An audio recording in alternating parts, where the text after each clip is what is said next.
Everybody, welcome to our show, episode 18, titled Original Prankster. We have somebody a little bit outside of the norm of pro players today, and it's a beloved figure in our community, and I don't use the term beloved lightly, by the way. You seem to be universally adored by everybody, whether it be pros, wannabe pros, memers, simps.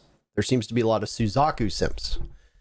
But usually we'd start off by listing all the achievements of a player that's been on the show. But you have a very interesting perspective because the only playing you did was through Adventure Force, which we'll get to. And despite, I will say this, despite the fact that it was Adventure Force, still gets talked about probably more than most pro teams. So there you have it. But today we have Suzaku. You might know him on Twitter as somebody who's posted a ton of content over the years. He started out from humble origins, such as responding to attractive women's Twitter posts and being exceptionally thirsty, to now maturing to only responding to roughly half of those Twitter posts while producing content of his own. Welcome to the show. Greatly appreciated to have you on here. Thank you for having me. I appreciate it. And it's kind of like mind numbing a little bit, right? It's like I came into this community, just a guy like playing ranked and like, trying to be myself, trying to be funny. And I'm sitting here, 13,000 people follow me on Twitter. Like you said, the people love me, most people. And now I'm sitting here on a Rainbow Six podcast that has featured like some of the greatest players to ever play the game. And now I'm just sitting here too. It's kind of like, it's weird, Well, it's an honor to have you here. I remember you'd been tagged a number of times, actually. There were a lot of people in the community kept saying, yeah, get Suzaku on there. Get Suzaku on there. We want to hear Suzaku's perspective. And I got to say, I think that bringing in pros who are deeply embedded in the scene is fine, but bringing in somebody like you who, for certain periods of time, kind of retreats to the periphery of it will give a very interesting perspective. So, with that said, we ask everybody their origin story. How did you get involved in competitive gaming? How did you get involved in Rainbow Six? And for you, the better question that I think a lot of people will have is you are very, very close friends with a lot of pro players. Take us through that process and how you started where you started to getting to the point where your best bros with Geo and Easily and all of them. Yeah. Okay, so let's rewind. Rewind to Red Crow. I moved to PC. I actually got Diamond my first season somehow, solo queuing before I even knew anyone, which is crazy. So I'm in a yacht ranked match, right? Playing Habana, the newest operator in the game, is crazy, another hard breach. And obviously my name on Uplay is Suzaku, right? And I got the Code Geass picture because that's the character, the guy the show is from or whatever. And I stumble into a game with England from Elevate, if you guys know, and at this point they had just switched to PC too, right? They qualified for Pro League or whatever, they were doing fairly well against the PC teams. And he was just he said in the game chat, he said something, he was like, what's going on, traitor? Because the character in the show, he's like a traitor, to his own people. And that was it. He invited me to Discord. We kept playing, and it turned into this every day, right? Every day, the only Discord I would hop in was their Discord. And I remember the first thing Easily ever said to me, right? He hops in Discord. He's like, who the fuck is this guy? That's literally what he said. If that doesn't personify him as a person, he's not he's not gonna come in there, be nice to me. Hey, what's going on, man? He's like, who the fuck is this guy? And it was just from there, it just took off. And oh God, my mic just flew away from me. And literally every day, it started with just Siege, right? Just ranked. We play ranked all the time. And then it went from that to okay, we're playing PUBG now. And then it was yo, Zaki, you want to play? And then it was oh, we're playing Destiny now. Do you want to play? And it was it just turned into, these guys are my literal best friends on PC. And then, it evolved from England and Easily to Geo. And then, later when Hyper started teaming with him and Vert and a lot of the Xbox guys would hang out in Discord all the time. And yeah, it just like I said, literally just playing a Canal rank match. It was lucky. People were always how did you get into the scene? How did you become friends with them? I was I just played a ranked match. I didn't do anything special. And then it was their following and their, retweets of, funny things that I said or replying to me that turned me, onto the whole community. They started seeing it. They started seeing the memes that I make. And back then I was a lot more, consistent when I had Sony Vegas and stuff. Before that, I used to actually run an iFunny account. I don't know if you guys ever heard of that app. And I would make anime content and memes, and then I took like everything I learned from using Vegas on that and just incorporating it into Siege. And like I followed Pro League like a tiny bit, little bit before I started playing with them, and then when I started playing with England and all them, I just was watching every single game since then. You know, like when Pro League used to be best of threes, like kind of like how it is now, and it's like you play 2 games a season. And I remember watching them, you know, playing against Most Wanted and, you know, all those teams back then, Continuum. I know, obviously, Troy remembers that. And it just evolved into all the, I don't know. Like, I always try to be funny and bring people up, and as much as, you know, as weird as it sounds, like with all the stuff that I'm saying now, just about being horny and stuff. And I guess, you know, the community responded well to it, right? The pros, they followed me back. They were at least, you know, talked to me once or twice, played ranked with me once or twice. And that's why we're here now, just from networking, right? That's what I like to call it when people are like, you know, how'd you do this? Just kind of network myself. So it happens a fair bit, you know. I've been playing with people recently. It's like the Ekash from the Russian Badgers crew. Like, how did he find most of his crew? Same thing, just like randomly playing with like followers and viewers that he thought were funny. Yeah, and it's like one of my closest friends online now is Fernie, and it's like, how did I meet Fernie? Because he was literally just being a dumbass in a couple games with George at one point, and I think he got added to George's stack, and that was it. Now he's good friends with Adam, and you know, I've got mods that I'm good friends with, and it's luck. That's all it is. Yeah, that's all. And like people are always like, you know, like clout gets you this and clout gets you that, and it's like I didn't do anything. Like everyone's like, you know, how did you do this? How did you do that? I'm like, I just was myself, right? You just do. I don't cater to the people. I do what I want, and if people think it's funny, they think it's funny, or they don't. You know, it's kind of like that. And yeah, like you said, you randomly play with these people, and you're like, hey, this guy's kind of cool, and you play with them again, then you play with them again, and it just keeps on going. And then like the same thing you said with Fernie, the King George stack, I would play like against George, like on Favela, the old maps. So like people would see my name and they would kind of recognize it even before like I was friends with England then, because I would play against George all the time. And eventually I made it to his stack. Like I was playing in the King George stack, and that's also, you can't beat him, join him, George said, right? Yeah. And that also helped me, like, you know, get my name out there more. All the people in George's chat would see, they would know, they would follow me. And like, I'd say, you know, I either say some dumb shit and they'd think it's funny, or like, you know, have a nice play or something. And it's just like, that's why when people always ask me, always, like, how'd you get to where you are? It's like, I was myself, and I just ran with it. You took it and run with it. I remember I found out about you because I played against you in a ranked match, and I guess Young or Bacon, it was one of those two, knew about you. And like they just out of nowhere just said like, oh, it's that fucking Suzaku horny Twitter memer. And I was like, what? What the fuck are you talking about? I think it was Young. I think they were actually going back and forth about it or something anyways. But then we lost around. It's like, there's no fucking way I'm losing to some horny Twitter memer or some shit. And I was like, what? Okay. Some of the best like ranked clips I ever heard was like a long time ago, right? I'm thinking like old Oregon, like Bacon just playing with someone, but then they were streaming, and it's just like you said, right? It's like, I'm not losing to the horny Twitter guy. I'm not losing this guy. Like he went -40 in Pro League or something. Like it's just so funny. Just listen to him talk like that. You know, I remember when I was still relatively new. I think I followed you pretty early on. Like I remember I followed like most people in North America to start with, because that was the scene I was most familiarized with. And I remember I didn't know who you were, and I would just see you. I would see what you'd like, because at the time it was when you would like things, it would pop up before I changed. Instantly.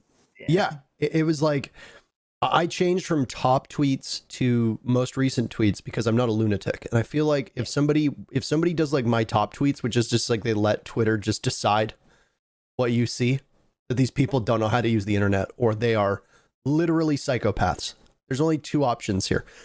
And I just remember I'd see things where it would just be basically porn, and you would like it, and I would just howl with laughter and be like, he knows that we can see this. And the thing is, for like the first like 3 months, I literally didn't know, because that Twitter account, like this all inadvertently happened. Like that wasn't something that I had like planned to show everyone. It was like So I had a Twitter account, right? I had like 20 followers. It was like my real name, whatever. It's like a picture of like a car or something. And I'm following like these cosplayers like that I saw on like, whatever, YouTube videos or whatever, like cons and stuff. Cause I was like, I huge into anime and like, not actual porn stars, but like models and stuff. Like instead of using Instagram for that, which is what most people do now, that's what I use Twitter for. So like when I merged into the Rainbow Six scene, I never unfollowed any of those women, right? So then all of a sudden, like I'm like, oh wow, like she's pretty cute. So I'd like it, and then I get like 1 or 2 DMs, right? Like dude, like what are you liking? I'm like, why is this guy going to my profile and checking my likes? And it wasn't until like I just thought people were weird, right? Then we're actually just checking it. It wasn't until people like posted the screenshots and it said like Jacob liked, and I was like, oh my fucking god, like this has been going on for 6 months now.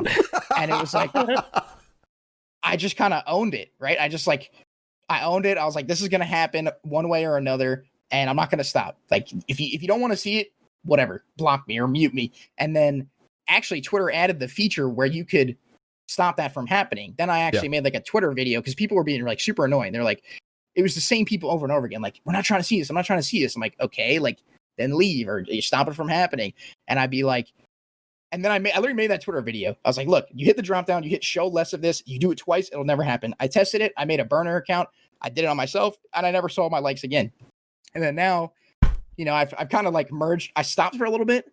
And I kind of merged back into just doing it again because I really don't care. Like I'm not hopping on my burner account to go look at cosplays or whatever. So if you see something on your feed, I apologize, but it's natural. It's just gonna happen now, and I gotta own it. It's like the people who say, yeah, I have 2 Reddit accounts. I have my normal Reddit account, and then I've got my not safe for work Reddit account. Yeah, I've been like a Reddit user for a very long period of time. Since like 2007, 2008, I have spent too much time on that hell website. And it's just like, I have never had a not safe for work account. And I just remember sitting at work probably back in like 2014 and all my friends being like, yeah, not safe for work, this, that. And I'm like, am I the only person who just doesn't have that account? Yeah, or whatever. Also, you just got a shout out, by the way, for Russian Badger in the chat. Just gave you a shout out. So there you go. Guy. I if you're here, Badger, I apologize. I was supposed to come take a picture with you in Raleigh. I just kind of like didn't. It was busy. I saw people talking to you. You had a line like out the door, so I was like, I can't wait on this line. I'm sorry. Like I was hungry. I went to lunch. So next time I got you. Next LAN event, I got you. If you're there. That's why you got to get big enough that people wait in line for you. Yeah, and then make Russian Badger come to you. I remember the first time. I think it was I'm gonna say Atlantic City, right? Because the first invite, I was kind of known, but I only had like a couple thousand followers at that point, and it was kind of like a niche, like meme thing, right? If you saw a Zaku meme, you're like, oh, this is kind of funny. And then, all good, thank you, Russian Badger. And I remember, like this guy came up to me. He's like, you're Zaku, right? Or Suzaku. I was like, yeah. And like I didn't know how to respond because it's like the first time like someone came up to me and was like, kind of like a fan, I guess, or wanted to take a picture, and I was just like so dumbfounded. I was like, this guy wants to take a picture with me. Like, what the fuck? Like, this is the weirdest thing I've ever done in my entire life. Like, and then it evolved from that to like going to USN and all these people, like 10 or 20 people, right? Going to the net, it was like pros from other regions were recognizing me. Like, it was just crazy. It was crazy to me that like I got that kind of recognition from all around the world, like the Fnatic guys. They came up to me, they were talking to me. I was sitting behind, what was her name? Luna, at the time, Virtue's girlfriend. And like, she turned around, she was like, you're Suzaku, right? And I was like, yeah, like, what the fuck? Like, I didn't even realize, right? Cause I'm watching the game, we're sitting there watching like the grand finals. And I was like, oh my God, like this is just like, it was so weird. It's such a weird feeling, especially like, I'm sure even for you and INTERRO, like, you started casting CCS. I know you did some like Overwatch stuff before that or whatever, but you go to invite and all these people are like sitting there shaking your hand, taking pictures. Is probably just, new feeling. It's very weird. I got broken in kind of easy though, I feel like, because like I started, in June, I would say June, I was casting to probably like a dozen people. Got picked up by CCS in July. Midway through July, casting to, I don't know, CCS at the time was nowhere near what it is now. I think you'd pull like 120 viewers was like the most we'd ever had until the grand finals. So even then, You know, even when Core Impact or Bittersweet / Most Wanted would play, which for those of you that don't know, I say this every time, is now Space Station. Back when they used to play, you know, we'd still get 120, 110 viewers, somewhere in that realm. And then the grand finals, I think we got like 400 or something along those lines, that was it. And then September, 3 months later, I'm casting on the Pro League broadcast almost, you know, 20,000 people. My first event was in Sao Paulo, which I think was actually kind of beneficial because I wasn't well known in any region, but certainly not in Brazil. So it was like in Sao Paulo, everywhere Kicks went, he was getting mobbed. I had to physically pull Kicks out of like engagements with fans because we had to go back to do we had to go back to do content, or we had to go to a meeting, or we had to get back to cast, or we had to be on the desk. And it's like, I think maybe 24 people took pictures with me, and I feel like at least half of those were just because they felt badly because I was with Kicks. They just like see this crowd of like 100 people around Kicks, and then you're just outside the pile, like looking at your watch, like, you know, Kicks, we gotta get the food. Kicks, like, we gotta, like, I know you're super famous. I know you're super famous. And everybody says the same things. They say, Kicks, Brazil loves you. Brazil loves you. It's the same thing over and over again. And Kicks was just like, thanks. He's a humble guy. They hit you with the, you want picture too? Yeah, they're like, you want a picture with Kicks? And I'm like, I'm good. I'm just waiting. I'm here in a dress shirt and a tie. I just want a picture with Kicks. But no, and then it was like we get to invite, which was like 3 months later, right? In February. And I just remember it was the first day of the live event, and I was standing like on it was like there was the staircase by the bar, if you remember, that led straight up to our desk. And I just remember the crowd had just been let in, and people just started like screaming my name. And you're just like, oh my God. It was like, what the fuck is going on? I was like, this is such a weird feeling. It was something that you don't expect. Like, it's so bizarre and so foreign, but it feels cool at the same time, right? It's like, you're like, fuck yeah, I made it. It's like the rewarding feeling of like, oh my God, this guy saw the porn that I liked on Twitter and he wants to take a picture now. That's crazy. Like, it just, wow. And then I remember specifically at 2018 invite, right? I don't know if it was like the second, like maybe Saturday, right? So you and Kicks are standing like by the door, the exit. Mm-hmm. And at this point, I've never interacted with you. I knew who you were because I watched you cast CCS and stuff, which I want to say something about in a second. So I walk up to you and I shake your hand. And I was like, nice to meet you, INTERRO. And I didn't even say who I was. And you responded. You knew who I was. And I was so confused because at that point, I didn't really like post a lot of pictures of myself. Well, I guess I think I might have done a couple of those like drama alert things, but it was like, to me, like that you recognized me at that point. I was like, holy shit, like that's sweet, You're a recognizable dude. Like, I guess. You're a recognizable dude. And I think, I was pretty sure you'd done some drama alert stuff, which was always funny with your blue Yeti. And always be this close to your microphone because it was always at night. It was always at nighttime. My brother was sleeping right behind, his room was like right behind mine. Thankfully he's moved out now, so I could tone it up a little bit. But yeah, I was like super close, like, all right guys, like today, like Obey lost a relegation match. This is crazy. But back to the CCS thing. I remember I don't remember what game you were casting. It was on Border. I remember that. And me and England were sitting in Discord watching it. And he was like, this guy knows what he's talking about. And I was like, he's like, this guy's flow is really good, right? He's got the voice for it. And I was like, yeah, like this is like, I don't have the volume off. I'm watching a Siege esports, comp game, and the volume's not all the way down. So then he DM'd Skies like right after that. He's like, you gotta just get in this stream and watch this guy. And I don't know what happened after that. I just remember sitting there and like him coming to like that epiphany, like this guy's fucking crazy. Like this guy's really good at casting. Cause I remember like he just said it out loud. Like we're just sitting there watching. He's like, this guy's really good.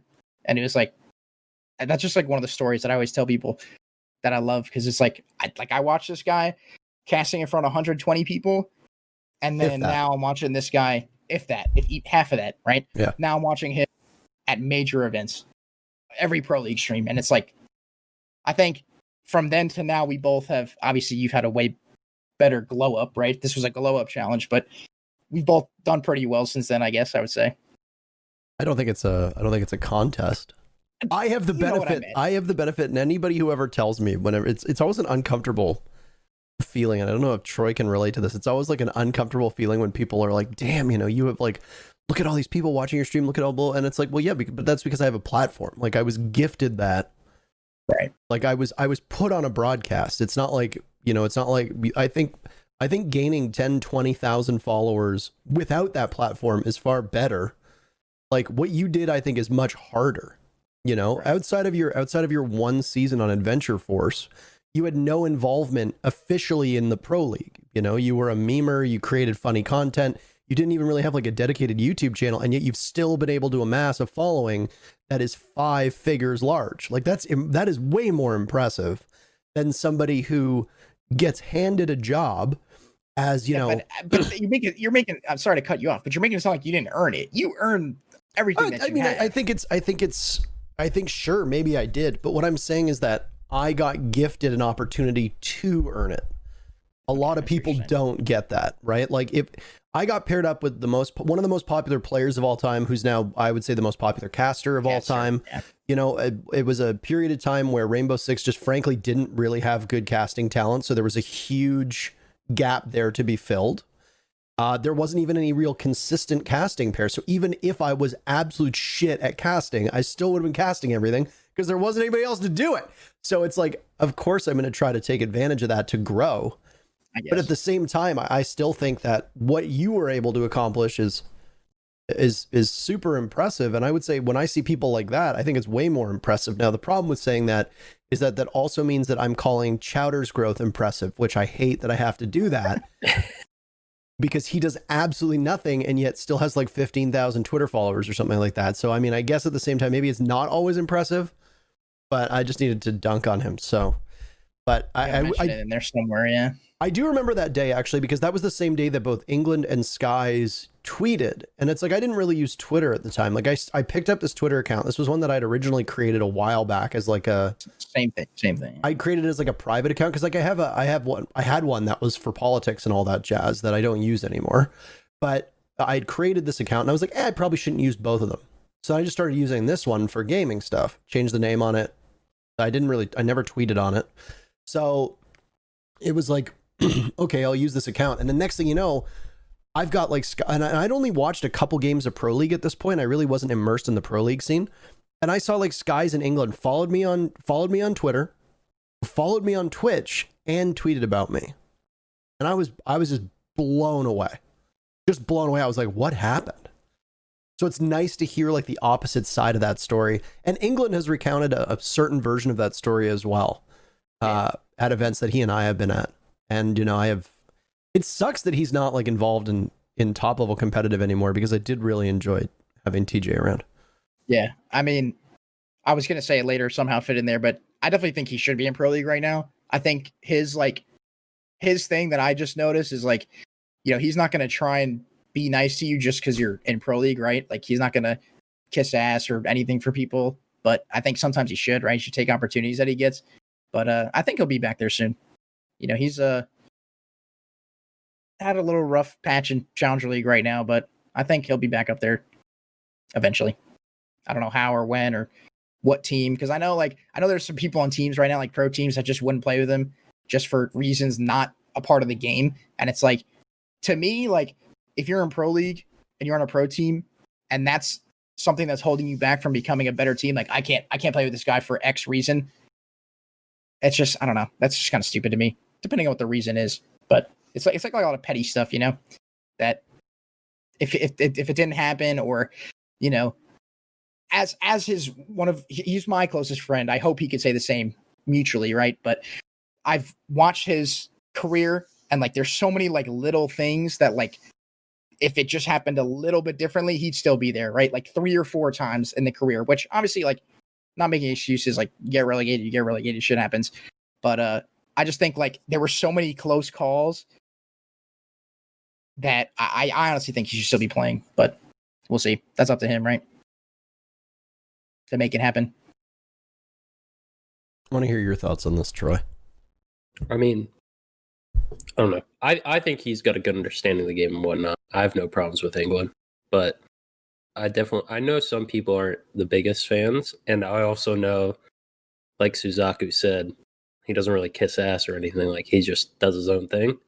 So, like, if someone's not a fan of him for some reason, like, he doesn't really give a shit. Yeah. So, I don't know. I think he can be back in Pro League, but I mean, the thing is like, yeah, getting on, like, he'd have to make it with his own team because, like, people aren't just going to give you an opportunity by yourself if, I think also, like, the position he's in, like, he's more of, like, a leadership role on his teams that he's on. So, like, to get in, yeah, he'd probably have to make his own team rather than, because if someone was offering him a spot, it'd be like they're kind of offering him to come in and, like, change the team a bit. But yeah, I agree. Definitely agree.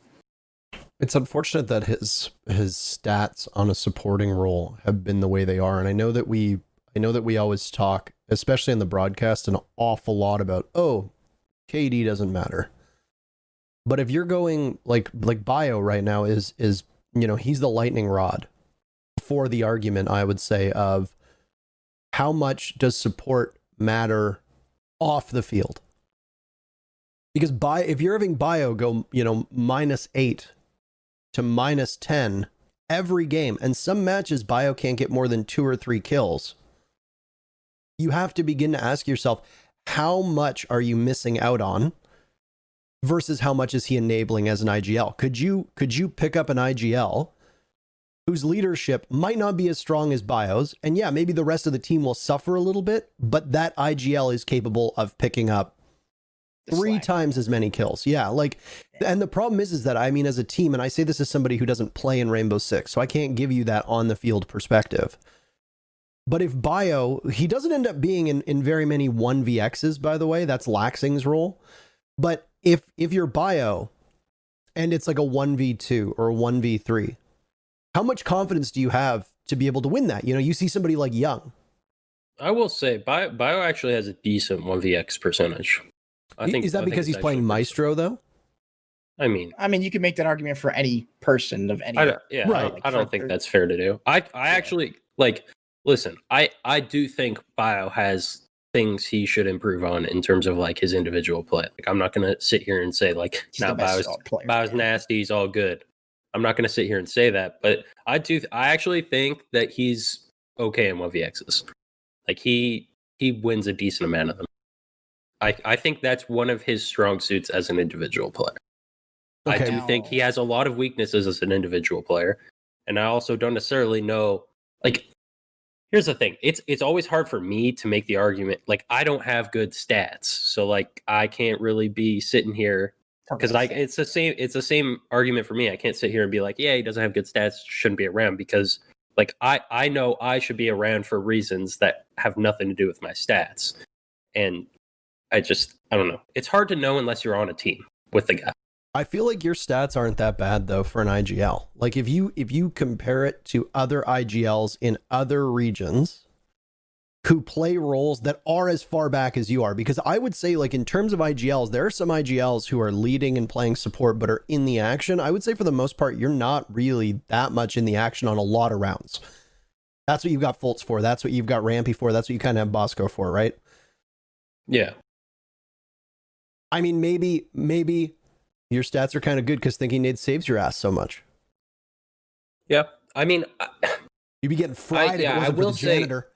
I will say I think Bio's role in attack should be different because I think he plays roles on attack they shouldn't play. Defense, I mean, I think he's on, like, an anchor role. I think he clutches up when he needs to. Like, again, I don't think he gets a ton of kills. Like, he's definitely very inconsistent with the amount of kills he gets and stuff like that. But, like, I don't know. I think it's more so on the attack.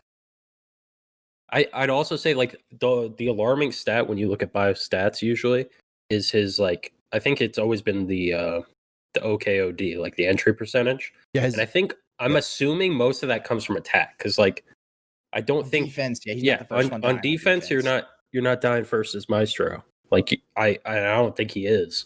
I think the thing is, like, what I've noticed, like, this past stage at least, he's put himself on, like, the sledge and the Zofia or whatever because he has to get rid of that utility, right? Because if Fox is on sledge, and you're like, yo, can you come get this Maestro bubble? And he's like, well, I'm making a play on red stairs. That Maestro bubble is going to be looking at you for the rest of the round, So it's like, maybe he was in that far back role, right? He was on like the thermite or whatever, and he's like droning and trying to get shit done, and he's just not getting the help he needs, right? Like, we don't know because we're not sitting there listening to the comms and stuff, but I don't really, to me, that's what it looks like. It looks like he took on that utility clear role because, he knows when he needs to get it done, and he wants to have that in his hands to get it done.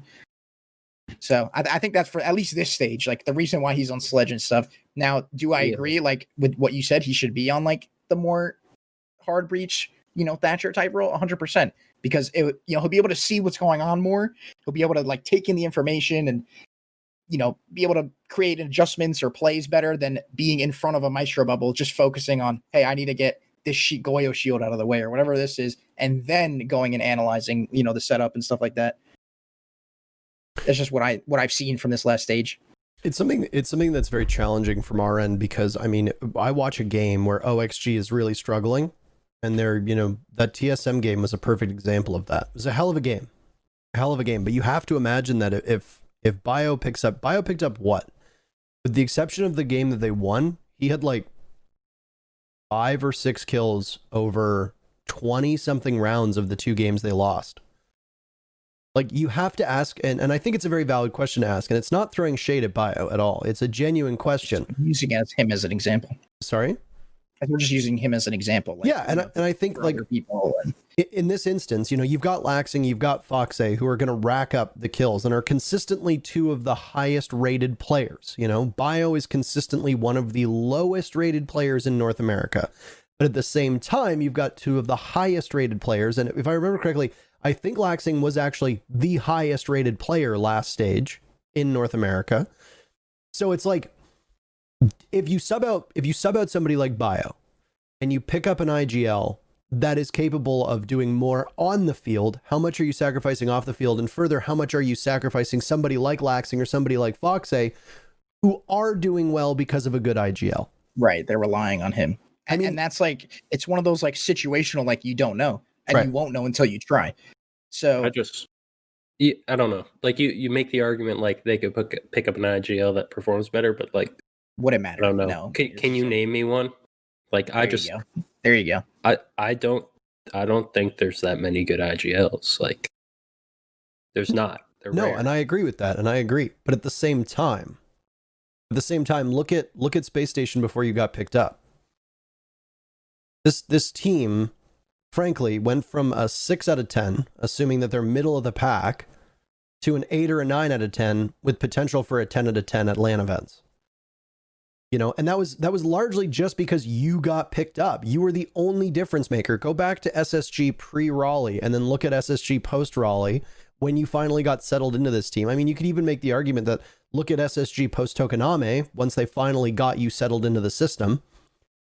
It's night and day. I mean, nobody's doubting here how strong an IGL is. The only argument that I'm making is, and this was an analog for England, by the way. This is how we got started on this conversation, because this was an analog for England, who is an IGL. England's support stats were really not great, but he did well when they changed some things up. You remember the England Revenge Tour that we like to joke about, the second half of the season. Was it season 9? I think it was, when he was on Mouse. Joined Mouse, and they went from, last place to almost 4th, but they came up short. They were the second best team the second half of Pro League. They had enough points. If the second half was all that mattered, they would have made LAN. They had the second best record behind EG. And it was impressive. And England's stats were great, but England also started playing less hard support roles. They took him off of Smoke. He was playing more Castle. There were a couple times where he was playing Jaeger and stuff like that. And he was still doing well, and he was still frying. I mean, obviously they had Hyper on the team at the time, and that was Hyper's ascendancy. And then Hyper very quickly got snatched up by Dark Zero a season later, whose hoodie you were wearing, by the way. Yep. The Tokoname one. I like it. It's a great I still haven't got my pink Zero hoodie. I don't know where it is. It's lost in customs or something. The guy kept it, but we'll get it one of these days. Something I do want to say is, like, I feel like now teams are way more like accepting of the neg 50 and the neg 36 and the neg 42 negative. Sorry, if anyone who's doesn't, just clearing that up. England went -24 in one of his Pro League seasons. And he was getting death threats on Reddit. I was there. I was looking at the post. And then I see, I like you, Call Out. I'm just saying it. I see Call Out go -51. And people are like, no, he's IGLing. Like, he's doing shit behind the scenes. And I'm like, where was this 3 seasons ago? Where was this mentality 4 seasons ago? Call It was also getting cooked, though. Like, Call It No, he I was going to say, Call Out was getting grilled. But at the end of the season, his own teammate, this is something I want to get into. His own teammates were tweeting about, he was doing this and that. I don't want to say any names, but at the 2018 Invitational, Geo in England on CLG got called by their own teammates the worst site outside of APEC. By their own teammates. I'm not going to say who. The player did apologize to them. That pissed me off when they said that. Well, and he went like -24. Like, it was like the stats were not terrible, right? They weren't terrible. They had a bad LAN. CLG, yes, that LAN was fucking terrible. That team was a powder keg, and yes. that SI was the spark and the explosion. It was quite impressive to watch. Yeah, I think they had players that looked too much at stats. I will say, yes, and that's what their perspectives have changed, but like people back then, yeah. People definitely do that. That's all I'm saying is, like, back then the KD was like everything, to people outside of the game, inside of the game. And it was like, now it's kind of like, your teammates come out and say, hey, like, he's doing stuff behind the scenes. Like, we like this guy and he's a good player. And maybe, but I will say, like, it's hard to make the IGL like argument unless it's based off like results. You know what I mean? 100%. Because no one knows what's going on. Like, the only way like someone from the outside can see that an IGL is effective is if they're winning. So that's why, like, it's so hard to say, like when someone calls out like an IGL that's doing bad statistically, but also like the team isn't winning, and it's like, can you really say, yeah, he's IGLing and it's great? Like, you don't know. Yeah, exactly. And it's like, now obviously there's only one winner of the grand finals, but up until pretty much, like, if you're not last place, right? And it's and you're, let's say it's like Bio, right? Let's say for some reason all of next year, it's like Bio's a great IGL, goes like -50 3 seasons in a row, 3 stages in a row. They're last place every stage. It's like, is he? You know what I mean? I'm using an example. That's not going to happen. OXG's a top 4 team every single stage.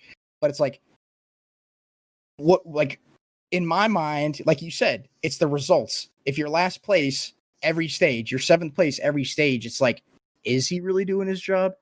Are they really doing stuff behind the scenes? Which is kind of what we're running into now with some of the teams down there. It's like, they're always saying, like, we have potential to be a top 4 team. This isn't us. We don't play like this. And it's like, well, it's been a year and you're still 7th and 8th place. When do we start believing, right? Sonics, we have our full roster. We're fucking crazy now. Okay, it's been a long time. I'm still waiting, right? I'm still waiting for the top 4. I'm still waiting for the major qualification, the major win. And it's like, I am a huge, like, don't get me wrong, like, we're making fun of these teams or whatever. I'm making fun of these players, but I'm a huge advocate for the lower teams beating the better teams. Like, the Disrupt game versus you guys, Troy, like SSG, was like my favorite series of the whole season, right?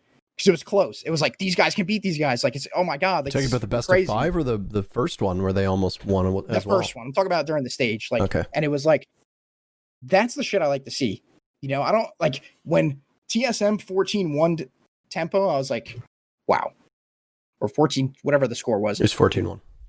14-1. I was like, this is fucking pathetic. Like, what am I watching? As a caster, by the way, you love those games because then you're done. You're done. Yeah, you get to cast a game and hand it off to someone else. And it's like, I don't know. At some point, yes, like you're saying, the results do matter. But I think to the extreme that like I was at that LAN and I was hearing what those guys were saying about their own teammates, and I was like, that's just fucking ridiculous. Like, that should never happen. Now they apologized. It's over now. I just wanted to say it because I always think about it. Just like, if there's ever anything how you should not treat your teammates, that would be the first thing I think of. Even if after last place finish, right? Like, even after Rogue at the next invite finished last place, like, Easily was not talking shit about Slash. Slash was not talking shit about Easily. They were going out having drinks at the bars and having fun. Like that was, at least to other people, right? Maybe they were saying it behind their backs, but it's just like that. That's how the way I think it should have been handled, not whatever happened at that 2018 invite. And I think that led into, England's not getting on a team because it's like, what do you do when you try someone out? Right? You ask their ex teammates, right? What kind of player was he? This and that. And it's like, oh, he's terrible. He doesn't do this. Like, all it takes is one person to say that, and then you might not even get that shot. You might not even get that tryout.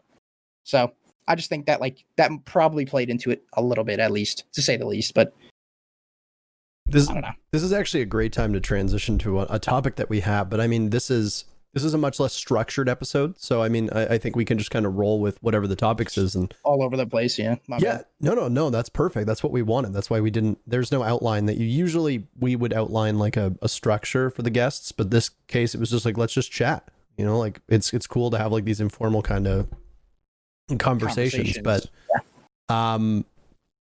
the topic that you just discussed, which is like interpersonal relationships.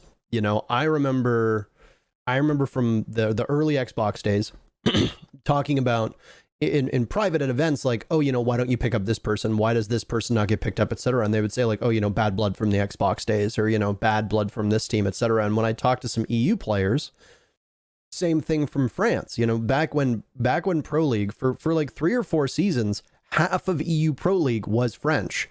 We now have a same situation where like the amount of French players in the EU league has now again skyrocketed. It took a while, but it's finally back up there. And I had asked, like what all of these French teams are in EU Pro League, but it's ENCE and Penta that are dominating. There's never a French team that's finishing like in the top 2, top 3. Millennium was the best for a long period of time. And Millennium's best run was when they brought in people who weren't necessarily from France. So it's like, what is going on here before they change over to the stream? And it was the same thing. People would tell me, oh, the reason why is it's drama. Bibu doesn't want to play with Leven. Like Rise doesn't want to play with, Bride. Like these are just examples, by the way, before anybody like clips this and thinks that that's a serious thing. That's the actual story. Yeah. Just examples. Yeah. It's just examples. And it's like, I mean, I'd heard that, I had heard that Bibu is hard to play with. That he can be challenging to work around. I did hear that people had issues with Leven. Like I heard, like as IGLs, they didn't fit what the players wanted. And now it seems like for the most part, they've assembled a French super team in BDS, and Tempera looks pretty good as well. But it's interpersonal relationships matter a ton, and people love to bitch and whine and complain on Twitter. And it spilled over to Reddit.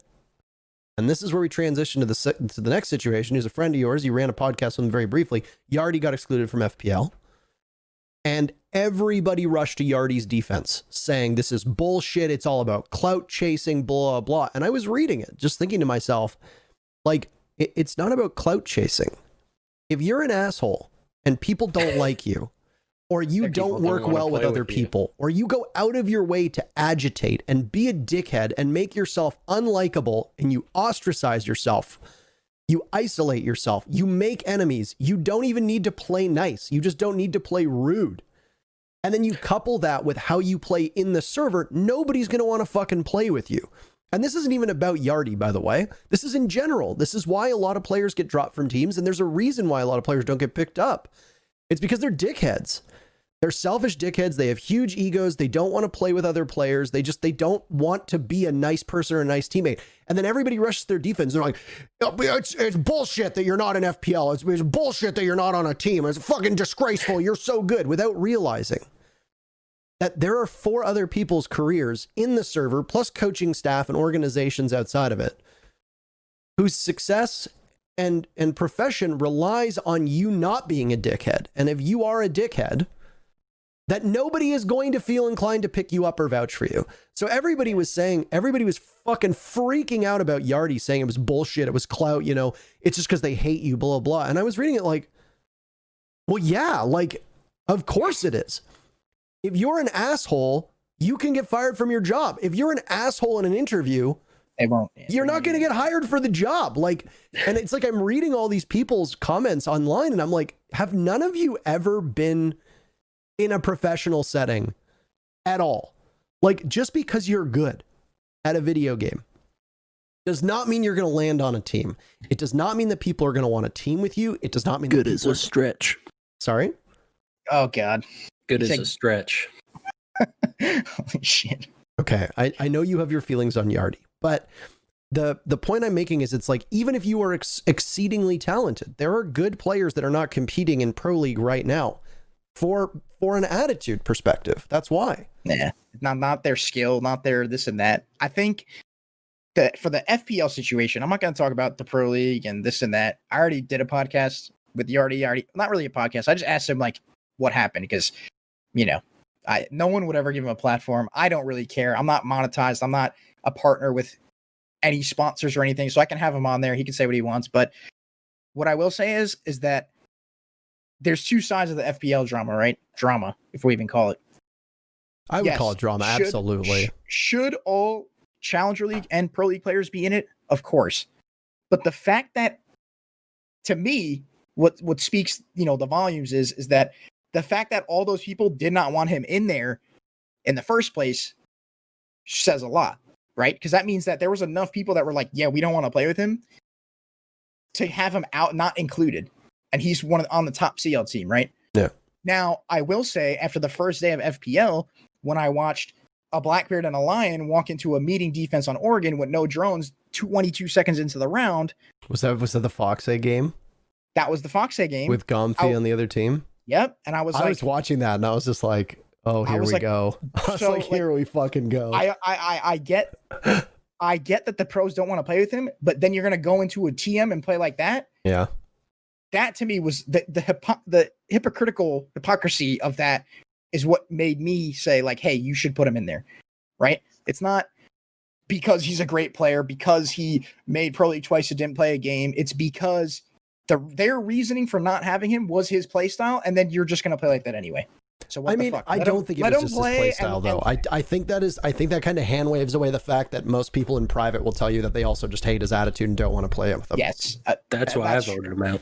You know, and it was funny because it was like I actually got a surprising amount of DMs from various people in FPL, like when the whole thing was blowing up on Twitter like 2 days ago, basically telling me along the lines of like, they didn't want to play with him. They didn't like his attitude. It wasn't even his play style. It was just, blah, blah, blah. And it's like, there's that one clip floating around where it's like Kix was playing with him in the money TMs or something like that. And Kix has to like mute him or tell him to shut up or something, because he's just talking nonstop.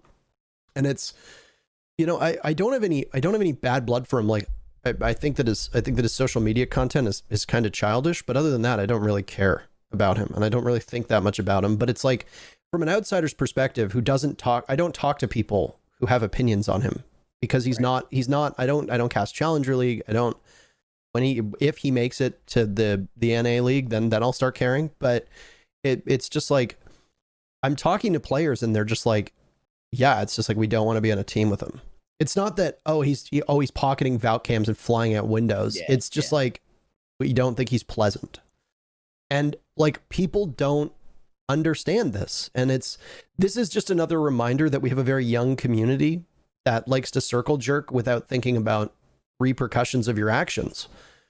Players get cut from teams all the time that are good, but their personalities don't mesh. Look at Nyx. Nyx got cut because of attitude issues. I mean, Yardy was on that original Disrupt roster.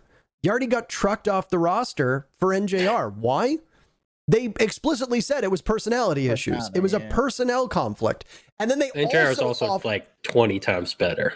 Sorry? But no, well, yes. that's a different story. And NJR is also like 20 times better. But Nyx and Yardy on the same team was definitely a recipe for disaster. I mean, Nyx being on the team alone was apparently a recipe for disaster. They trucked him and they had a much better result as well. But not to mention the combination. Though. Right. Like, that just... Right.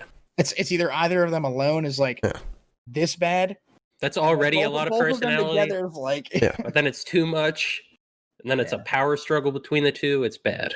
I tweeted this the other day where I basically just said, and this wasn't addressed at anything in particular. And it was funny because I watched the tweet like kind of spiral in the various regions with people thinking that I was subtweeting them, when in all reality, I actually wasn't subtweeting them, which I thought was very funny. But it's like, I'm not gonna respond to every comment being like, hey, you're wrong. But I basically tweeted something along the lines of, you know, for the T3, T4 scene, you want to be a professional. A lot of players will play like a single game of Challenger League and put pro or semi-pro in their Twitter bio. And it's like, you haven't earned that. You have to, you know, if you want to be a professional, be a professional.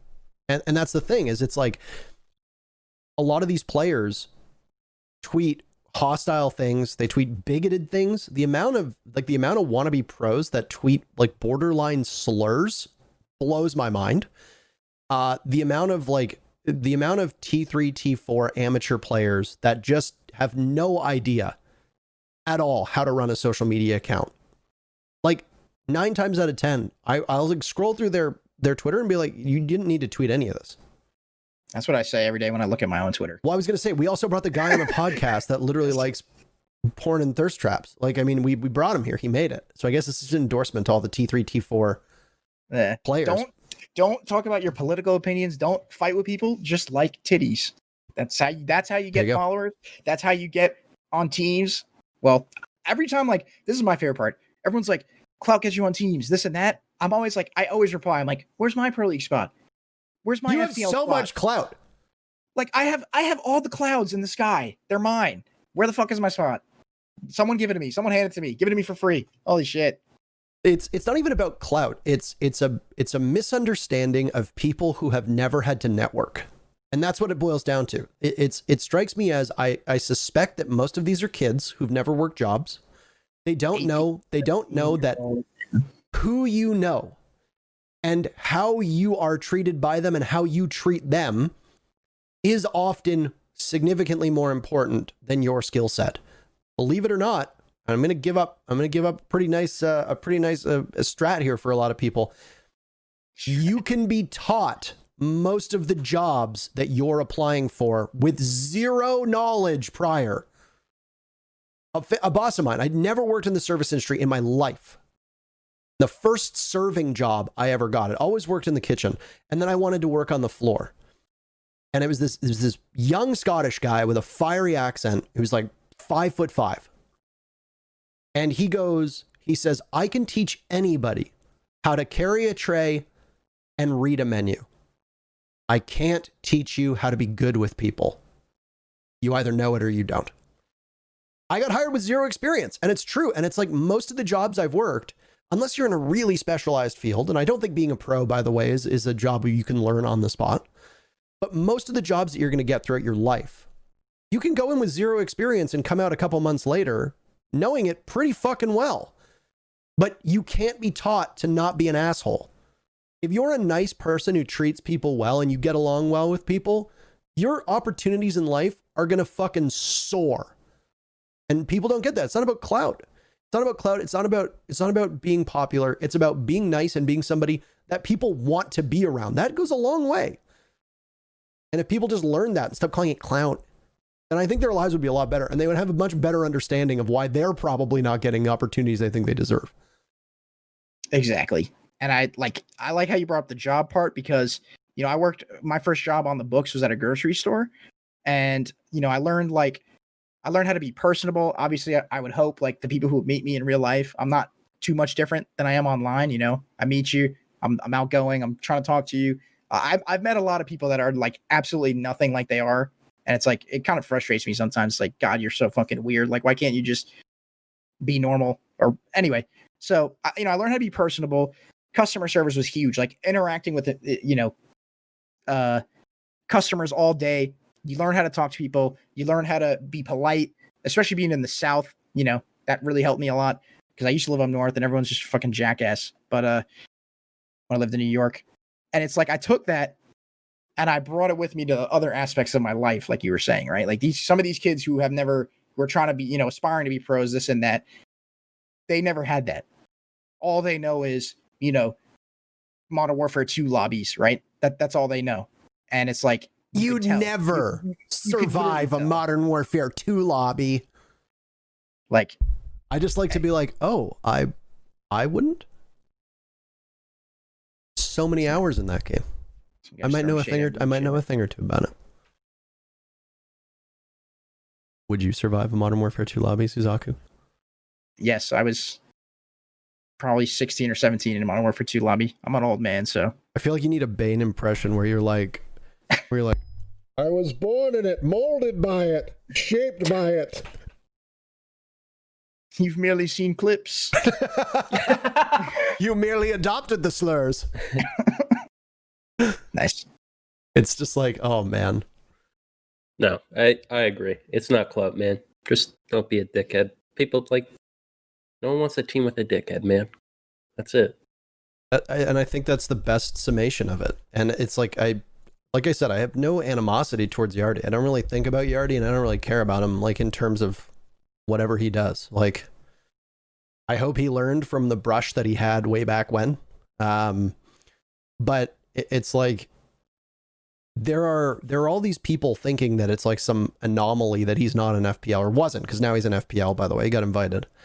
But it's which just haven't like, been too bad. I've watched the games, and like, I mean, once again, like you said, people could still not want to play with him. Yeah. But the flip side, like the gameplay aspect at least has changed.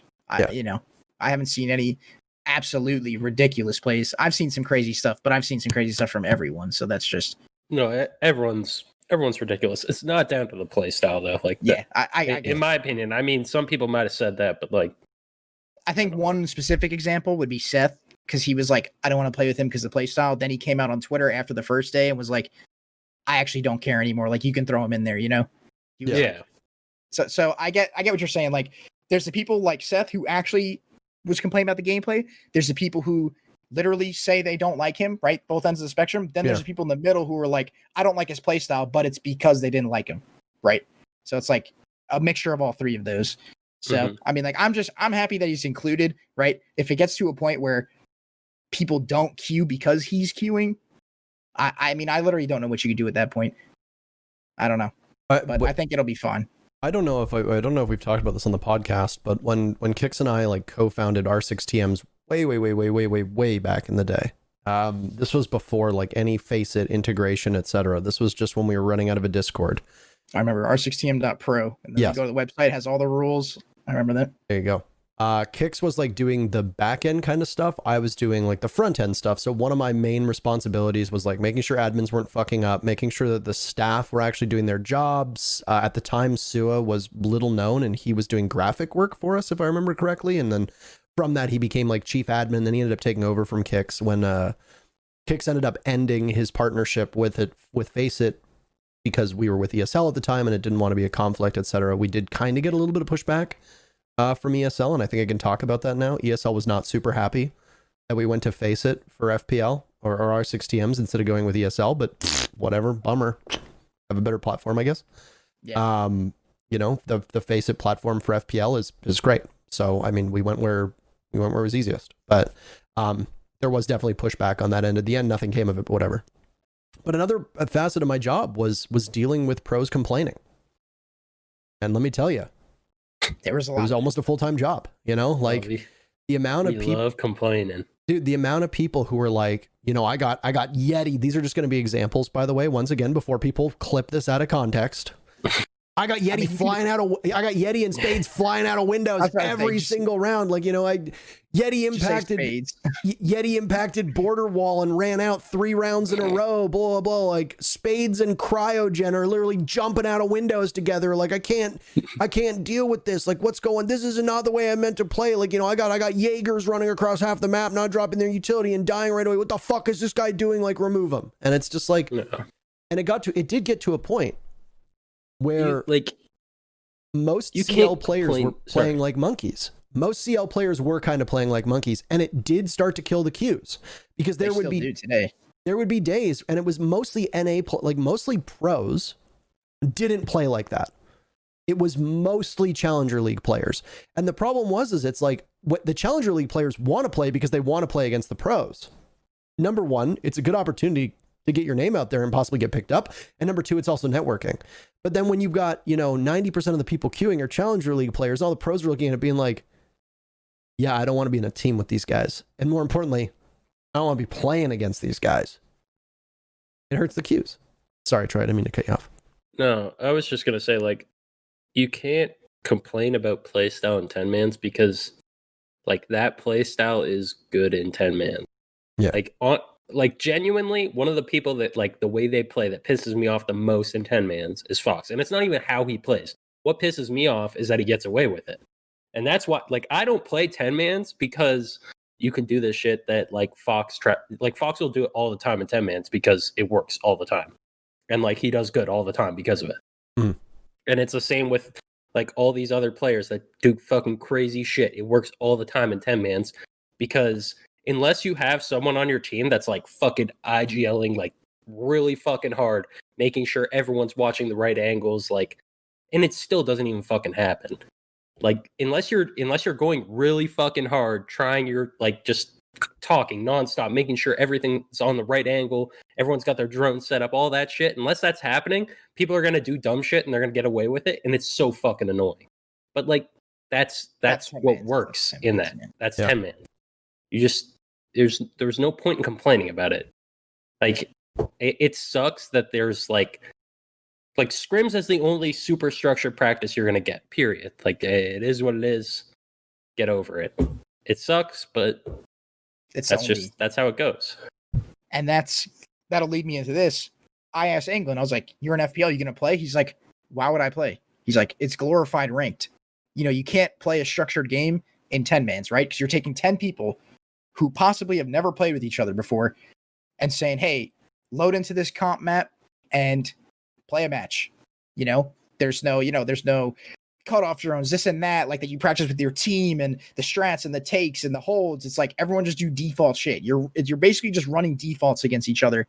And like you said, making those plays, walking through the breach as soon as it opens or crouching through that smoke that the attackers throw. It's just like, that's what works in 10 mans, and that's how you have to play. That's the only way it's going to work, right? Because you're not running a structured setup, like you said, unless you're going super, super hard.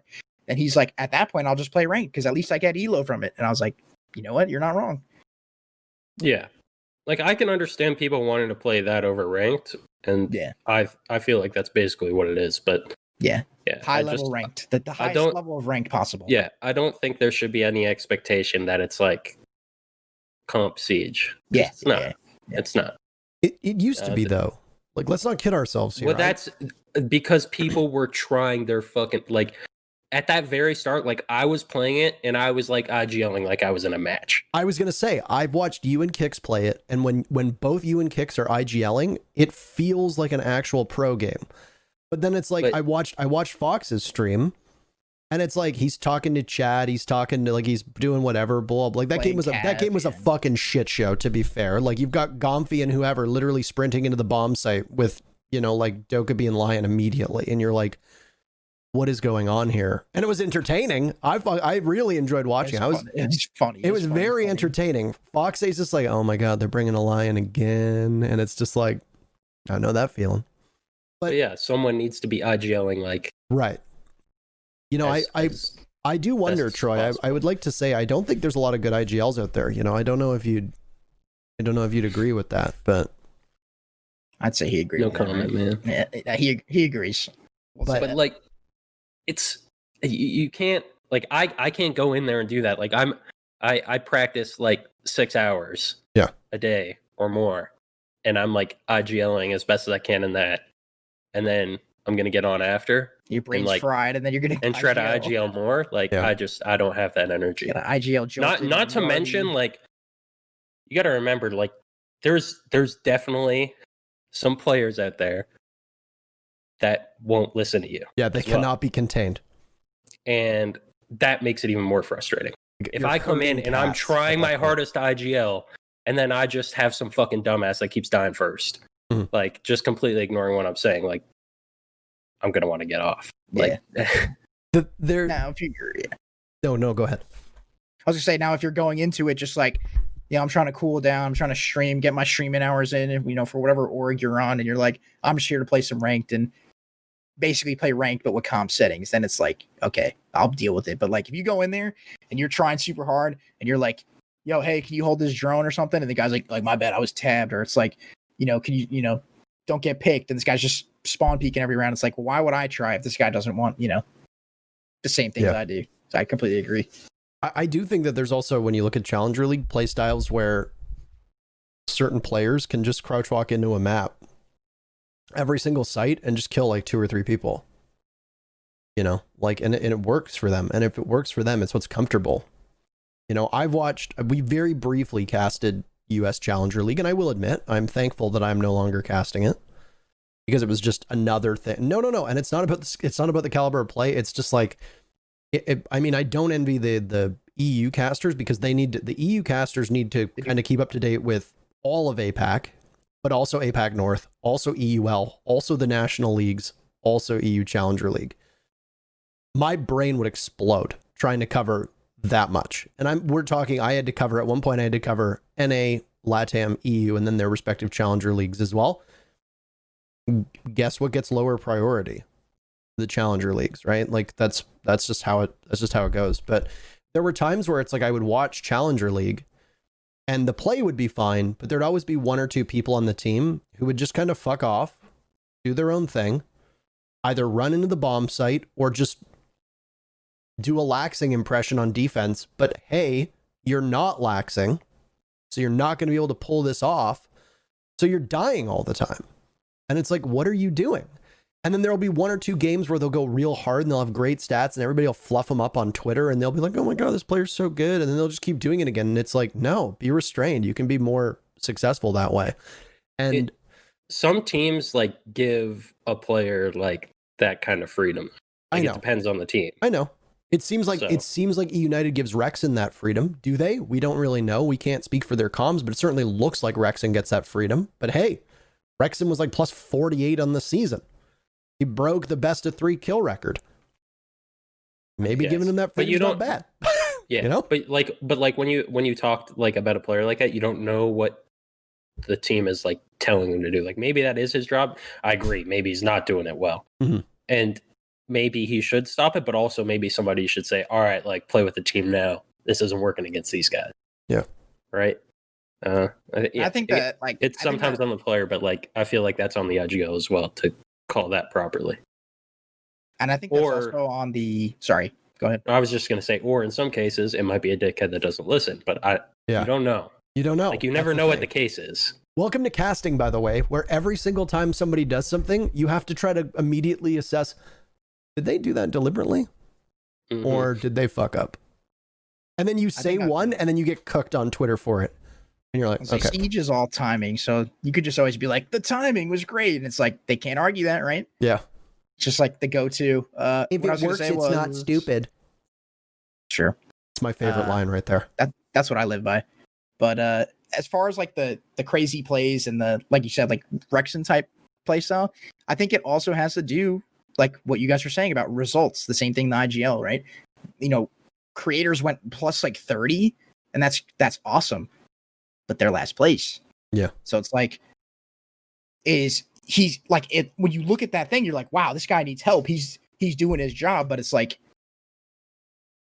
how are they still last place and this guy's going off? You know what I mean? It's like, I don't know. To me, I look at that and I'm like you said, the result part. That's what I'm trying to look at, not the stat part, right? Because Bio, right? The not great stats, but they were second this split or third. It's like they got the results. Bio, I was saying. Yeah.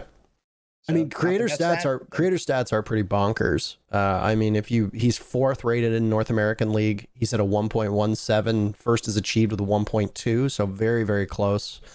He won a plus 26. His entry is the 2nd best in the league, only tailing Rexen. And this is actually kind of interesting that the 2 best entries were Rexen and creators, who were on the 8th and 7th place teams.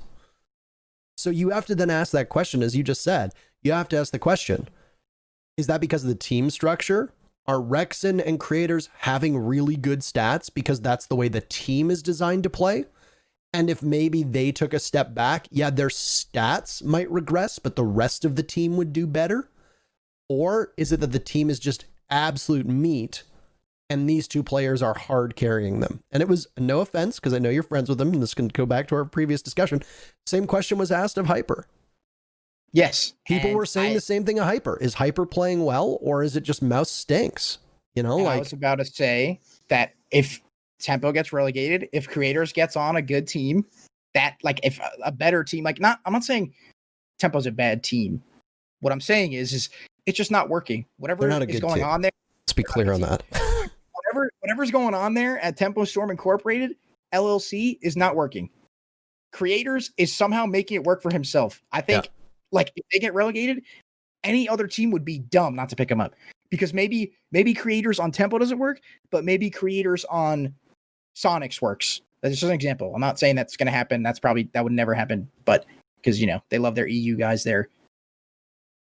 Like maybe it'll work. You don't know until it happens, right? Like you just won't. Yeah.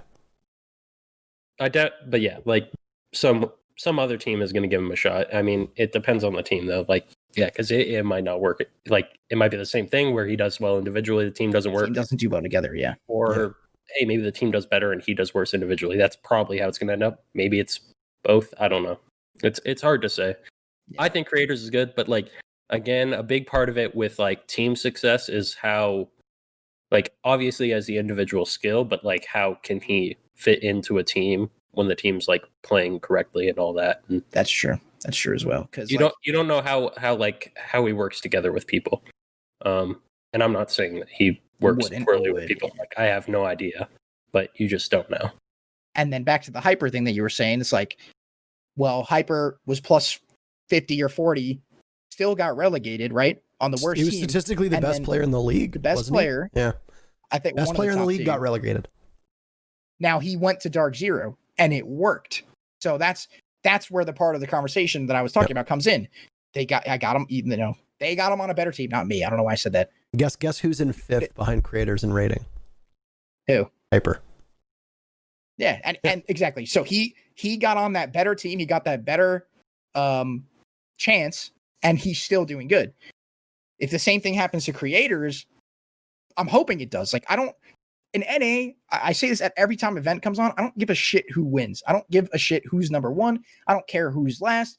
Like, I just want the NA teams to win the majors. When SSG won, I was fucking happy. Like, I'm not specifically close friends with any of you guys on SSG, but I was happy. I was like, yes, NA brought it home, and they fucking dominated. And it was like, everyone was like, oh, the best of 5, they got a map advantage. Like, no one wants to sit there and watch a best of 5, like, all the way through. Like, they should have an advantage, whether it's you pick the sides in the map or you get a free map. Like, to me, that was like super trivial.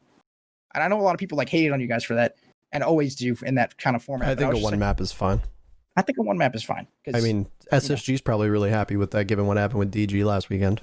Hey, can't give it. Yeah. I don't give a shit, man. Every team that we beat with a map advantage at a best of 5 lost a series earlier in the tournament. That's on them. There you go. And don't lose a series earlier. Like, that's on you, shitters. You should be rewarded. You should, and we're both agreeing. You should be rewarded for winning the whole winners bracket. You should be rewarded. Yeah. Everybody's like, it's so upsetting. It robs us of the spectacle. And it's like, that matchup wouldn't happen. Period. Right? Like, you wanted to see NIP versus SSG. In a perfect world, it would have been TSM versus SSG in the finals. Like, and that would have been it. And that would have been it. And then it would have been over. Yep. So everybody that's like, oh, it was unfair that SSG got a 1. Like, same with DG. Everybody's like, oh, that DG SSG match was so good. Could you imagine if it actually was 5 maps instead of 4? And it's like, well, the alternative is that it would have been the Sonics versus SSG. Yep. Yeah. And that would have been the real final, not DG versus SSG. You only got DG versus SSG because of the losers bracket. And that's why SSG got the 1 map. And advantage. Then SSG, and if it wasn't for the losers bracket, SSG would have gone through the whole qualifier without dropping a map. Yeah. Yep. My perfect situation, though, is 2 best of 3s. I would rather see that. I like a bracket reset rather than a best of 5 with a 1 map advantage. I would rather just see 2 best of 3s where if SSG loses the first one, there's another best of 3. Yeah. That's what I would prefer. But I know that people really like the best of 5s, blah, blah. Like, that's how I see it, is it just should be 2 best of 3s. But then people say, oh, well, what if they play the same 3 maps? And it's like, they're not going to play the same 3 fucking maps. If SSG gets fucking smoked on 2 maps, guess what they're going to be trying to ban? Those maps. Like, and like every other esport, that's what they do. They like reset their bracket, right? Like, when I watch fighting, I used to like fighting games. I used to watch like Melee and stuff all the time. If you came from the losers bracket, you play like a best of 5. And if you won, you'd have to play a whole nother best of 5. If the winners guy won, he won the tournament. Yeah. Like, that was it. So it's like the guy, like, you have such a huge advantage. And I think giving 1 map was not a crazy advantage. Like, this swayed the whole series. It's like, well, just don't lose. Yeah. Yeah. And he's No, right. Like, people- just don't lose shitters is a good way of putting it. As sassy as it sounds, it's very true. It is.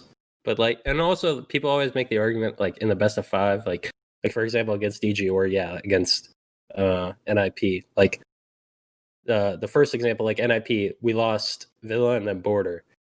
Like, and they're like, well, if it was a best of 3, they would have lost 2-0 right there. Yeah, fucking best of 3, Border doesn't go through. Like, you think we wouldn't have insta-banned Border against NIP? That's yeah, true okay. too. Like, That's true too. And then like against DG, they beat us on Consulate in Oregon, which was 2nd and 3rd maps. Like they perma-banned Consulate. I will say, like, we picked it and we lost, but like they perma-banned Consulate. That wouldn't have gone through if it was a best of 3. Like it's that argument is always ridiculous. Like we would have played different maps.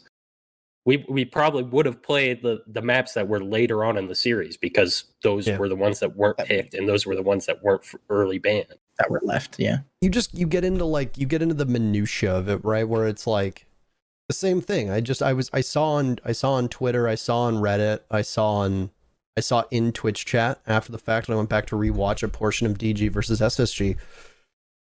Everybody was just saying, like, it was like almost like bad faith complaining. Oh, imagine this would have been over if it wasn't for the one map advantage. Like, imagine that it would have been these maps played. And it's like, well, no, DG would have been out of the tournament. And in the finals, these maps would not have been played because if you're doing 2 best of 3s, the way that you map ban is going to be entirely different, you know? And on top of that, after a best of 3, if there's a reset, then you'll often see teams immediately ban. I mean, look at what happens in the lower bracket when, let's say, for example, SQ versus DG is playing, and then the loser of that plays Mirage. Let's say DG wins that matchup. SQ gets annihilated like 0-7 on Clubhouse. Now, Mirage is not the strongest team, but let's say Mirage is a good Clubhouse. You could insta-ban Clubhouse if you're SQ, and you've immediately changed up the map pool right then and there. I don't know. It's just all the belly aching about the best of 5s kind of sucks because on one hand, I love a best of 5 that is a genuine best of 5. It gave us the best series we've ever seen. Yeah. You know, and I gotta say, let's ignore all of the prevailing arguments and say NIP versus SSG, actual real best of 5. I think that it wouldn't, I don't think, have surpassed EG Penta, but I think it would have given it a pretty good run for its money if that actually had gone to, what was the decider was Coastline? Would have been Coastline, technically? Yep. So you would have gone to Coastline for map number 5. What a fucking bananas map that would have been to finish that series on. That would have been a fucking hell in a cell. Yes. Like, that would have given us, I mean, obviously NIP would have had to have won that to win the whole thing. After they won the first 2, you would have been able to pull off the reverse sweep, think about the storylines, etc. But then, as much as I say that, there's no scenario where that would have happened because the real best of 5 would have been between you and TSM. Yeah, NIP wouldn't have even been there. NIP wouldn't have even been there. So it's like the only reason why we got NIP and SSG was because of the losers bracket. So it's like, yeah, like NIP lost to TSM earlier in the tournament. Like, yeah. To TSM, right? Yeah, it was the TSM I think it was it on stage? No, it wasn't even on stage. It was before the stage matches. NIP knocked out, because NIP knocked out G2 in the quarters. Was it the lower bracket? It was in the lower bracket, yeah. Oh yeah, that's right. Because it was double win. Because Fnatic beat G2, TSM beat NIP, and then NIP beat G2. I remember when NIP got knocked down to the lower bracket. After the match, I was talking to Pojo, and Pojo just says, "Good luck to everybody down there." Yep. just in his thing, and he came out to me and he just had like the Poge face on it, and I was like, "How was that?" And he just goes, "Let me put it to you this way, Chief. Good luck to everybody down there." And then he just did his laugh and then walked away, and I was like, "Oh boy." But that's the thing, right? Like, the only reason why NIP make it there is because they literally went perfect through the lower bracket. And that's a story in and of itself. NIP literally puts on this incredible run, just dummying teams in the lower bracket. Yep. But again, like, yeah, that's another storyline. Like, people wouldn't even be talking about NIP at SI if it weren't for the lower bracket. The loser bracket. They would have lost in quarters to TSM. They would have won their Brazilian group, the all Brazilian group. and then literally next match they would have lost the TSM, and that would have been their run. The first round. Like, do you know? Yeah. Like, they would literally be getting roasted. Like, they'd be like, oh, they can't do anything in playoffs against international teams. Like, that would be the storyline. Yep. But instead, they go to the lower bracket, have a crazy run, almost come back in the grand finals, and have this crazy storyline. Yep. And they But knocked, instead, and they, people were, are and like, they looked so well, they're good. lucky that they didn't play a real best of 5. Like, Yeah. okay, man. Did you not watch them just take over this whole losers bracket? Like, was that not cool to you? You're only worried about the one free map, you know? It's just like, and at the same time, it's like the Siege format is just going to be this ongoing train of like, it's never good enough. Like, if anyone from Facet's watching this, if anyone from Ubisoft is here, no matter what you guys do, it'll never be enough, because everyone's like, well, the most competitive way to do it would be XYZ, right? Yeah. Like every time something happens, we get a new format, we get this and that, and it's just like, well, we could do this instead. So like, I think that was part of it, right? It was like we finally got a major event. It got the double whatever elim bracket. It gives the teams a chance to come back, and then it was like it got to the end and it was like, well, they would have been more competitive if it was a real best of 5. And it's like, really? Like, we've been wanting this double elim style for so fucking long, and it's a problem that the winning team that didn't lose a map in the whole tournament gets a 1 map advantage. Yeah. I will say too, like, I think part of that even stems initially from like the example that pros and people in the game set, because we got a lot of complainers. Like, I don't know. I think it's a couple things. I mean, look at how long people were clamoring for LAN. I remember talking about this at events years ago, like 2 years ago, around the time of the Paris Major, where they're like, we got to get this game to LAN.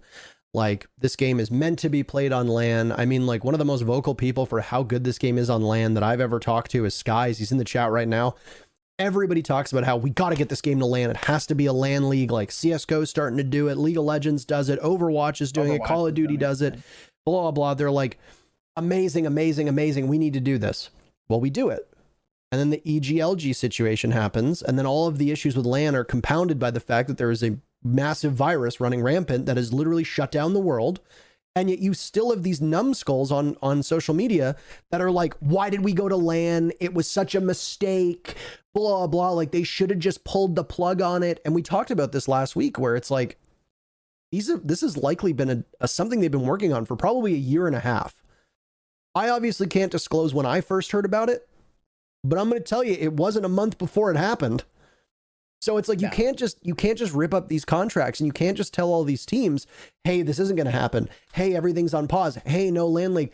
Hey, I know that you just spent over $1 million on a compound in Las Vegas, but a bunch of LG fans are really angry on Twitter, so we're gonna revert course here. Like, honestly, I think they might have, like, if the players didn't come out and say what they said, like, there's like maybe by the like 0.001% chance, by the grace of God, you know, maybe they were like, hey, you know what? Since it's gonna be online for the foreseeable future, we'll bring you back. But the immediate reaction from everyone, in my mind, completely, like, that any slim, tiny hairline chance that could have happened, out the window. Now, it makes sense, right? The players, they're super fucking upset. They're going to say what they want to say. They're not under contract anymore. They got their fucking pro league spot ripped from them, so they're going to complain about it. But, like, they also maybe ruin that hairline chance of maybe, you know. Yeah. And like I just said, it had more to be doing with the LAN league. And yeah, like, and you know, they got to be in the pilot program, all that shit. But it's like, you can't not have an Oregon playing a LAN league. But what are you going to do? Just like, who's paying for your rent, right? You're not making a livable salary. Like, I agree with all that stuff, right? You can't be in it if you don't have organization. But at the same time, like, it's going to be online for the foreseeable future, you know, as far as the public knows. And it's like, what the fuck? Nah, dude, what are you talking about? Mo Diggo was going to single-handedly keep that EG team house afloat with his streaming money. Like, exactly. Like, people don't get this. You they fucking tied him to the chair, just threw him in rank. Mo, you got to get the rent. He's got that stream goal up, EG rent. Mo, you really got to raise your profile here. Have you ever considered duoing with George? Just get in on the stack. It's good for exposure. George stack TK him a couple times, get the $50 donations. Like, there you go. Mars says he had a whip.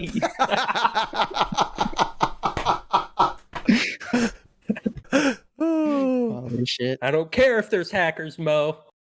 Yeah, and I mean, Cue back up. Rexon, we rehash this so much, but Rexon just said it's just like it speaks to my point. And I talked about this. I talked about this with Meepy, or I talked about this on the Pengu podcast, where it's like he goes, it would have gotten a lot smoother if we had transparency and didn't have to find out from a player on another team in a scrim, which is so correct. And it's like it ties back into the thing here where it's like I can say straight, and I have literally said to Ubisoft employees to their faces at events, you guys mishandled the EGLG situation. And I've said that to them. And you know what? I'm still casting, because you don't get blacklisted like everybody thinks you do for saying things, and criticism, if conveyed fairly, is fine. Conveyed fairly is that's the thing is a lot of people don't think about how they say feedback, and they just kind of spew it out, and then they get in trouble for it, and they think that what they said was what they got in trouble for, but in all reality it was how they said it. But I think Ubisoft dropped the ball in the way they handled it. I've been very upfront and very honest about that. But at the same time, it's like you've got players literally not even having your own org tell you that you're fucking them. Like, if somebody in a scrim has to be like, hey, I heard that LG's dropping you, and all the players are like, wait, what? That was and they go to social media and fire off a couple messages to their managers, and they're like, haha, so yeah, we decided it today. Oh, you decided it today. What do you have other teams on speed dial? You're like ringing up Canadian, and it's like, hey Troy, just want to let you know we're dropping the LG roster today. Don't tell anybody. And you're like, thanks, Luminosity. Like, what? Yeah, how does that even work? How stupid are you? Like, I don't get it. Now I'm thinking about it. How did they even figure it out? I mean, I know who told them, and I know how it got out, but it's not. I don't think. I know too. Yeah, I don't think it's public information. But I'm throwing out the food for thought for for any viewers in there.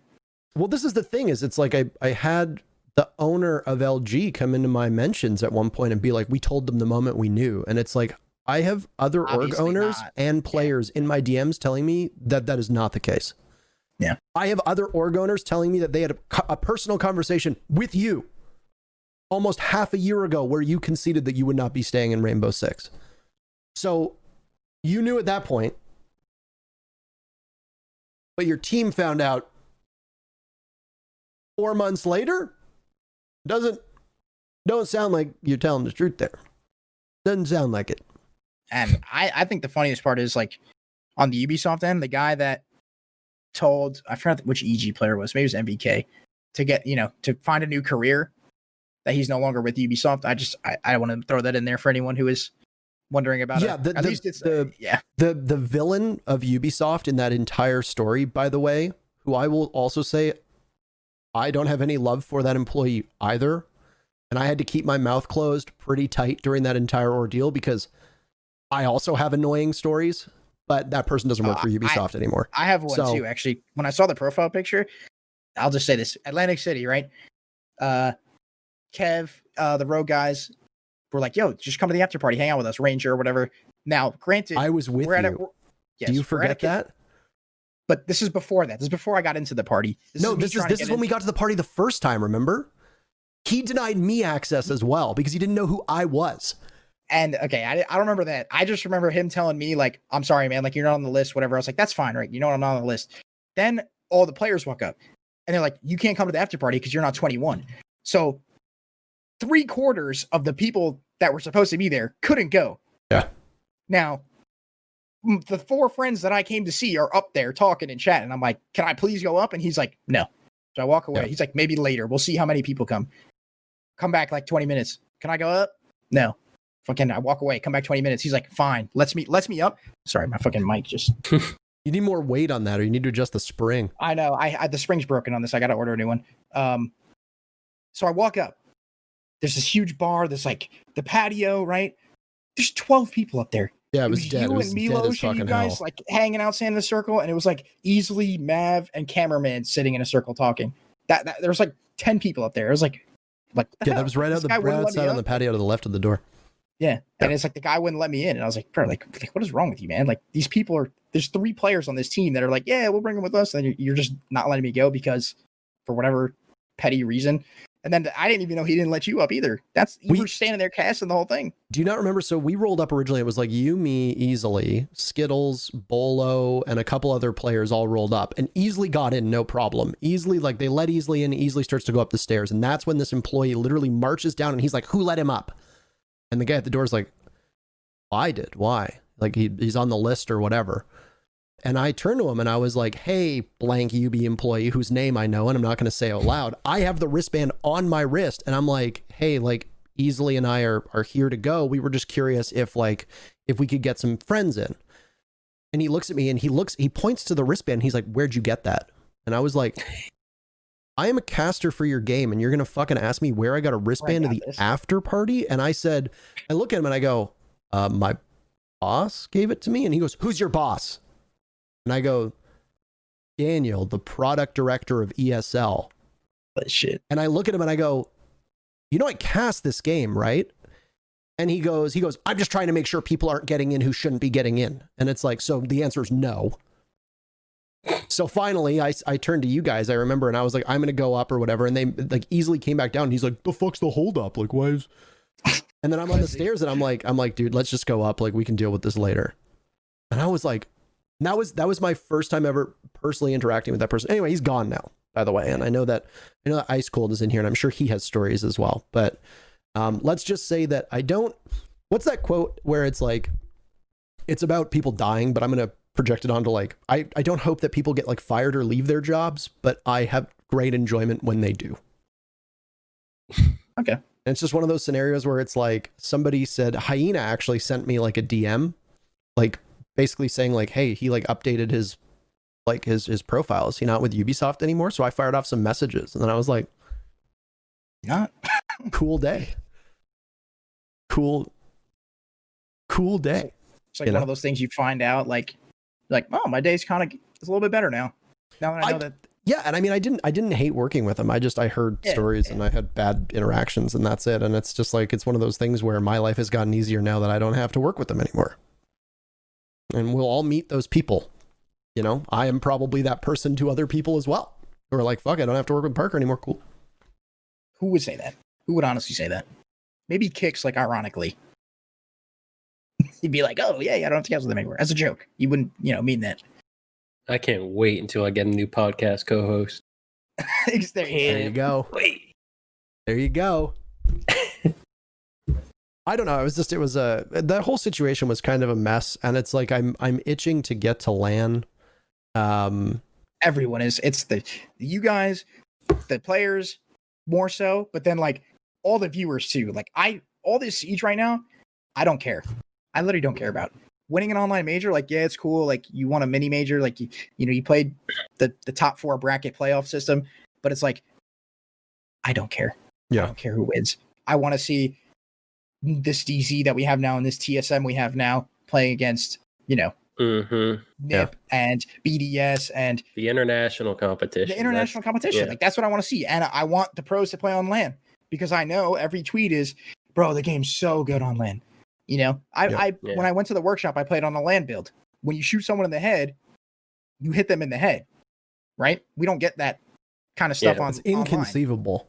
When someone sees you, you see them. You see them, yes. It's like you don't get punished for holding an angle like you do when you're playing ranked. Yeah. And it's like I have experienced it, so I want them to play on that too. I want the best players to be in the best conditions. All the viewers too. That's why we have 6,000 people watching. Like no one cares. No one cares. Yeah. Right now at least. When we get back to that LAN, when we get to the LAN league, I think it'll come back up. Honestly, in my opinion. I do think that they need to make the meta change. I find the game boring to watch. And if you're pro league caster whose job it is to watch this, who is fascinated by the teams, the players, and all that, if your pro league caster is bored with the gameplay, that's a big problem. And it gets to the point where it's like, depending on the teams that are playing, and I'm doing VOD review, I struggle to get through matches. This has almost never happened before. It kind of happened during the Lion meta just because I was so resentful of balancing that I did not want to watch the games. I went on record saying that I thought that the Lion meta was at least decently entertaining. but I was resentful with the way that Ubisoft was handling the game at the time. Not quite to that level of resentment yet, but it's getting there, where it's just like watching teams drone out things that they need to juggle explosives to blow up and then literally just run into the site at the last second with zero utility to use on enemies, to me is boring. Like, is the point of a frag grenade to kill an opponent, or is it to blow up a shield that an opponent is playing behind? Is the point of a flashbang to actually flash your opponent, or is it to literally just burn ADSs so that you then run in without any flashbangs? Like, that's the thing. Like, if you're going to have Jaeger, like, cool. Like, Jaeger and Lamage should be there to stop 70-75% of those things, but not all of them. But it's at a point now where it's like Maestro cams, deployable shields, bulletproof cameras, banshees, ADSs, or magnets. Teams are literally just chucking all their flashes in and then just running in with 10 seconds left to take gunfights. And it's boring. It's extremely boring. And that's why I'm in favor of removing utility, because it's just like the game is no longer exciting to watch. It's very dull and it drags. There is no real explosiveness. Everything is condensed the final 10 seconds. It's hard to cast. It's hard to watch. It's just, to me, it's not exciting gameplay. So if they fix the meta, I think it'll go back. I worry that they won't fix the meta. I think, like, all the arguments for, UB side or the content creators is like, well, that's what makes the game fun, right? All the operators have different things and it's not just a regular FPS. And it's like, okay, so you can leave Malusi having 3 Banshees in ranked, but make it in custom games so you could make everyone less, 1 less Banshee, right? Like, how hard would that be? I'm not a coder. I don't make games. I don't know, but it's like, why can't they just get like ambassador from each pro team and be like, hey, like, agree on some shit, right? Agree on what you guys want. And it's like, instead of we have to hear, oh man, they took Banshee away, they took a bubble away, they took a shield away, and all the casual kids are like, man, like, this shit isn't fun anymore. I don't want to play anymore. They could just do it for competitive. Like Call of Duty, half the shit that you can't use half the shit in the game because it's, they don't play it in the competitive. Yeah. Guns, perks, whatever it is that they ban, they're like, wow, this is ridiculous. We can't use this. So they ban it. But you can still you can go into a domination match and I could call on a chopper gunner, but you can't do that in comp, right? I mean, I don't really know how a chopper gunner would influence the maps, but well, what I'm saying is you get 11 kill streak and then you just fry the team and it's over, right? They can't cap anything, they can't plant the bomb, shit like that is what I'm saying. Because now the perks is like you get more perks or whatever. That's your kill streak, because you get more perks. There's no kill streaks, right? So I don't know. That's true. I see the argument to not wanting like gentlemen's agreements and things like the game balanced that way, basically, though, because then it's the pro side of the game is advertising a different game. That's true. Than the actual product, right? Yeah. So I understand the perspective of that, but I do think if we're not going to gentleman's agreement things, if we're going to just play the game as it is, then you got to talk to UB. Then the game has to get balanced accordingly. You can't, I don't think you can have 2 separate builds. This is a very common argument that's brought up, and it was actually brought up at almost every podcast that we talk about balancing. Somebody in the YouTube comments always says, well, what about like a pro build and a casual build?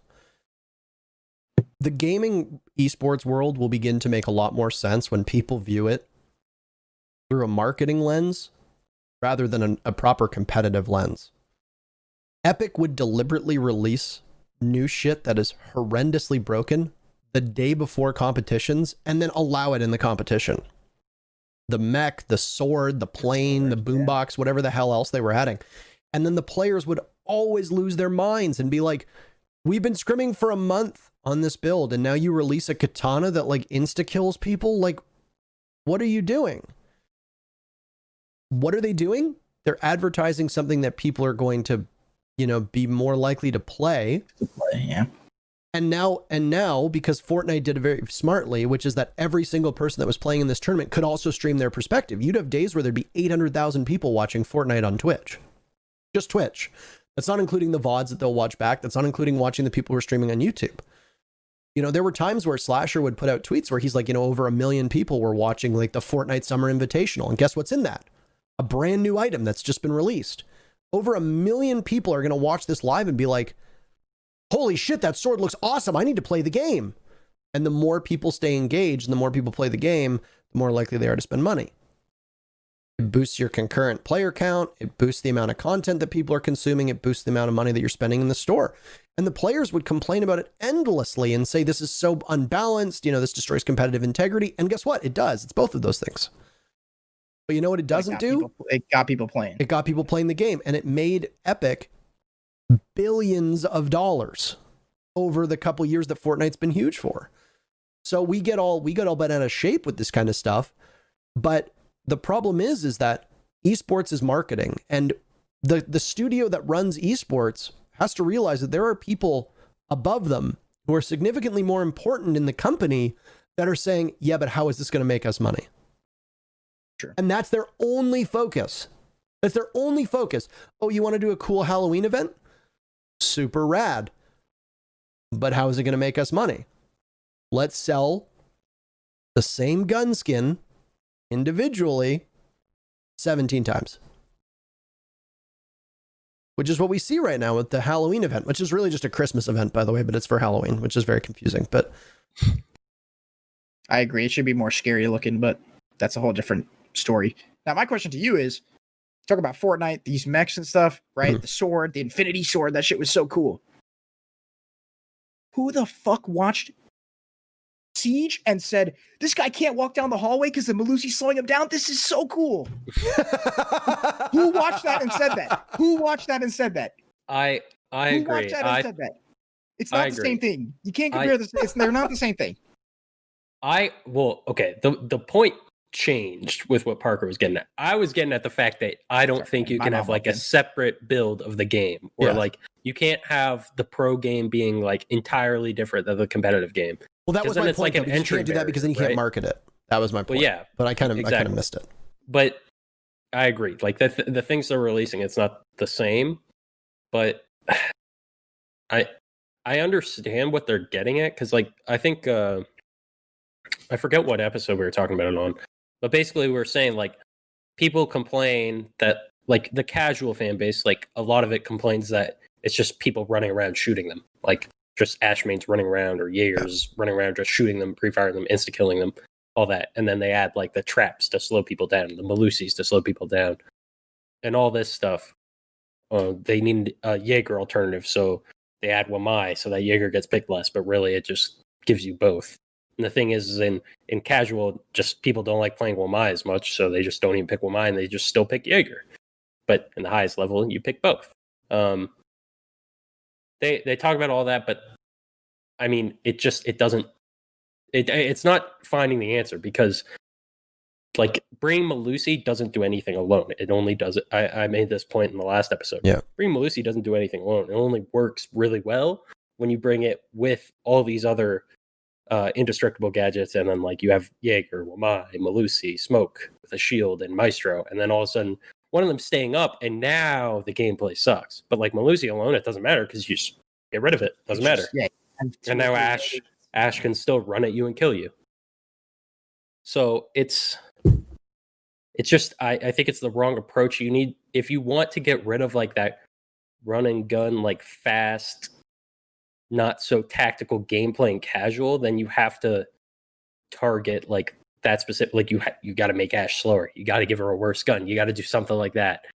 Or you got to make sure that she doesn't have a way to destroy Malusi's gadgets. And same with Sophia. Like that's the thing too, is like all these entry operators that are running gun, they can all get rid of all those obstacles. Like Ash can clear that all by herself.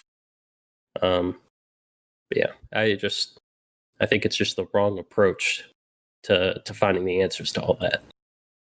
I mean, you ever watch this game? And I hate to dunk on consoles here, but I do think that the fact that this game is as widespread and as popular on consoles does harm PC balancing. And I won't say that's a bad thing, because I mean, if you really just want to get down to brass tacks, consoles matter more than PC because there's more people playing on console than on PC. Like I know that we like to sit in our ivory tower in PCs and realize that optimally, the optimal way to play this game is on PC. It is. It runs better, it looks better, it performs better, it controls better. You're going to get the most out of it than you're going to get on console. It's a big part of why I don't really want Console Pro League to come back, because it is inferior gameplay, and I don't think that's up for debate. But the problem is for PC gamers is that this game is not the same at all on console. And I've watched Diamond/Champ level console players play on stream, and it looks like it's chaos. There's people still can't aim. People can't really aim all that well. At Diamond, like, they miss a lot more shots than you'd see on PC. From that, not only is aiming harder, but it's harder for you to deal with gadgets because you aren't as precise on controller. The game is overall significantly slower in how it plays out, but it tends to be faster because people just go for kills. And I know that the dev team have said that they often prioritize high ranks on PC, but you have to imagine that they're getting marching orders from the suits above saying, hey, 70% of this player base is playing on Xbox and PlayStation. You can't just forget about them. They probably make up a huge portion of our money. So do stuff for them. And it's tough. It's really hard. And it's very challenging to already balance around casuals and competitives. That alone is already a nightmare. Now factor in that console casuals aren't even a third as competitive as those that are casual playing on PC. Somebody kicking back, relaxing on a couch 20 feet away from their television, listening to the game through TV speakers with no microphone and no headphones is not going to have the same experience as somebody playing on PC with a headset and a microphone. Just not going to happen. And it's tough. It's a real challenge. And I don't have an answer for it. I'm not a dev. Thank God. But I don't know how you fix it. I made that tweet about the 5 things that I would immediately change. And there were so many people that were just like, that would kill the game. And it's like, how would nerfing Melusi and getting rid of deployable shields kill the game? Or at least turning deployable shields back. Yeah. I really want to hear that argument. How would it kill the game? Dude, I gotta know. I posted a photo on Instagram last night of me facepalming, and I just said, what made you facepalm this week? And somebody responded to it this morning saying, your list of ideas to change the game, come on, man, Ubisoft is killing the game already. You don't need to do it quicker. And it's like, my suggestions were to nerf Echo, Melusi, deployable shields, buff IQ, nerf the G8. Like, I gotta know how that would kill the game. Next guest, you got to get that guy Johnny John 122 on here and ask him, because his argument is Ubisoft is already killing the game, right? So now you're giving feedback on how, let's say, if you believe they were killing the game, how to not kill the game, and he also thinks that feedback is bad. So what does he want? What does he want to do with the game? I gotta know. Like, I want to know what kind of game. What do they play? Auto turret, like. I could put the sentry gun in the middle of the site. It'll kill anyone that walks in. Yeah, that's get the laptop gun. Get the laptop gun from Perfect Dark. Throw it on the ceiling. The thing's a mini turret. Just tracks anybody that comes in. Yeah, pick it up and use it as a gun after. It's impossible for us to ever talk about console players on here because I don't. And this is specifically for the console players. I'm going to address you. I'm going to look right into the camera right now. I'm going to talk to you, console players. You're not attacking you. Not adopt a victimhood mentality and come into the comments and freak out because we as PC players have a different perspective from you. Because every single time we've had this show on and we've talked about consoles, the console players are always just like ready to be offended. And I don't know why. They're really sensitive to any kind of feedback or criticism. And it's like we criticize PC players all day, every day.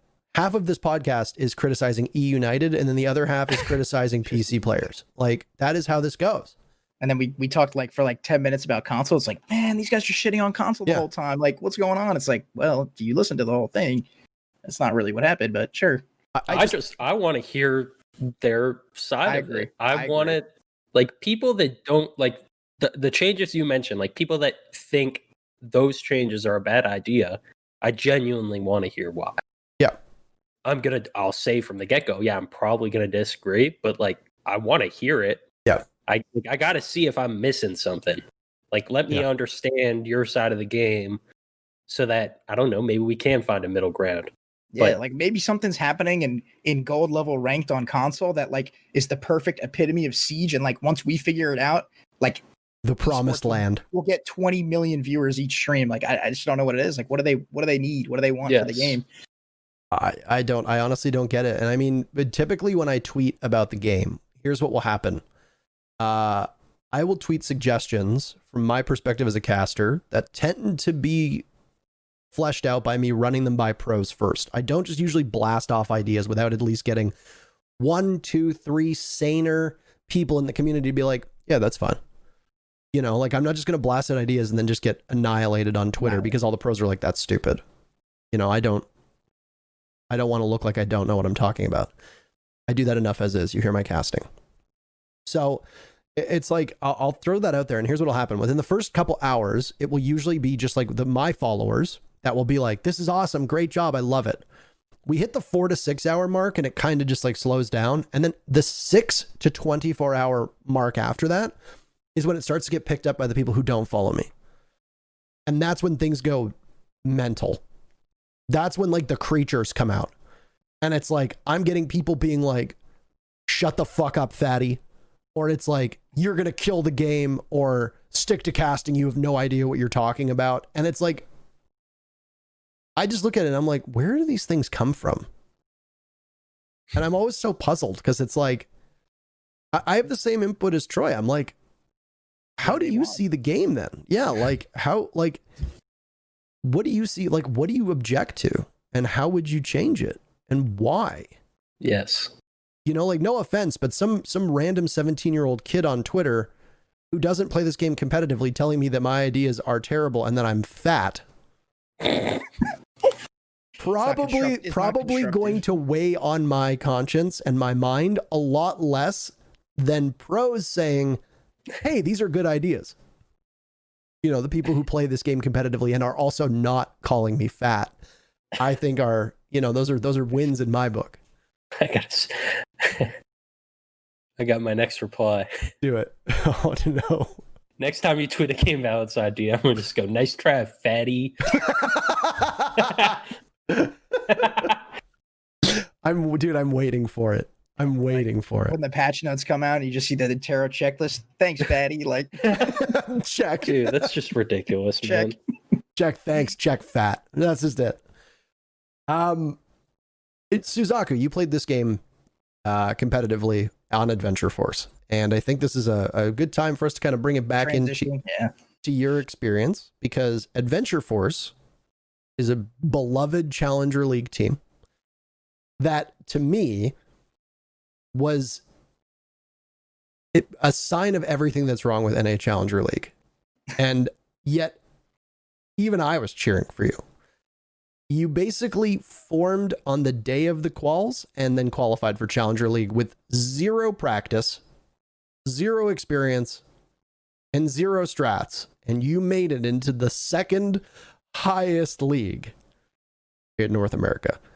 To put into perspective, that's like a bunch of buddies forming a beer league team and then qualifying for the AHL in hockey. Like, you are now playing on like a AAA division baseball team under the New York Mets. Like, that's basically what you accomplished. I want you to take us through the entire stretch of time involving you realizing, hey, we should try to qualify for Challenger League. Oh my God, we qualified for Challenger League too.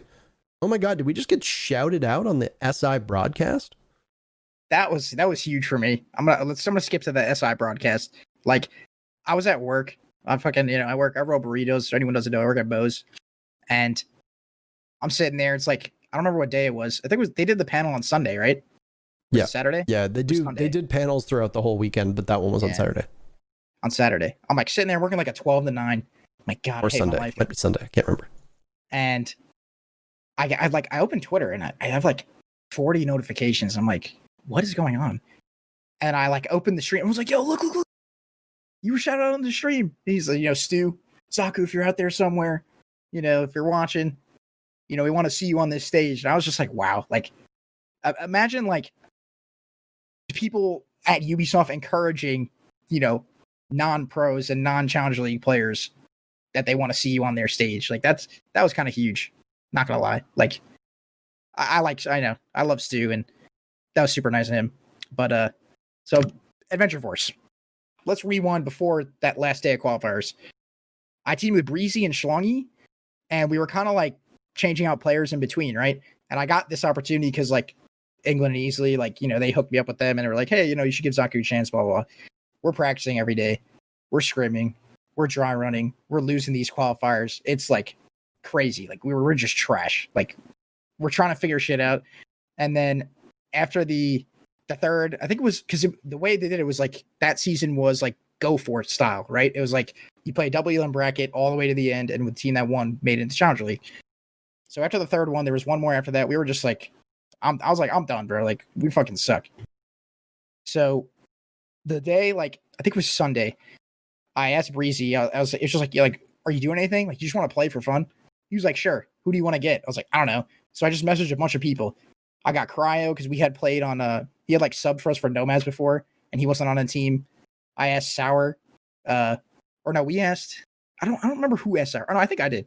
I'm pretty sure I asked Sour because like we had played before, just like once in ranked. I'd never talked to the guy. I didn't even know he was like 32. And then we got it was Throw. I played with him on Nomads. I was like, hey man, I see you're not on the team. You want to play? He's like, sure.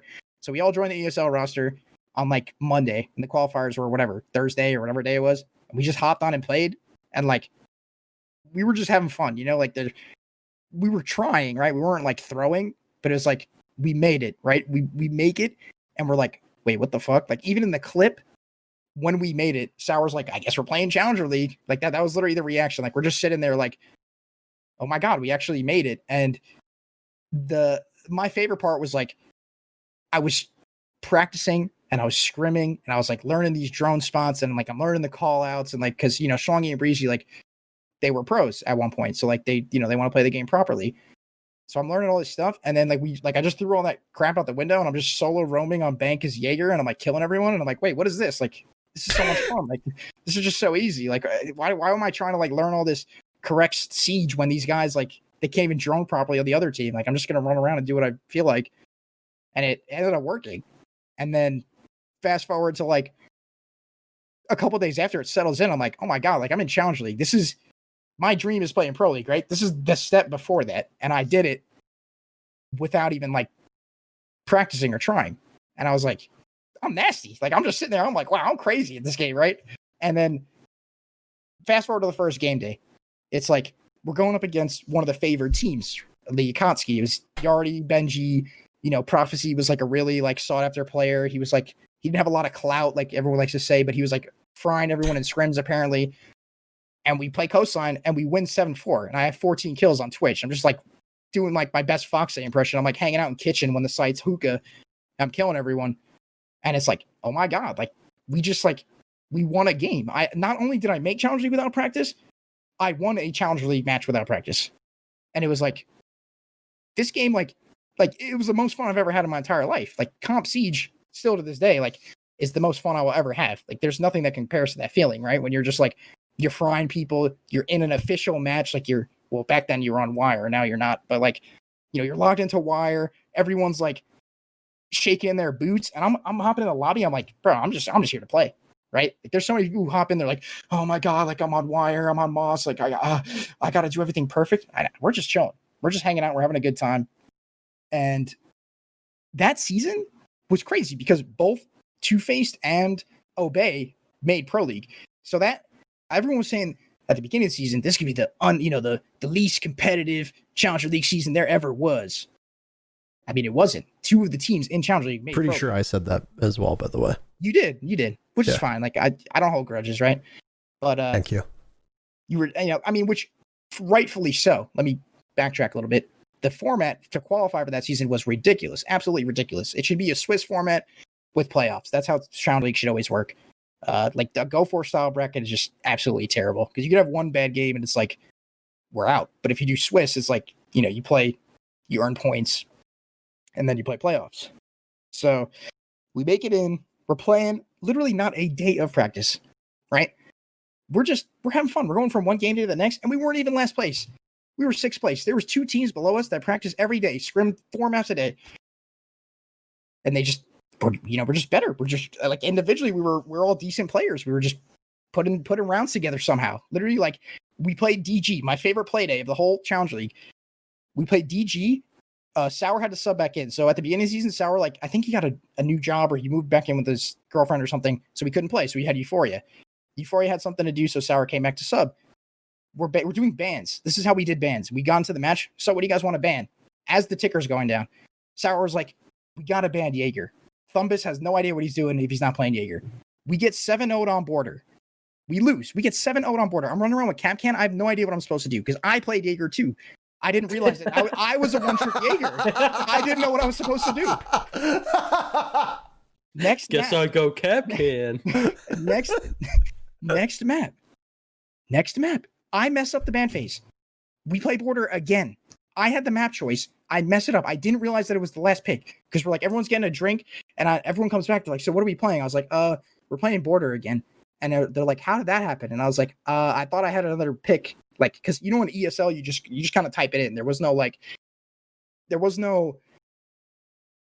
system. Like you just say there was we no ban. system. There was no system. Yeah, we ban this. Yeah. We ban that. We Yeah, pick you just this. type it out. Yeah. So it's like I forgot what maps were up, and we playing border again. And like, you know, Yeti after the game, like the DG guys were like, oh my god, like they ran it back on us. They figured out what we were doing, and we came back. We came back and won that second game 7-4, and it was like we left Jaeger up.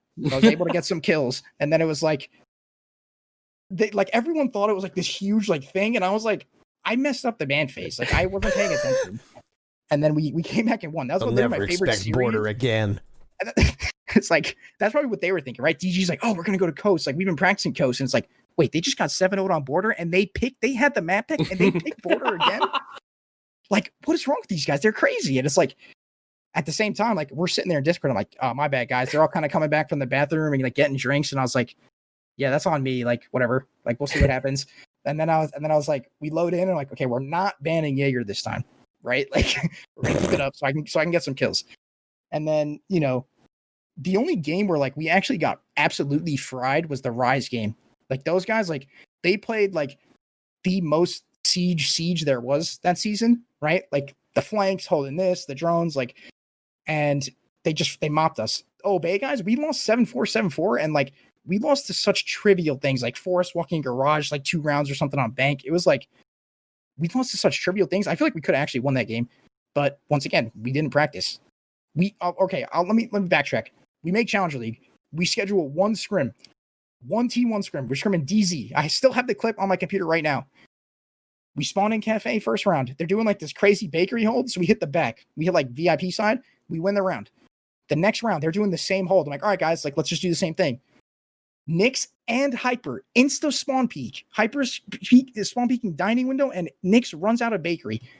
And I went on this tangent for like 2.5 minutes, and I was like, scrimming is fucking pointless. Like we spent our whole time like we finally got T1 scrims, and the way that they adapted to their setup not working was to kill 2 of us off the spawn before we got in the building. Now, do I have to be ready for that on game day? Of course I do. Is that something that I should be complaining about? No, of course not. But like. It was so ridiculous in my head at the time that I'm like, wow, my whole life, like, you know, I never scrimmed a T1 team. Like, this is fucking crazy. This is about to be the best siege experience of my entire life. And I got insta spawn peek. It was 2:59. I have a screenshot. Like, I have it on my computer. And I was like, you just see Nyx DG Echo running out of bakery. And I'm like, I'm not going to post a clip of me going on my rant because I used a lot of profanity, but like, you can ask Breezy, you can ask Cryo. Like, it was insane. Like I was sitting there for like 3 minutes. We played the rest of the map. They left. And then I was like, I'm not scrimming again. I was like, I'll see you guys on game day. And that was it. Like I didn't play the game at all. We just hopped on a game day and played. It's funny because one of the things that I used to hear about the old Mouse team when England was on it was they don't scrim. They just play Destiny. Yeah, that's all we did. All we did was grind Destiny at that time. And then like I would hop off. Like I'd play matches. Be like, all right, guys, like see you later. Hop on. We'd like play raids or whatever. Just like pinnacles for the week, and it was like we did not care about siege like at all. Like I don't think anyone on my team really played. I think maybe Euphoria played, but like we all were just like you said, the beer league group of guys like on Wednesday nights getting together playing some Challenger League. Like, you know, I'll say is I got my $250. Like I got my bag that season. Now going back and like as far as like my goals as a player and like what I want to accomplish, that was probably the stupidest thing I ever did. I took that chance and I threw it out the window, right? Like,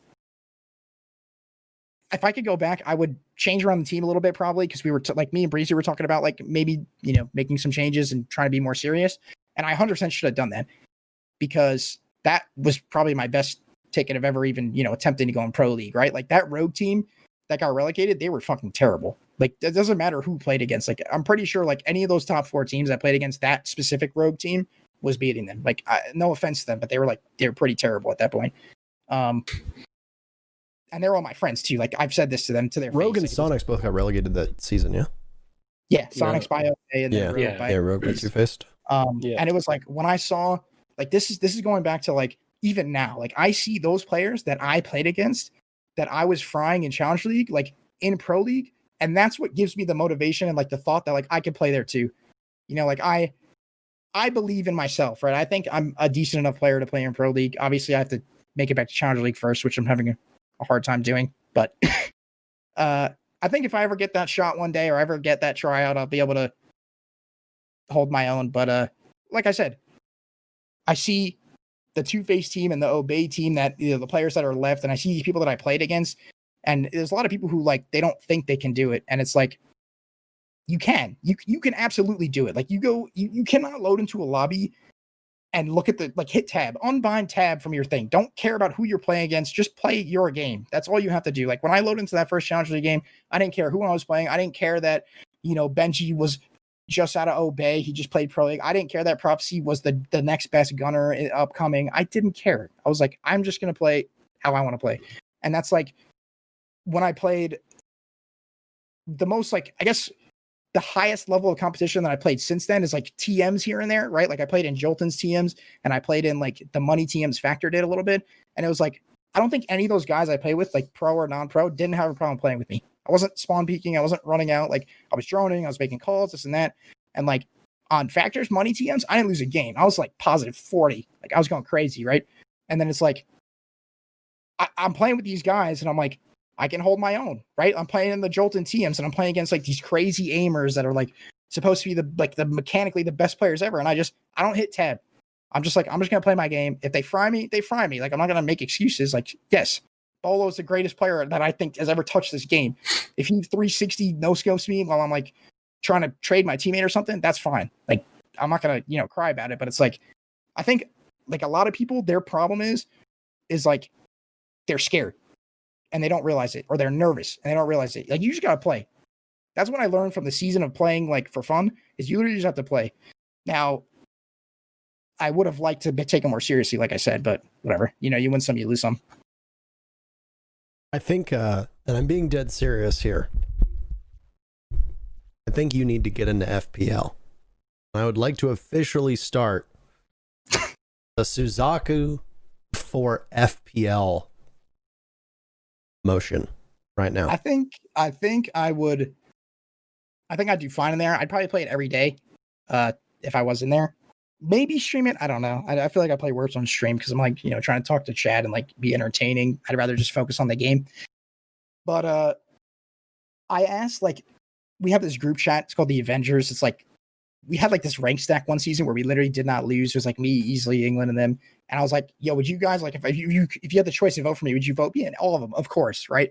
Like I was playing rank with Fox, you should be in there. I was playing rank with Ball last night. You should be in there. And it's like, I appreciate that. Like, I don't know. I'm not 100% sure. Like, I'm sure there's a couple people that don't like me that much because I also, I don't really hold my tongue. If like the team, like teams that are losing, I make fun of, right? Because it's funny. Like, it's not funny to make fun of teams that are winning. So like those people on those losing teams, they're not going to be the ones to vote me into FPL because I made fun of them 6 play days in a row. But it's like, I mean, like, I know Troy can attest to this. Raleigh Major, right? EG. They like lost or something. And I took a meme from like, I just made a random meme.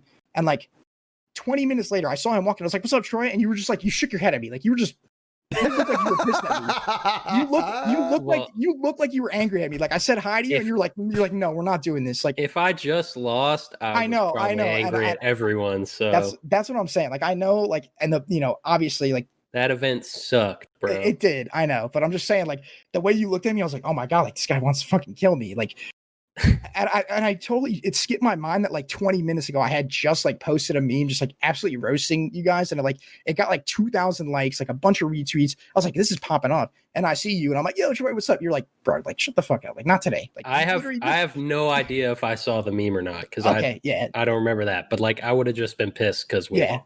I didn't take it personally.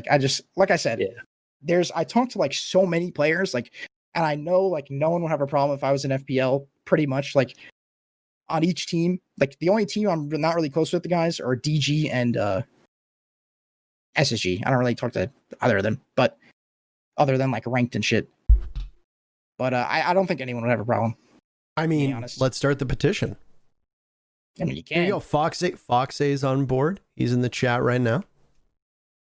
Necrox said hashtag Raleigh never happens. Holy shit. I'm telling you, man, that event was devastating. Great chicken, though. Yeah. Really good fried chicken. Yeah. Really, really good. But the one silver lining. I mean, let's have him vote. Fozo's in here. I don't know if Fozo gets a vote or not. Forrest is in here. I don't know if Forrest gets a vote. Canadian is in here. Maybe Canadian gets a vote. Yeah, I'm down. I appreciate it. You know? So, I mean, somebody else said above that you would actually be fine on a team. It's just nobody would give you a shot because they just see you as the Twitter memer. And this is where I think the whole clout argument does kind of fall apart, because you have an abundance of clout in probably the wrong place to be a player. Yeah. You know, but people say that clout matters. I will tell you this, and I know that we've talked about this very briefly. There was a period of time where we were having events and ESL was saying, you know, who in the community could we bring in to kind of bridge the community gap, etc. I might have recommended your name for an interviewer. And then I said, just don't check his Twitter. I actually remember at USN, the first USN, you, me, and Stu were having a drink at the bar, and you were like, or sitting in between you guys, and we were like, literally what you just said, you said that to me, and I was like, I looked at you and I was like that's all well and good, but like, number one, I want to play. I don't want to do like any other shit. I want to play the game because I know I can compete. I'm not saying I'm some God sent like player that's gonna carry fucking Tempo Storm to an invite win. I'm just saying like I think I can compete, right? If I get on a team and I play like shit, drop me. Like that's it. Like I don't care. But like, you know, you guys were like, why don't you think about doing analyst work and casting? So as far as the casting goes, I'm shooting that down because I hate the way my voice sounds. I know everyone does, but when I hear myself, like I sound like a kid. You ever see those TikToks where it's like, this is what, you know, guessing what someone sounds like. Like I'm a big dude, and then you hear me talk and you think I'm a child. I'm 24 years old. I sound like a kid. Anyone who's sitting here that didn't know that, I'm 24 years old and I sound like a little, you know, like you don't sound like a kid, by the way. You sound totally normal. You sound like a normal adult, by the way. Anyway, so I just like, I wouldn't be able to cast because I would go back and like, you know, watch my own stuff to try and get better, and I'd want to shoot my brains out just because like I hate listening to myself. Do you know? Do you ever watch Dota? No. I think you are cut from the same cloth as Sir Action Slacks. I think you could be a desk host if you wanted to. I think you could do great content behind the scenes. I think you doing roaming interviews during group stages, which is what they tried to do that with me at Raleigh. But a combination of me literally being in a diabetic fever dream and not understanding what was going on around me, coupled with the fact that I'd never done that before and being exhausted all the time. No. There was that one clip where it was like I went up and I interviewed Bolo at the foosball table, and then I said to Fabian that I loved him or whatever, and then he gave me the middle finger. Like, those were really the only two notable things that came of it. I think you'd really excel at that role. Everybody in this scene wants to be a player, and I know that there's a running joke that I'm just trying to convert as many people to content as I can. As possible, yeah. But I do think that, you know, your drama alert stuff that you used to do was good. I did listen to your podcast. I thought your podcast was fine. I don't think you have a weird voice. I hate my own voice. Welcome to my world. I have to listen to it hours on end a fucking day. How do you think I feel? And yet people come in here and they'll say to me like, you have the greatest voice I've ever heard, blah, blah, blah. And I'm just like, I hate what I hear. It sounds awful. And yet people like it. So I don't think your opinion matters here. Reluctantly embrace it. Nice. But I think you are naturally funny. I think that if you don't want to play, that whether it be YouTube videos, whether it be, analyst or casting work. I will say this, I don't think you're suited for live action casting, but if you're on a desk as a host or an analyst, or you're doing segments and interviews, I think you would bring a shitload to the broadcast, because we don't have anybody like that. Veli is our resident funny guy who says outrageous things. Jacob kind of inhabited that role on the qualifiers. I think he did a great job. But we just sandwich. That was my favorite, the sandwich. Like we need like goofy personalities that can make funny content, because most esports content is so boring and safe and shit. So and now the argument that I brought up with you when we were talking about that is like, if I sign with, whoever, Faceit or Ubisoft, I'm gonna have to tone it down. No, you know what I mean? You see the shit I post all the fucking time. We talk about docking and shit like that on my stream, and yet we still have people reaching out to sponsor me. People don't give a shit. I think if I had to choose one of those 11 things you just mentioned, it would definitely be like the interview stuff, like not the desk, like the live casting, the shout casting like that. I just stumble over my words. And like I said, I want to shoot my brains out when I'm watching it back. But like, I'd love to do like the interviews behind the scenes and stuff. But like in the back of my mind, like you said, everyone just wants to play, but it's like, it's super strong, right? It's like, and I'm getting old. Like I don't have time. Like I can't be like, I'll cast now. Maybe I can play later. Like if I want to do that, I gotta do that shit now. Cause like when E United, I didn't even ask them for a chart or anything, but when E United is looking for a player and they see Cans and Chiari, who's 18 years old and is dropping 22 every scrim he's in, and they see Zaku, who's like kind of a smart player, holds his own in FPL, like who's 24, who are they going to pick? Yep. It's just simple as that. I mean, Tempo picked up Jarvis, to be fair. I mean, and Jarvis is like the second oldest NA pro or something like that right now. He's turning 29. Does happen. Like it does happen. I'm not saying it doesn't happen, but like in that specific example, like that's one of the examples where it would work out for, someone who's not the 18-year-old gunner, because they have that, right? They have creators. I think Mark is a good flex. I think Dream, like when he was playing Ash, he was insane. I don't know what he's doing now, like flank watch or something. That's ridiculous in my opinion. But like they got Jarvis to get that like veteran, the comms, the stuff that they needed. Obviously, it's not really working out perfect, but at least they know what they wanted, right? And they didn't just pick up the next 18-year-old kid who is going to drop 25 on you. Jarvis might actually be the oldest. Current in Pro League? He might. Yeah, he's 29. Super's older. Super's in his 30s. Never mind. Oh, yeah. Super's 32, 31, 32. Jarvis is 29. Just turned 29. What about renewals? We're talking about NA for us. Yeah. Come on, man. Also, people joke around that renewals is like 40 something years old. He is not 40 years old, chat. I don't know why. I don't know why this became a thing, but Zilchi is 31. Okay, so Zilchi's in Canada division, to be fair. We were talking about USD, but yeah. We're talking about US dollars. But people are like, yeah, dude, like they literally named the Canada division and the US division the divisions, so their acronyms are just US dollar and Canada dollar. Like the big boss at Ubisoft was like, how do we make more money from this? Like, just name it after the money. Like, what? That's how you get more money. I don't know. I mean, I'm always on the lookout for casting talent. I'm on the lookout for personalities, period, because this was something that it actually got shared today. Shout out to Red Warden, who's just been, by the way, just like the MVP of sharing our stuff. We do not pay them, by the way. Red Warden does all this on their own. There is no, but you get a shout out now, I guess, for sharing our stuff. I really appreciate when I go to the subreddit and I see people clipping stuff. I had that rant a while back about nobody, we've got literally hundreds of people watching this right now, and there will be many thousands to tens of thousands that rewatch this based on the numbers we have. And it's like, and yet none of it gets shared on the Reddit, which is just like, it's sad that this doesn't happen with other podcasts. It's not just us. It's also Logic Bomb.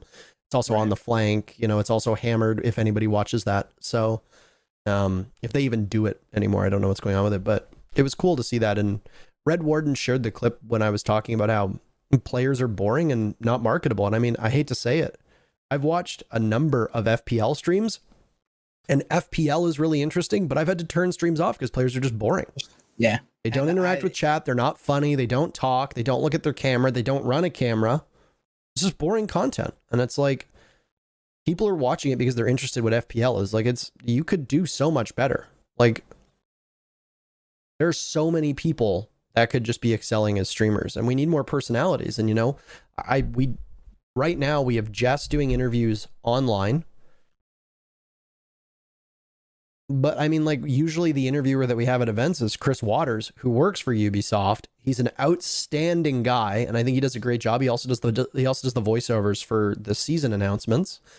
But he's not like a Rainbow Six figure. It's not like people see Chris Waters and they're like, oh my God, you know, like a Rainbow Six guy. Yeah. Have you go around and talk to people in the audience with a microphone, put you in silly getups and have you do stupid skits during the group stages, you know, like put you in like a fucking safari outfit and have you go like hunting for like Pro League monkeys or something like that to try and find people who've made like stupid swings and shit like that, and have like a bug catcher's net and just go around filming, and it's funny content, you know, like it's shit that's missing.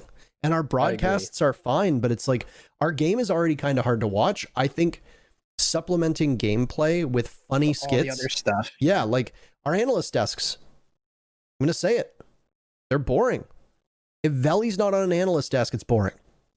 I'm sorry to say that to everybody else that's on it, because we treat the analyst desk like a desk for analysis. You know what an analyst desk isn't? That. An analyst desk is where you bring out props and you have wheels and you spin stupid things for like the chokeometer and shit like that, and you say outrageous things, and you rip off your shirt to reveal a team's jersey, or you, like Veli, you throw things in garbage cans, and it's funny and it provides good content. But then it's like, I hate to say it, but it's like our analyst desks are, it's just like a couple people who are very knowledgeable and very nice people. But they're not, but they don't, like, they just sit there and they talk about like how good a team is or how bad a team is, and that's it. And there's no spark, there's no controversy, there's no entertainment. And then what do people do? They treat it like a bathroom break. They get up and they go to the bathroom, they go get food, they go get water, and then they come back when the match is on. They probably still would, but at least for the people sticking around, it would at least be funnier. I think like the thing that sold me on Veli was like, I watched USN live. I thought he did a good job. Obviously, everyone can learn more about the game after their first time doing anything with it. When I saw like the trash can clip, I was like, I want this guy, right? Like, I want him to be in the game. I want him to learn. I want him to grow, and I want him to like be comfortable on the desk with the other people. Now, like, I was ecstatic when Rams got on the desk because he's my friend, right? And I played with him. I played at the workshop with him, and like it was like awesome opportunity. But and he's a great analyst. He could tell you anything about like any pro team. But like his character on the desk was boring. Like I told him that this is not something that I'm just saying here and roasting him. Like I told him, I was like, look, man, like you got to give it more spunk, right? Like that your analysis of how SSG is doing this tournament is amazing. No other analyst on that desk could tell you the things that you were telling me, but it's just so monotonous that like people don't care. And it's like, I don't know. That's like you said, it's like what we're kind of missing. It's like a mixture of both. I think Veli's getting like a lot better at the actual analyst part, and then he like ties in his funny stuff, and it's like it's great. So I think that's like what we need to work in there eventually. Troy, did you watch any of the desk with Jacob on it? I know that you are an outspoken Jacob critic, so I want to know. I didn't really watch. You didn't really watch? I thought it was good. I will say this. I will say I caught a brief bit. I mean, I forget exactly what he said, but it wasn't the nicest stuff about us right before my interview. I mean, did he tweet that DG deserved to win the match? I don't know. Did he? Oh, no, but tweeted that. I tweeted that. Yeah, I just know you like to farm impressions, though. I don't know what you're talking about. Also, and you don't know what the fuck you're talking about. So, like, am I also fat? That's what it is. Yeah, fatty. Nice. That's what I got. One sec. I gotta find that tweet now. I got a good tweet. There you go. Before I forget, just farming impressions there. Learn what you're talking about, fatty. Before I forget, what you were talking about like the actual players being like, you know, people and not just players on a team. I follow like Red Cube and his work on DG account, and I think it's great. I think he's like really helping them out because they were really struggling before. But like he tweets about his struggles. It's great because you get to see like you see the content on the DG account, and then you see what he's thinking when he posts it. Like, I really like the way this video came out, this and that. And he said one day, he's like, look, like I worked so hard on this intro video for the game day, and it got like 20 likes or something. But then I post a meme and it gets hundreds of likes. And I'm like thinking to myself, like, it's not because it was bad quality. The quality of the video you made was insane, right? Like it's videographer type stuff. it's the fact of the matter is that in the video, like before Nyx, right? Like Nyx was like a big personality on that team. Who's the big personality on that team now?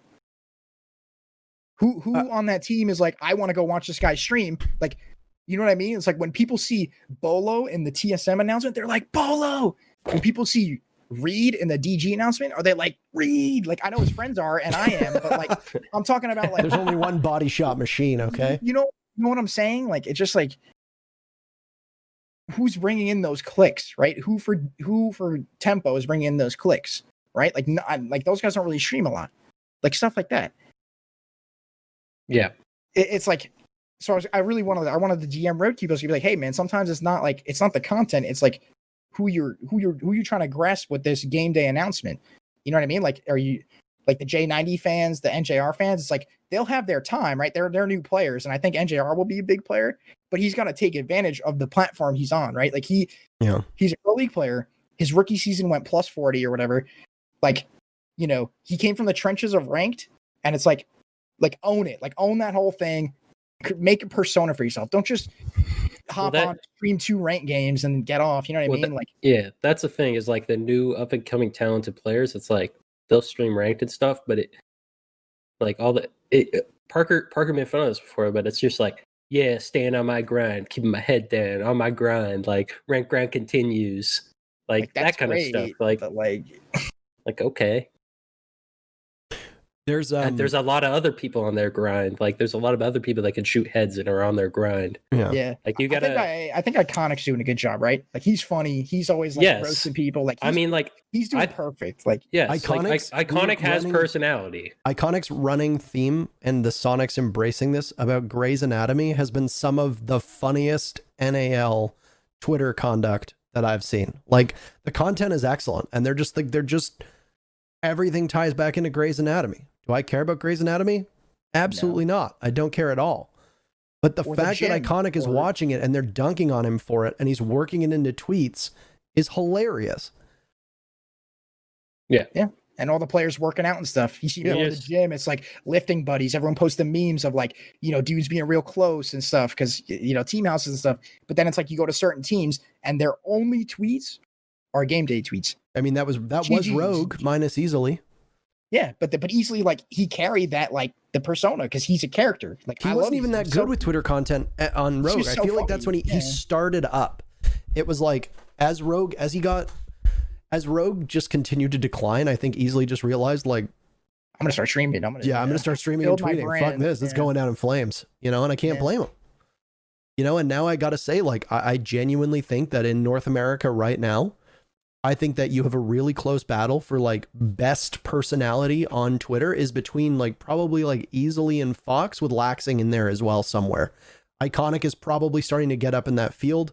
I'm probably forgetting something, but that's like just in terms of like hit after hit on Twitter, I gotta say like it's probably between Fox and Easily for me. Yeah, and it's great. If you were, you would know who it was. You would know enough of their tweets. Yeah. The fact that you're saying it's Fox and Easily is because they're the most prominent. Yeah. And it's just true. Now I like Super's content. I think he's funny. The stuff he'll roast the fuck out of people. He'll post when he doesn't delete it. Stats. Yeah, when he doesn't delete it. But it's like, you know, who else is doing that stuff? Nobody. I mean, Super provides different content. And the other thing with Super is that, you know, I'm obviously not going to be no way you responded to my tweet from Sunday with nice analysis, Fatty. Okay. See, man, I have good Twitter content. I'm reporting that for hate speech. Well, man. Yeah, he's actually going to get banned. He's going to get his account locked. Yeah, no one else in the stream do that because that would don't actually do that. Please, I beg of you, don't actually do that. It wouldn't be hate speech, by the way. You wouldn't get in trouble for it. But I think Super posts good content. I think Super does something that nobody else does. There's nobody in our scene who is openly as inflammatory as Super is. Super doesn't give a fuck who you are. He will call you out straight to your face. I mean, the other day, I think the tweets are still up. But the other day, like he was grilling Bio, and he just like openly says like they were trying out people to replace you, and he just openly posts that on Twitter. Do I think that's the place to share that on Twitter? Absolutely not. Yeah. Do I think it makes for good content that creates a discussion based on not the greatest topic? Sure, but yes, it does, and nobody else talks about that. And I got to say, Seth does, whether we like it or not, he does shine a light on a particular part of this scene that we don't get to see, and people speculate about all the time. The amount of stories that the three of us have, and you in particular probably have more than a lot of pros do.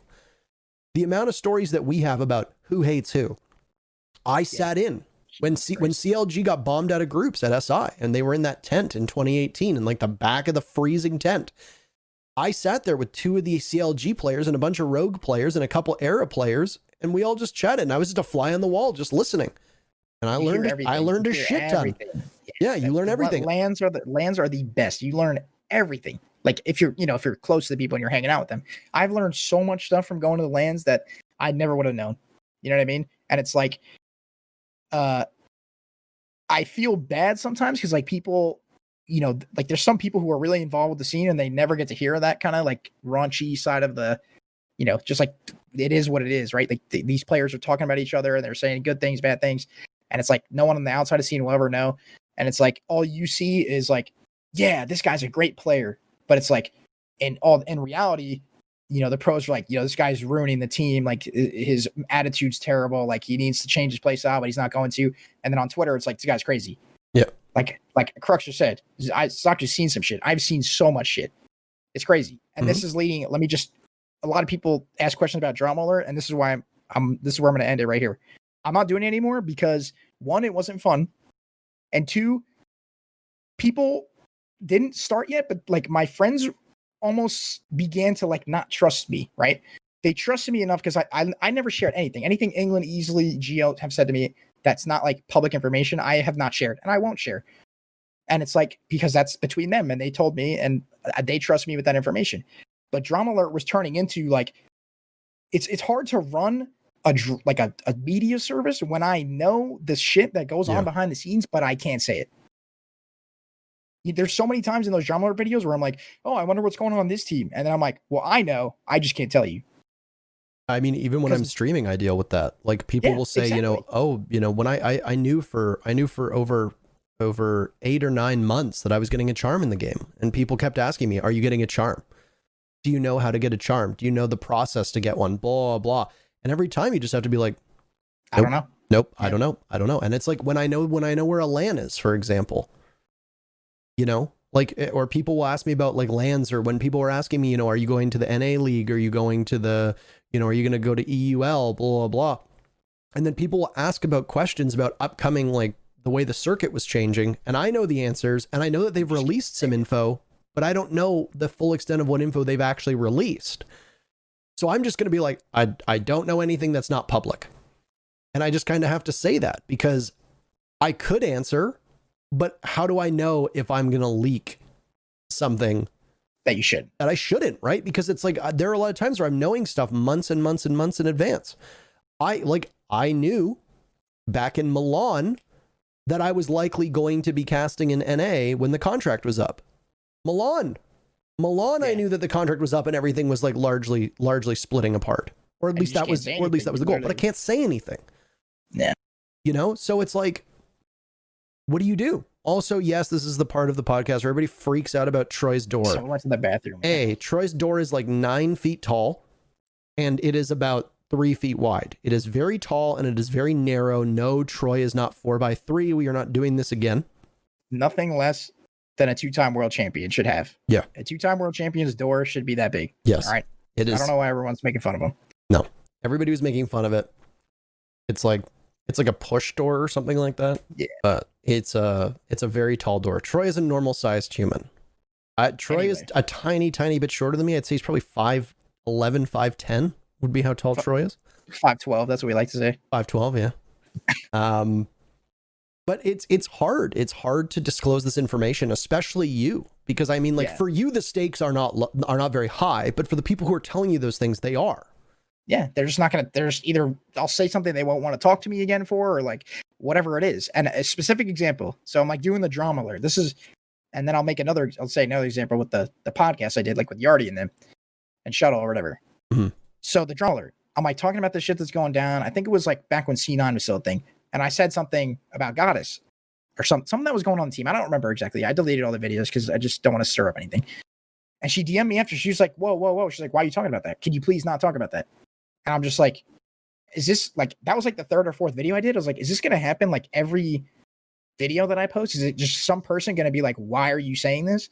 And I thought that it was like, people were like, it's our duty to know what's going on. And since you're not a pro, you can talk about it. And it's like, well, people are just not going to tell me anymore. Yeah. I'm just not going to know. And then I'm going to turn into, a fucking channel that talks about updates for the game and the actual like esports stuff that's going on. No one cares. You could go on Strafe and see that BDS 124 or 2-1. Sorry. Like, I don't like, that's not the content that I wanted to provide. The content I wanted to provide was the juiciness. Like, not the, what's in front of you. Is that why you started the R6 ebot account? I don't run that account. I don't, it's gotta be EU people, the way they talk. And I hated that people thought I did that. It was so frustrating. I hate being anonymous. Anything I say will be like to your face or on Twitter. I'm kidding, by the way. It was just because I remember when it first came up, so many people thought it was you. I got DMs daily. And then they're like, wait a minute, he's not an incel. Can't be him. Yeah, I don't hate women. So now we're, obviously, as everyone knows that I don't, because I'm literally the biggest simp in the community. Fast forward. Oh no, Iconic's been simping a lot recently. You might have me beat, honestly. Do they not have water in Harrisburg? Because that boy's thirsty. So. The East Coast is dry. Everyone thinks the West Coast is like, on fire and like on a drought. It's actually us, me and Iconic. Facts. I actually just bought a humidifier. It arrived yesterday, and I have not been this excited in a long time. So we'll make the podcast. We're talking. We get Shuttle on. Shuttle goes on for like that whole, I don't know if you guys watch it. He goes on for like an hour talking about like all the team shit. And this was before he got picked up by DG. This is when he was playing on like that Challenger League team and didn't make it or whatever. Mm. And he just said everything that went on Rogue. And like, I heard that and I never heard Shuttle talk before. Well, I've heard him talk, but like not about stuff like that. I was like, wow, like that's actually like, that sucks, man. I'm playing with Overwatch with Slash. And he's like, oh, by the way, Zaku, I watched that thing with Shuttle and I want to get on a podcast with you. And I want to tell you what actually happened. Yeah. And I was like, okay, maybe we'll do it one day. Never did. And he was like, because all that shit that he said was just not true. And he gave me like 100 examples. And he's like, I can have everyone back it up. And I'm like, okay, whatever. Like, fine. I do the podcast with Yardy. Now that I honestly like, that was super like opinionated. Like that wasn't like, there was, you know what I mean? Like he was basically telling his story. I don't like to call it a podcast. It was like an interview almost. An interview. Yeah. After that, DM from Nyx. Let me come on and talk. DM from Hot and Cold. Let me come on and talk about Nyx. He's like, and even Hot and Cold was like, look, I'll tell you how it is. Like, I'm not going to defend him and say everything you already said was false. I'm going to come on and tell you what it was.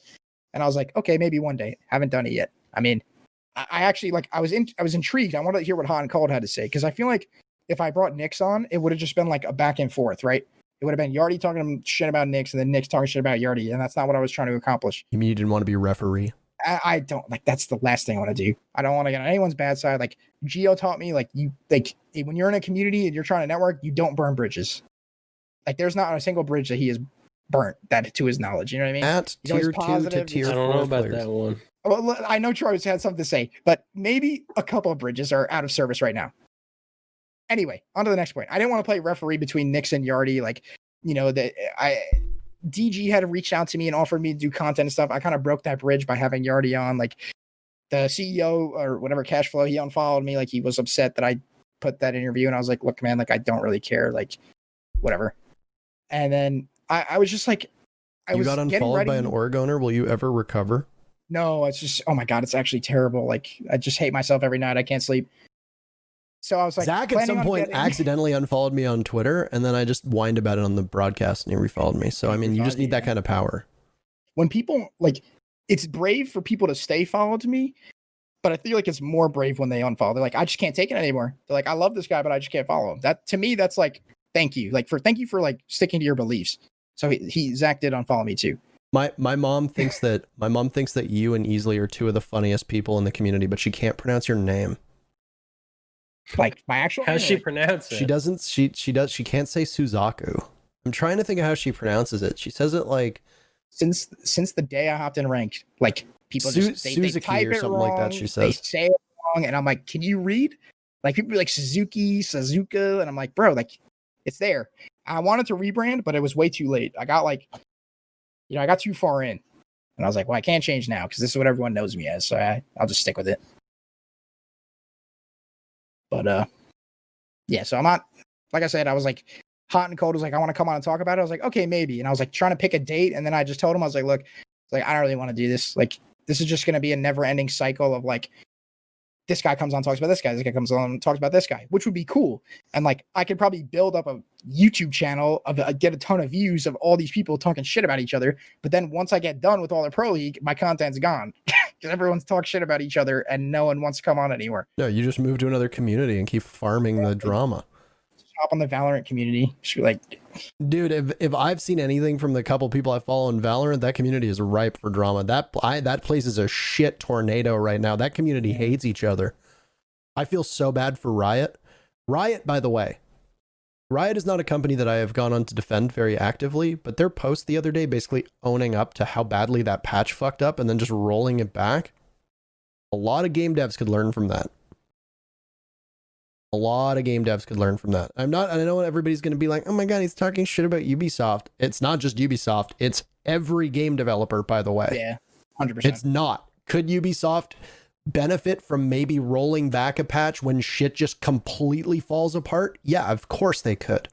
But could Overwatch and Blizzard? Yeah, of course. Could League? Yeah, of course. Could Valve? Yeah, of course. Like, I think the problem with Ubisoft is like, they'd put the patch in and like there'd be all these bugs and they'd be like, shit, like we got to revert the patch, and they'd revert it and there'd be even more bugs. Like at this point, like I have no faith that the game's going to work after a new patch. Like something's just not going to work, which I'm just, we're living with.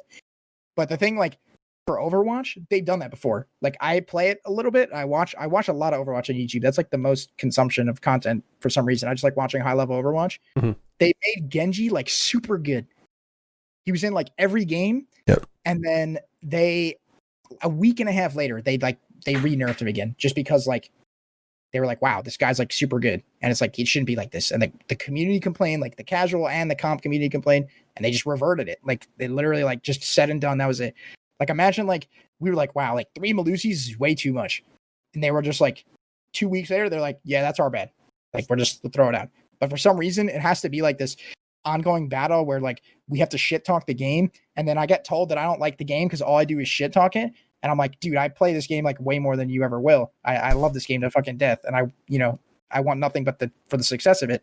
And it's like that's the difference for Ubisoft and other companies for me, at least from the things I've experienced personally. That's like a personal experience from Overwatch to Siege. I will say this. I mean, we saw that, and Troy can speak to this one specifically with how good Ella was for but a week. The one thing I will say about...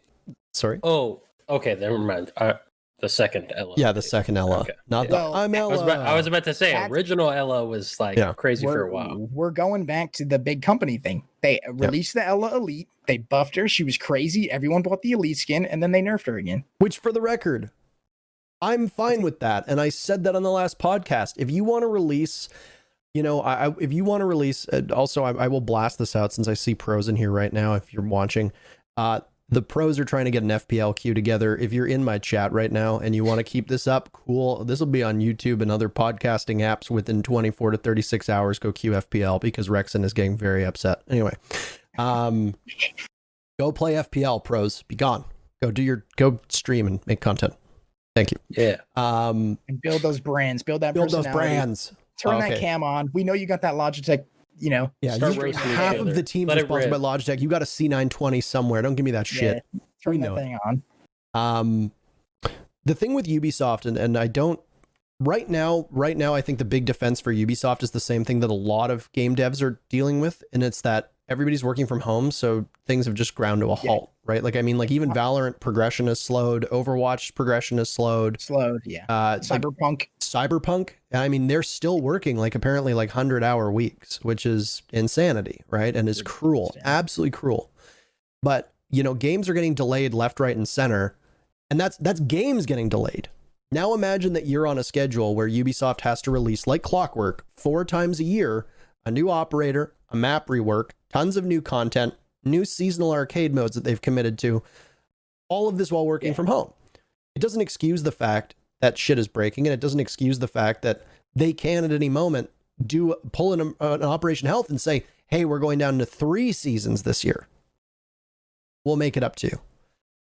But the question that I have to ask, and the thing that does worry me, is that I'm okay with them being slow on releasing new content, because new content isn't what keeps me around. I know that that's what keeps the casuals around, but it doesn't keep me around. The part that I have to be kind of angry about is we've been asking for Malusi changes and possibly even a slight nerf to Ace, which he kind of did get, but we've been calling for like harder nerfs to that and to the deployable shields since June.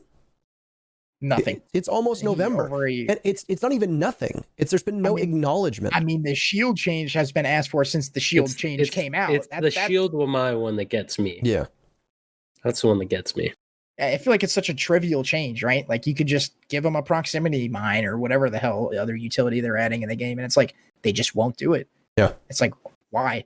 Like what silver rank players like, oh, I'm never going to play the game again. I'm a Wamai main and I only use the new shield. Like what? Like just get rid of it.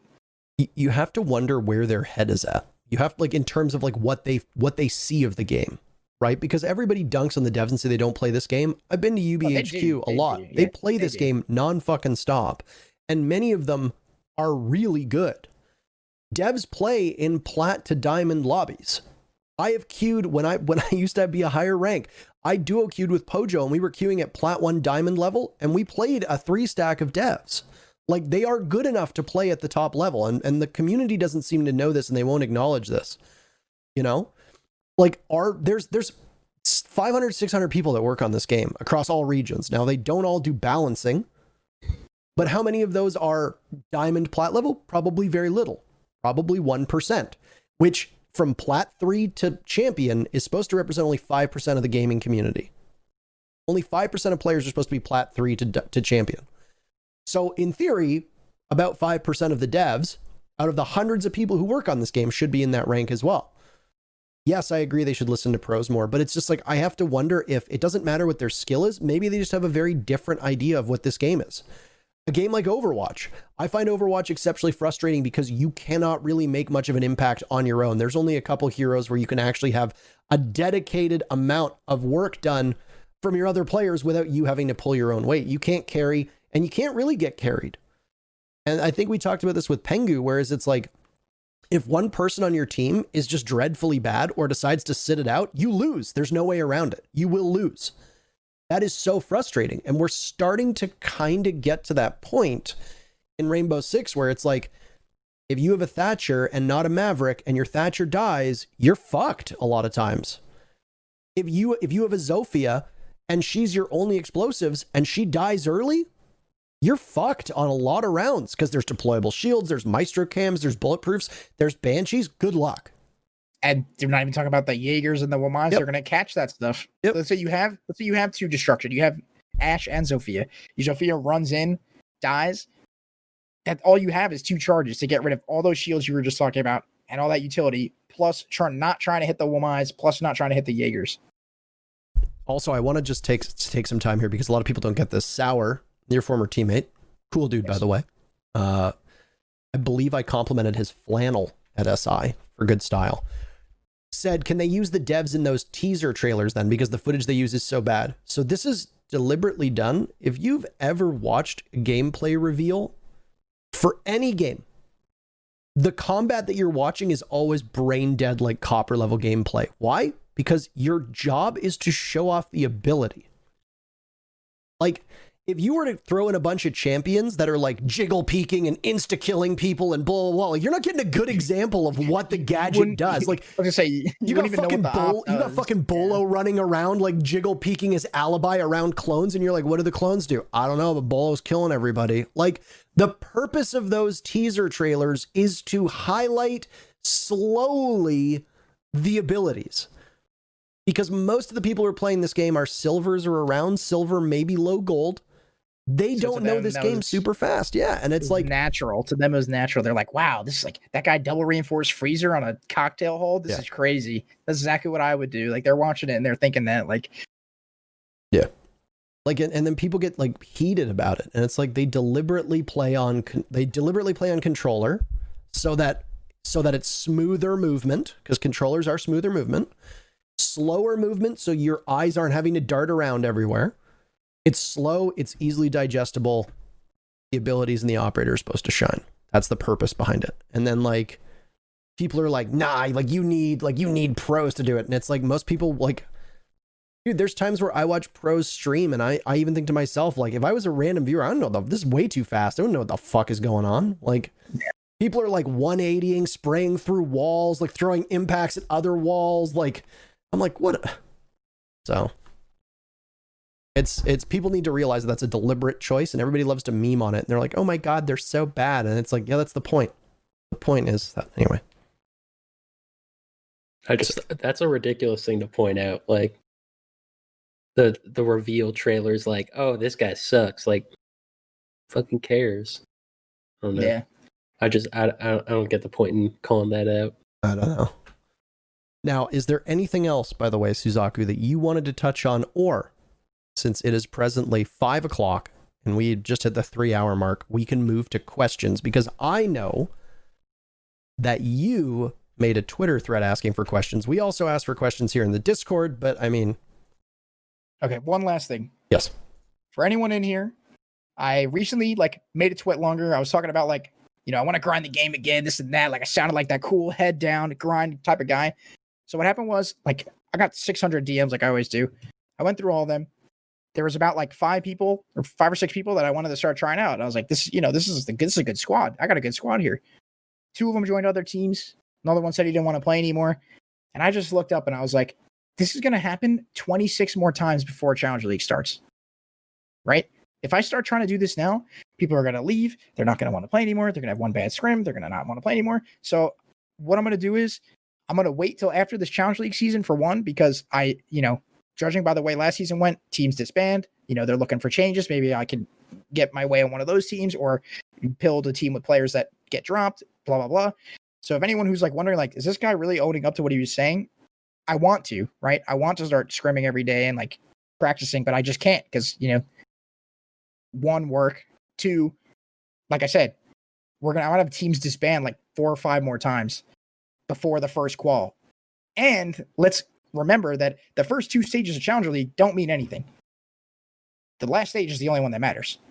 So if I start grinding now, let's say I want to make it to that first stage of Challenger League. I spent 6 months trying to form a team, getting new players every couple of days because people quit and they want to do this. I think I'm going to do try and go with the other approach where I do it closer to the qual day, not the day, closer, and just still practice, but just not do it for 6 months and then, it all means nothing.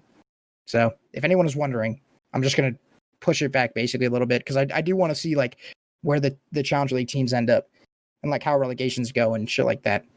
So if anyone's wondering, that's the last thing I wanted to say. You have a prediction between Rent Free and Beast Coast? I honestly don't know. I know that Rent Free, when I look at the lineup, I'm like, these are the guys I can see playing in a relegation match. But I know that BC plays good Siege, so I think it's a good matchup, because Rent Free is gonna play their Sweater Yardy type gameplay, but then BC is gonna bring in their correct Siege, as correct as Challenger League can get Siege. And I think it'll be a good matchup. I'm gonna go with Rent Free. I'm gonna say it. Sorry, Fozo, I know you're in here. Ghost. I like all the guys on Beast Coast. I even said before this last stage that Sippin will be in Pro League by next year. But I just think Rent Free is a super strong team. You think either can beat Tempo? I don't know if Tempo has some crazy shit in the works, but if they play like they did during the season, then they're definitely getting relegated. But if they have some crazy, new mentality and 4 coaches and a esports psychologist fix, then they'll be fine. I think they'll make it back in. I just think all the teams are inconsistent, so it's hard to call. It's at the end of the day, it's Rainbow Six Siege. Any team wins any day of the week, right?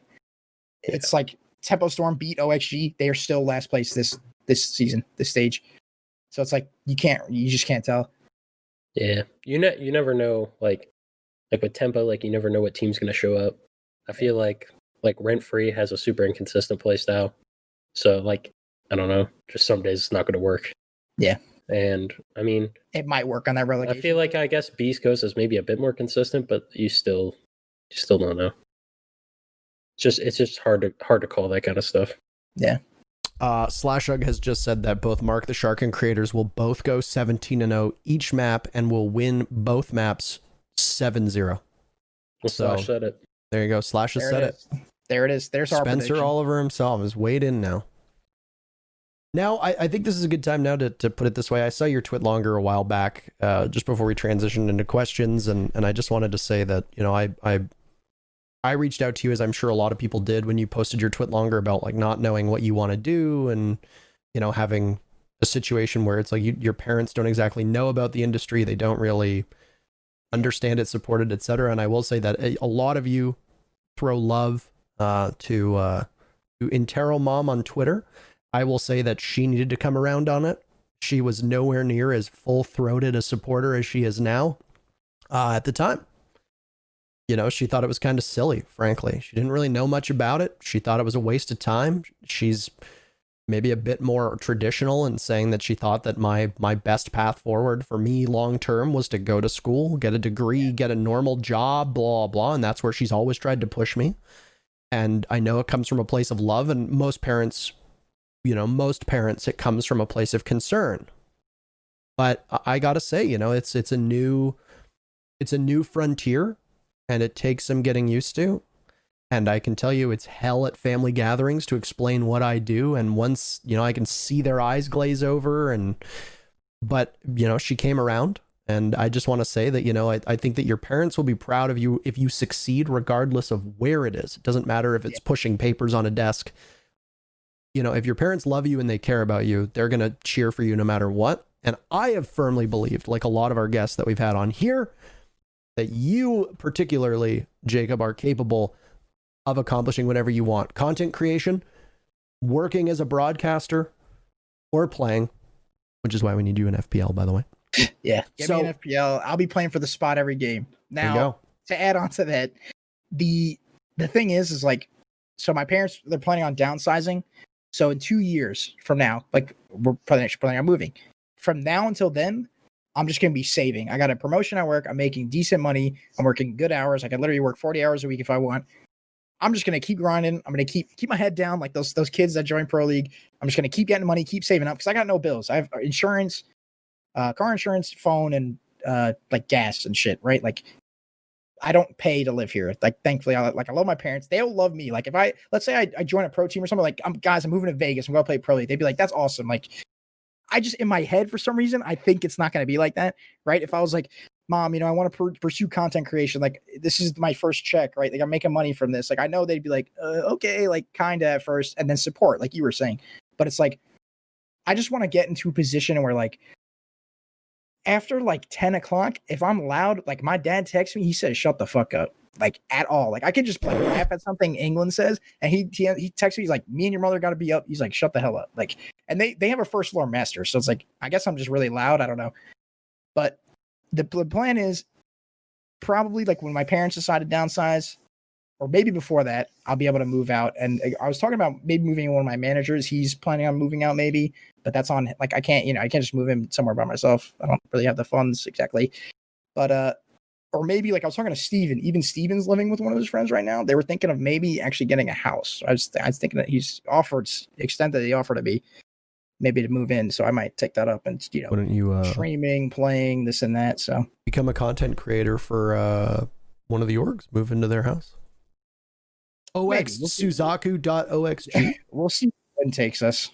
But that's all second to, like, I still have like that stupid, like, you ever hear like hoop dreams? Like kids that want to play in the NBA.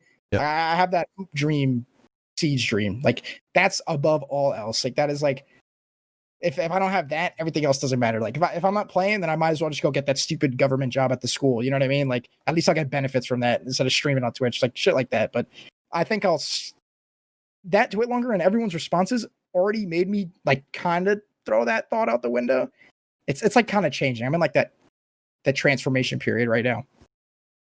Like figuring out like, okay, well maybe I should start streaming because like I'm getting kind of. I think you should. How can you be this funny on Twitter and then not stream? Yeah, one of these days. There's no downside. You've got a built-in audience. People will watch. Look at the traction that you used to get for your drama alert videos. It was high, man. Yeah. Like, and go for it. I have England and Geo and Easily to thank for that. If they're watching this, if they're gonna watch this, thank you guys for everything that you've done for me. You got a lot of. We have a significant amount of pros in the chat right now watching this. Yeah. I think it's a testament to the impact that you had. Yeah. So let's turn our eyes towards the questions. Would you like us to read the questions that were asked of you on your Twitter? You could just do the ones in your channel because those are the people that like follow your stuff. If we have time, if you guys want to end it, we can. Like we'll check the thread after, you know. I don't know. I kind of like this question. They ask they want you to list the definitive Rainbow Six waifu tier list. So I feel like this is the hard-hitting questions that our show really needs. All right, so obviously it's Ella and IQ up top. Like they're S tier. Habana would be A. Zofia would be A. B tier. Or no, Dokumi would also be an A. B tier. Let's see. Who else is left? I did not expect you to have it this like readily available.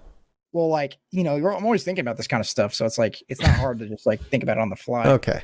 And then B tier would be like Cav and like Gridlock and the rest of them. The reason, like, I think, like, I know everyone's gonna be like, what, Cav?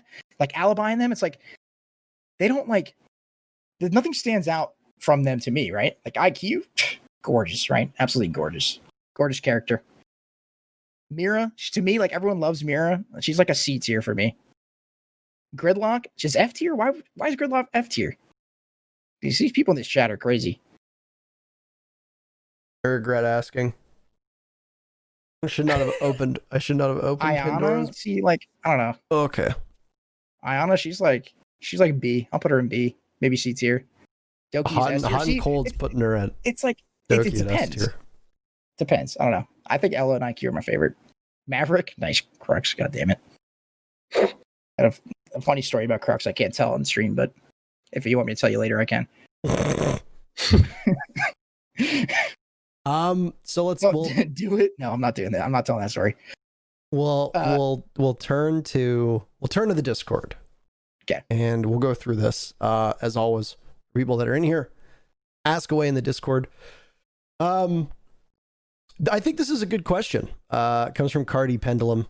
It says, how does Suzaku come up with these bangers every time? Easily the best account on Siege Twitter, by the way. And I think talking about how much deliberation you put into these tweets is a good place to start. Troy, start looking for questions. So you mean like how often I think these up, or like how the process of doing it? Like I don't at all. I mean, I think it's pretty open-ended, yeah. Yeah, so I think of it and I say it.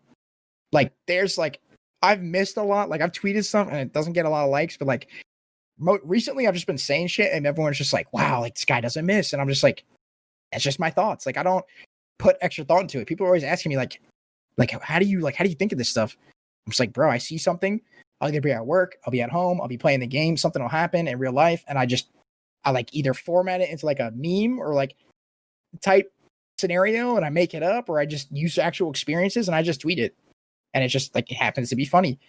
Do I have ghostwriters? No, I have no ghostwriters. Like everything that you see on my Twitter account is from my brain pretty much, unless like, you know, it's like a copy paste from someone else or something. So it's just like, that's when people come to me and they're asking for advice, I don't have anything to give them besides be yourself. And sometimes like when those people be themselves, like they're just not funny. And I don't want to say that to them. I'm like, bro, like you're just not funny. Like I don't know.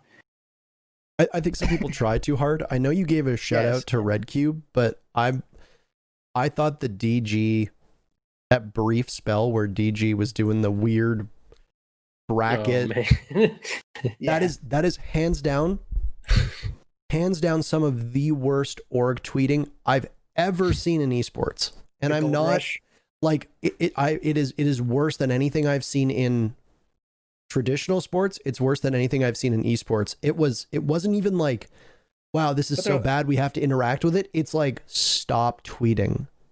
Fire who's ever doing this ASAP. It's so bad it wasn't even getting attention. That's how bad it was.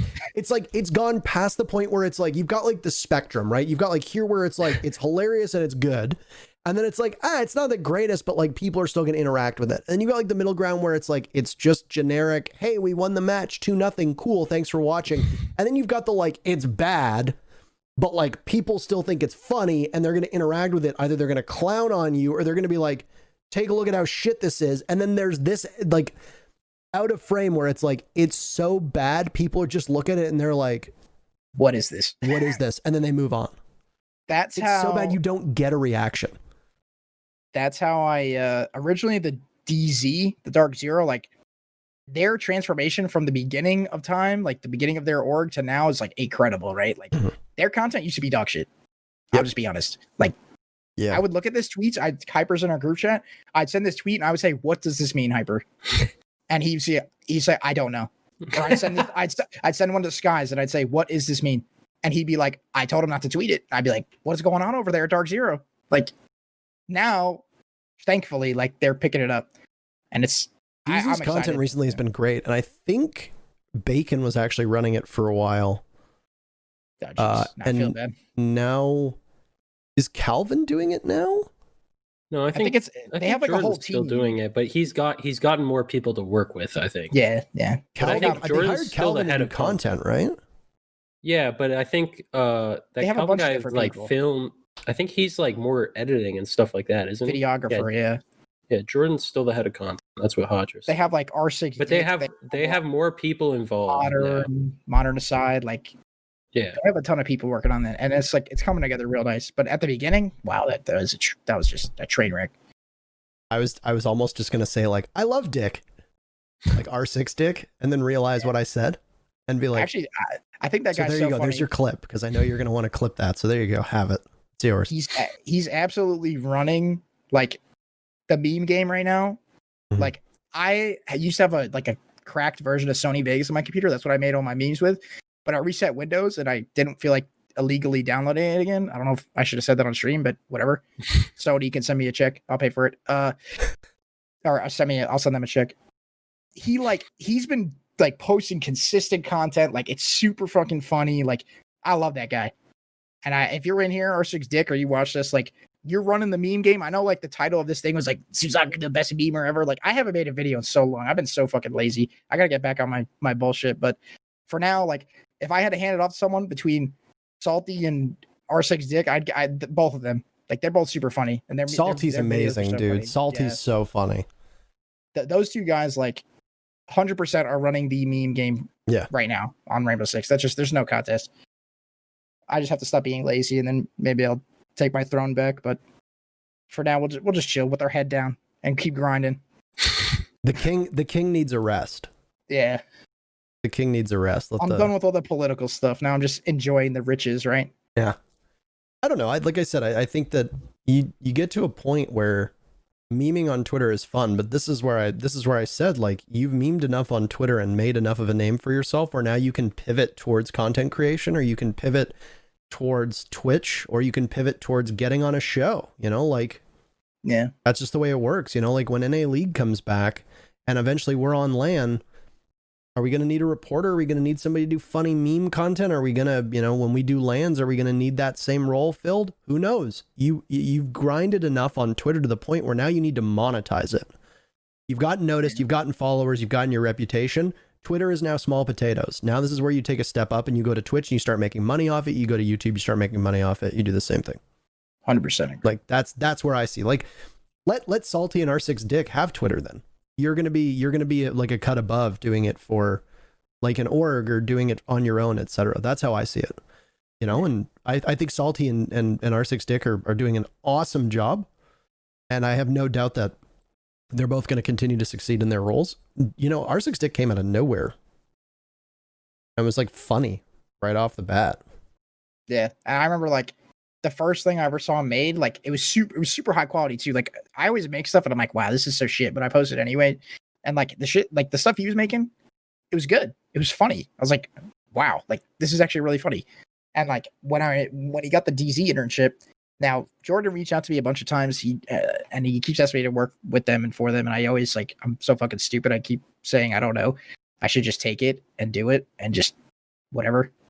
But like when he got that, I was like, that's like a perfect fit, because like that's what they needed. I thought was like the ideas that he was pumping out and like the content that he was pumping out. Like that's what Dark Zero was missing.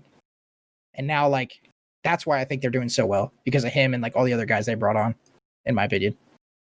I think the bar was set in NA for SSG. SSG was like the first org that really came in and started making those dumb videos before matches.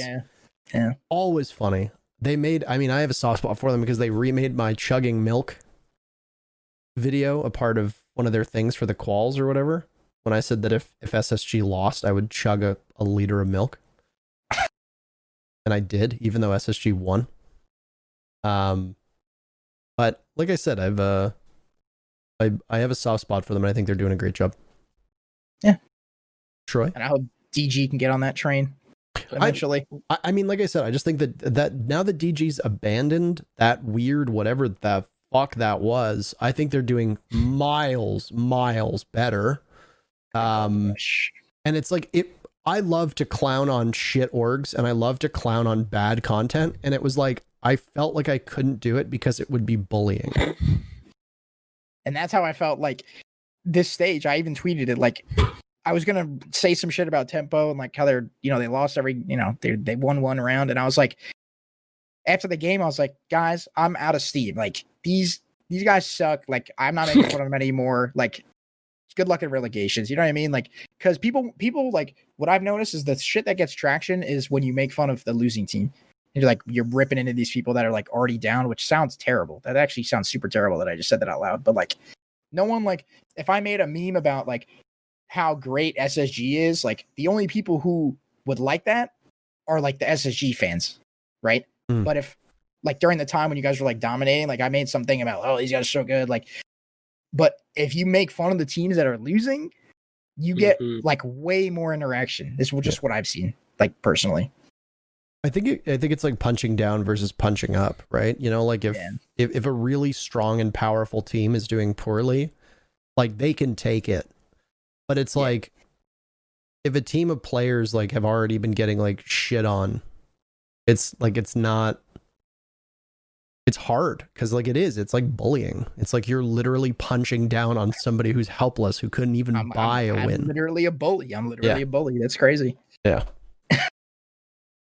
I didn't mean to like tell you guys to make fun of people who are already down. I'm just saying, like, from my experience, I always got more attention or followers from roasting the teams that lost. Like 100%. when NA lost to what was it?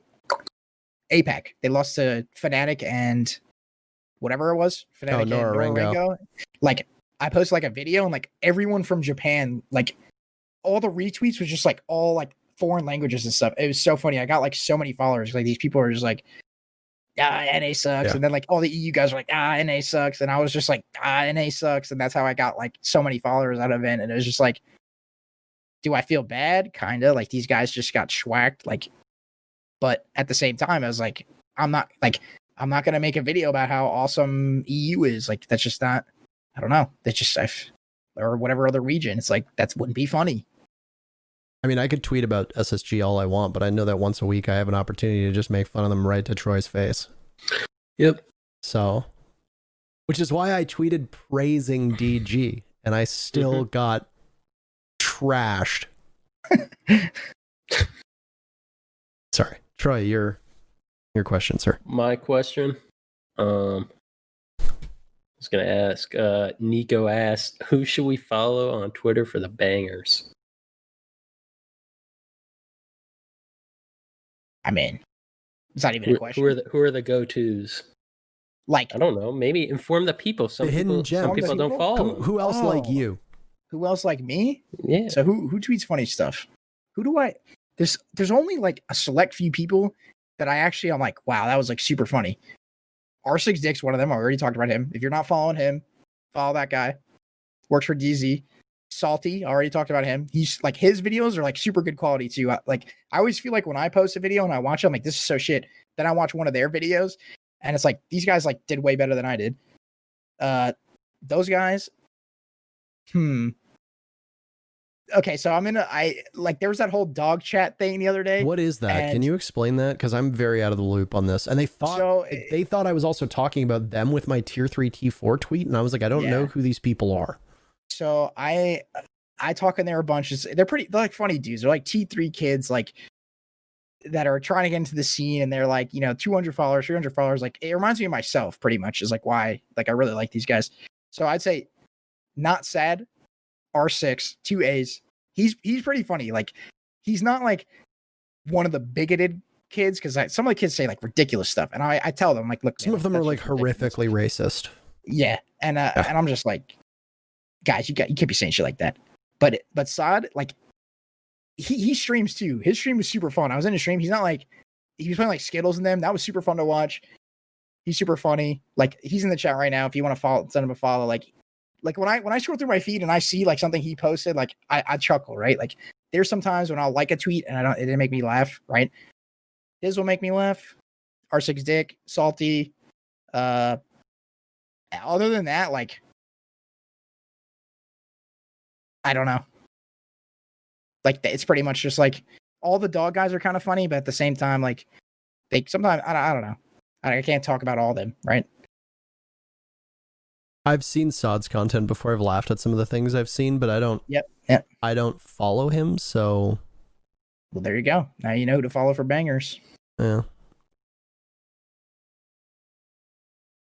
I also have I had a connection to the last name because of the Blackhawks, but we just traded him, so. Yeah. Heavenly is enjoying how hard it is for you to come up with funny people in Rainbow Six, by the way. It's crazy because I can't, because most of like, I laugh more at my own tweets than other people's stuff. Oh, Steven, what the fuck? Okay, Steven's got bangers. I apologize, Steven, that I did not say that. That's crazy.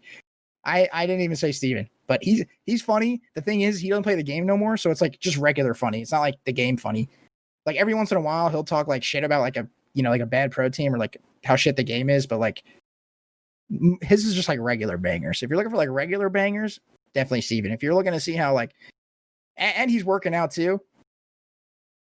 He's pretty good looking. God, he's putting frowny faces. Come on, Steven. You don't play the game. It's just facts. That's not frowny faces. That's the crying, are you serious face? Whatever. How the fuck do you forget Sko? Shut up, Sharsh. Sucky's so funny that no one else is funny to him. No, that's not. I'm on the spot here. Pros are too. I mean, that's the thing, right? It's like you have to kind of rattle it off. I don't know if I could have named 4 people that aren't pros. Definitely Fox A too. Fox easily. Him and easily. We already talked about them. I feel like I'm reiterating. They're just like, okay. So for your question, for name on one hand, easily Fox A, R6 Dick, Salty, and Saad, and Steven. Sorry, 2 hands. That's 6. There you go. If you want bangers, you don't follow those guys, follow all those guys. And if everyone else, if I didn't see your name and you're in here and you're like, oh my God, like, Zaku, what the fuck? Like, whatever. I'll get you next episode. I miss you tweeting, Troy, because you actually used to have, like, hands down, one of my favorite Twitters. Like you used to tweet funny shit, used to tweet good observations. And then sometime around Raleigh, you just basically didn't tweet for like 6 months. So. I still tweet sometimes. You barely tweet. But I still do. No. And when I do, I think it's good. Troy's bangers are not in the form of regular tweets. It's the replies. Yes, that's what I do. True. Yeah. That is true. You're missing, if you're looking at Troy's Twitter and you're scrolling down, you're like, where are the bangers? Hit tweets and replies. That's where the gold is. When those replies hit, I'm like, wow, this is going to be a good thread. Because I know it's not going to end there. Like, this is I do usually save it for replies. I don't get the, like, to just hop on Twitter and tweet. Like, I don't normally do it. Like, I don't think something in my head and I'm like, I should tweet that. Sometimes I do it when someone else does something funny, like one of my teammates or someone around me does something funny. Yeah. And then I think of it and I think of something to say, then I tweet it. And I don't do it as often. I definitely used to do that more. There's a reason actually I stopped doing that. But I won't get into that on here because the person probably wouldn't like me to do that. Anyways, I'll tell you later, Parker. But yeah, like I don't think to tweet it, and then like when I'm browsing Twitter, then I'll read someone's tweet and I'll think of something to say, and then I'll tweet it. But that's about it. Yeah, I see the unfunny stuff you say to me. Yeah. Okay. But to all of us, it's funny. See, we farm every time I reply to Parker, man. It's a we farm the symbiotic interaction. relationship. Yeah. It's a parasite. I just every time, especially when Yumi, the former UB employee, was like, I was talking to a caster at like a totally unrelated esport years ago, and she's like, he told me that he didn't know the game yet he casted it, and Troy responded with, probably INTERRO. And I just responded with a picture of the C75. That was it. No words. Nice. Just the photo of the C75. Oh man. Sometimes there's beauty in silence. I thought we were gonna go a whole podcast without saying anything, but couldn't even last 4 hours. It's okay. I mean, we already shit on E United, so we made it 17 of 18 podcasts because we did take 1 week off. All right, so let's think about it. Who did I not talk shit about today? Oh god, it's a small list. Who you shit talked has been pretty. I mean, that's Big. good. That's the purpose of this. We don't care. Yeah, I mean they don't care either. Like anything I've said here, like I would say to this person's face if I was with them, or I probably have already said to them. Yeah, like it's not like I'm not. We're not here for you to be a hot take factory. Like exactly. And that's not why we do the podcast. We're not on here to be buffoons. Like we try to keep it professional. Like we'll give insight that we're allowed to, depending on how long it's been and stuff like that. Like we might not share certain details that might still be relevant. Like Troy said, you know, if somebody's going to be upset by it, then don't say it. You know, like our goal here isn't for people to walk away being upset. Like our conversation with Yardy earlier, or conversation involving Bio earlier, or well, you know, Yardy is more like, I don't give a shit if he's upset. You know, the guy acts like a dickhead. He kind of has it coming. You know, that's all different. Right. What? I mean, it's just like INTERRO's like trying to make this point here, and they're like, fuck that guy. I mean, like, fuck that guy, fatty.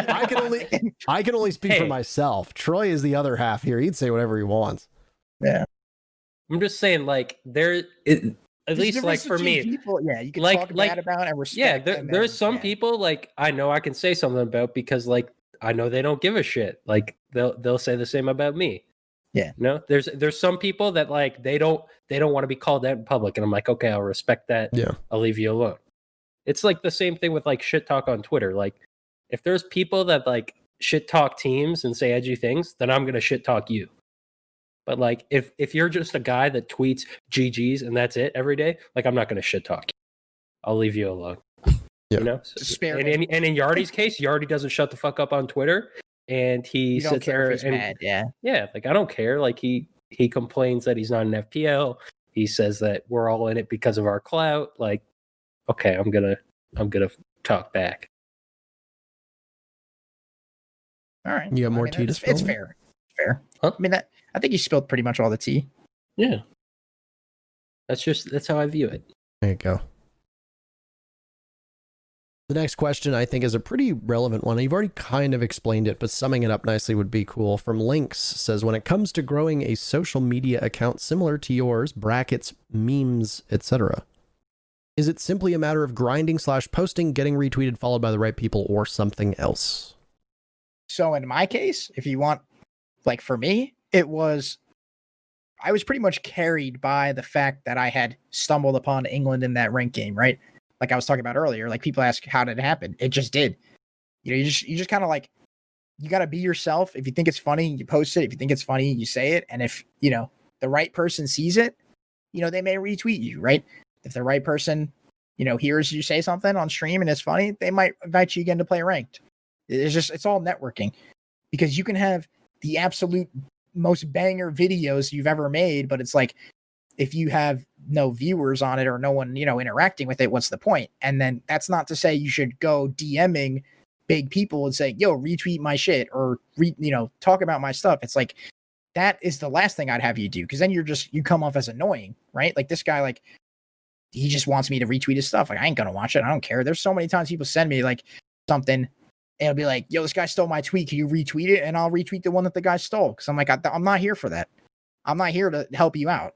You know what I mean? Like, I get it. Like, you're an aspiring, like, comedian or whatever the hell you want to call it, a Twitter comedian, but it's like I took advantage of the situation that I was given, and this is where I am. Just like when you said for casting, you took advantage of being a ESL caster and you started streaming, and you are here where you are now. It's all situational. People don't really seem to understand that there's lots of amazing content that just never goes anywhere because they just don't get lucky.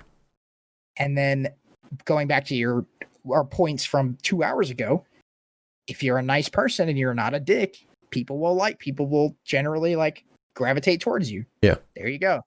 If you make funny videos, but you also talk about,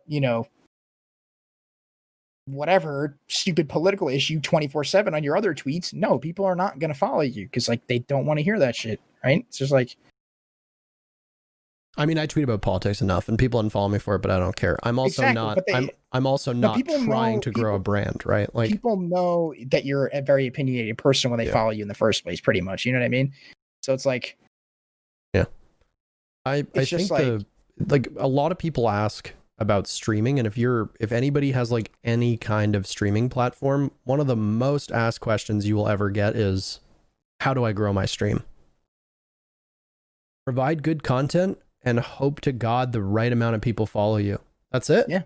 I will troll the 3 to 10 viewer list on Rainbow Six, and there's people like, obviously the bitrate will be shit and their audio equipment might not be that good because they're just starting out, but it's like their gameplay's good enough, they have a good voice. Like that's it. That's all. What else do you want? Like it's worth watching. What sets them apart from somebody else who's got 500 viewers? Oftentimes nothing. And frankly, no shade to other Twitch streamers, but I've watched plenty of streamers in a lot of other games with 2,000 plus viewers that I think are so incredibly boring and have no idea how people watch them. It's like watching paint dry. I agree. Limited charisma, maybe adequate at the game, no real redeeming qualities, not particularly personable. And it's just like, and yet they have an audience. Why? Because there's somebody out there for everybody, right? When it comes to watching content, there's tons of YouTubers whose content I watch that I just think is dreadful garbage. So it's like, it really just comes down to, you get lucky or not. One host from Pengu, or a host from Bolo, or a host from King George, or a host from another big streamer could be literally all it takes from you on another trajectory, another path. You never get that host, you stay at some 3 to 10 viewer Andy for the rest of your life. You get that host, you could end up being one of the 20 most watched English language Rainbow Six streamers. Why? And luck. That's it. Even if you do get that host, you get a Bolo host for 1,000 people and only 20 people stay, that's 20 people in there. Like one of those 20 people could say, yo, check this guy out. That's all it takes. It just keeps going and going. Someone just had a good example. Dan 3041. A couple guys played against him in ranked. Someone went to his stream, like, this guy's really cool. Like he doesn't curse. Like he's, down to earth, whatever. And they, what happened? Like he got the host, he got this and that. Now he's got like a 200 viewer stream. Now, the content itself, like he's just playing the game because he's a nice guy and he's on his grind. He got lucky, and now he's, he should be a partner streamer. I don't know if he is yet, but he should be. Don't know if he got partnered, but he certainly gets enough viewers. Yeah. Unless something's fishy with his numbers, because there have been. He is partnered. Okay, good. There have been a couple people in Rainbow Six that I've tuned into, and it's like they have like 200, 300, 400 viewers, and nobody in chat is talking. And it's like, okay, this is perfectly legitimate. Other games too, 100%. When I'm just like looking around, but yeah, it's like you look at people that have like hundreds of views, and nobody's talking. That one guy jumps to mind. The guy that used to have more viewers than King George. Yeah, and he'd have like 2,000 viewers, and there'd be one person talking in his chat, and he'd have 11 subs. And it's like, you have 11 subs, you play at a silver level. It's the same level I play at, to be fair. He has 11 subs, he's got 2,000 viewers, he's only got 5,000 followers. You've got 2,000 viewers, 11 subs, and one person has spoken in your chat in the last 7 minutes. And he's a moderator. And you've got 2,000 people watching you? Yeah, sure thing there, bud. That's a whole nother argument. fucking dummies believe that. And then when people come into his chat and call him up for view botting, he would just be like, no. And it's like, explain. He's like, my viewers don't have money. And it's like 11 subs, dude. And then at the end of like his run, right before he stopped streaming, he's like, oh, I just recently found out that someone else view botted me. And it was like, bro, you've had 2,000 people in here for months. Like, what are you talking about? Unbelievable, dude. Troy, I missed the streams. When are they coming back? The T-Hunt. I was actually thinking I might stream some FPL tonight. There you go. Yeah. What if Chapper's in again? That'd be unfortunate. And then that'd probably tilt me and I'd get off for the night. Well, we'll see. You mean them deliberately letting in a known cheater to harass you and kill you on Spylight of Cafe would... I was gonna say, if Chapper can get to FPL, but I can't, like, that'd just be wow. Chat, would you watch Canadian stream later today? Yes or no? We'll see what they have to say. It's gonna be a cascade of no's. We all know it. Look at that, all no's. Not a single yes. Haven't seen a single yes yet. Damn. Look at that. I saw one no. Young said no, and that's the only vote that matters. If you have a check mark next to your name, your vote holds more power. Yeah. The best part is that for the audio crowd and the YouTube folks, they can't see the chat. The chat is overwhelmingly yes. I do want to clarify that so people don't think that I'm trolling you. The chat is overwhelmingly yes, because the chat won't get saved. So there you go. I will tell you this. If you stream FPL tonight, I will watch. I'll probably stream FPL. Am I still banned in your chat, by the way? I think I'm still banned in your chat. It could be. I wouldn't know. I said some dumb shit and then you unmodded me and then you remodded me and then I spammed some link in your chat. I think I spammed King George's link in your chat and then you banned me again. Was that it? I don't know. Yeah, I think so. I'm very unprofessional with my stream. It was hilarious. It doesn't get just modded often. I just ban people. Like I have some mods that do their job. Meg is usually in there doing her job, and I just remember Carrie does as well. I just remember I was like, "Give me mod back," and you said, and Meg goes no, and you said, "Well, Meg decided," and I was like, "It's not Meg's fucking channel." Well, I would have said no as well. Let me mod your chat. I need power. That's all I have. But yes, get Suzaku in, do a joint stream. There you go. Boom. The first overall FPL draft, nice. All right, so here's my here's a question for you. Let's just do like one or two more because it's 5:45. I was supposed to go at like 5:15, but that's okay. I didn't realize the time. We're just having so much fun. I'm having a great time. Do you feel that there was a lot of pressure put on you to perform both in game and on Twitter due to your position within the Siege community? That question comes from Dudeski. Well, Dudeski, I'm just gonna let you know, like, to put it like plain and simply, like, I just don't give a fuck, right? Like, I'll keep saying what I'm saying, and if I get 1,000 likes on it or I get none, I'm gonna keep doing it. Like, I don't care. Like, I'm not waiting for verification from everyone that follows me. Like, oh wow, this was a good one. Like sometimes, sometimes players will like DM me or something. Like when I did my podcast or like when I tweet something, like, bro, like, thank God someone said it. Like, there's a lot of people who do that kind of stuff, but that's not what I'm looking for.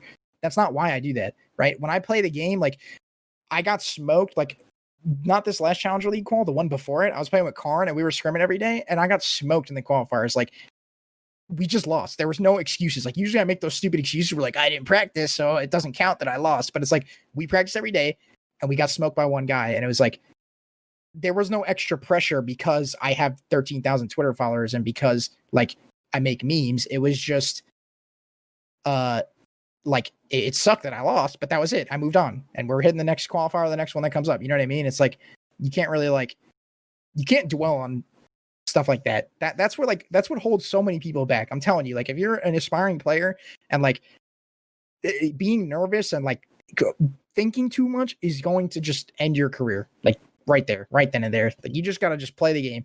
Just play the game, be funny, say whatever you want to a degree, and then just run with it, right? If I sat here and tried to just please everyone, like, I wouldn't be where I am. I wouldn't be funny. It would just be like, I'd just be agreeing with all the fucking pros and stuff, you know what I mean? Or whatever. Everyone's like, oh, you dick suck. I don't dick suck. I make fun of half of the fucking pros when they lose. You know what I mean? Like, more than half. I don't think there's anybody who's never been made fun of by you, and you tend to come at your friends with more fury because you know that it won't offend them. The thing is, and that's on the timeline.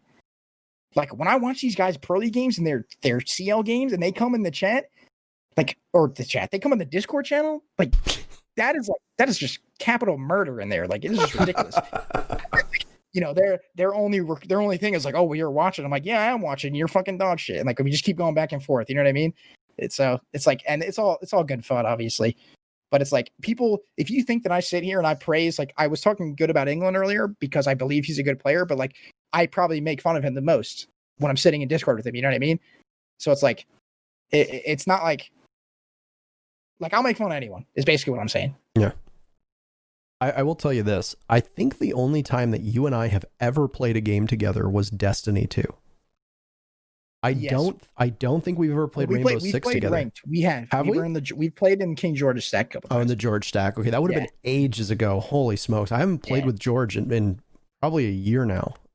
Just a couple times. But we played Destiny, and I mean, it was funny, right? Because it's like the channel we were in was like, it was like England, Karn, you, me. There was a bunch of the rest of your friend group. Some of them I didn't know.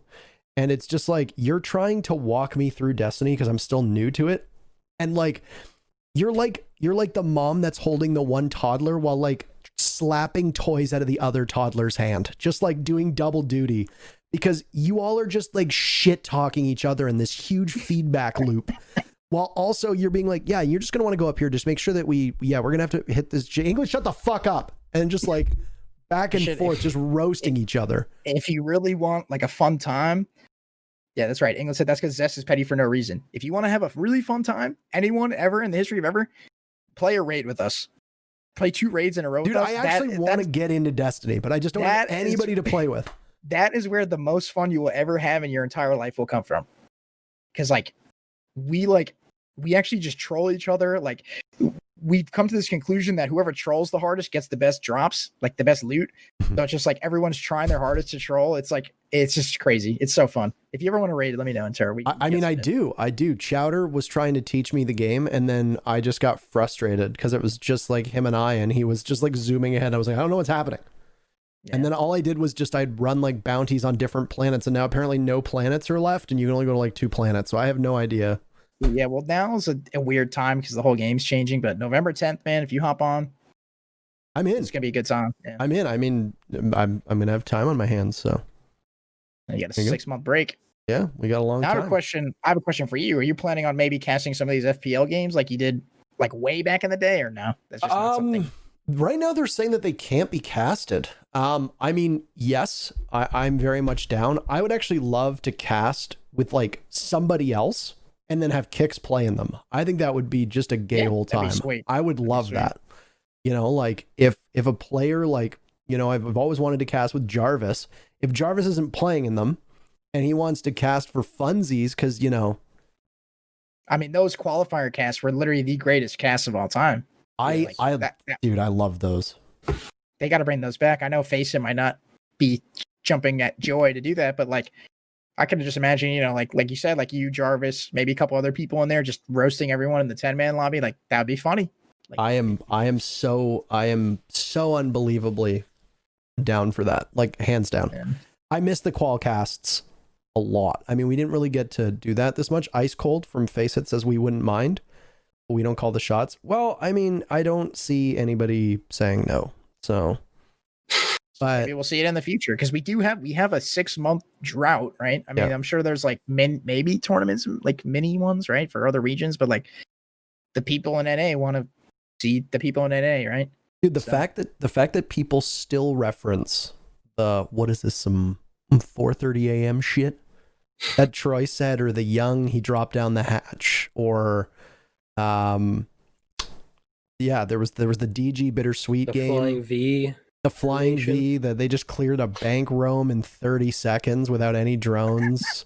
When Hyena got promoted to Doc. Rexon's stupid clutch in Oregon, like the bottom of the stairs in Oregon with the bulletproof looking at the ceiling. That was one of my favorite bulletproofs of all time. You know what they have to do? If they ever add like, you know, those mementos in Siege, they got to put like just a picture of a bulletproof on the floor at the bottom of the basement stairs. That would be perfect. I know Ubisoft doesn't like Hyena, but like that would be a cool one.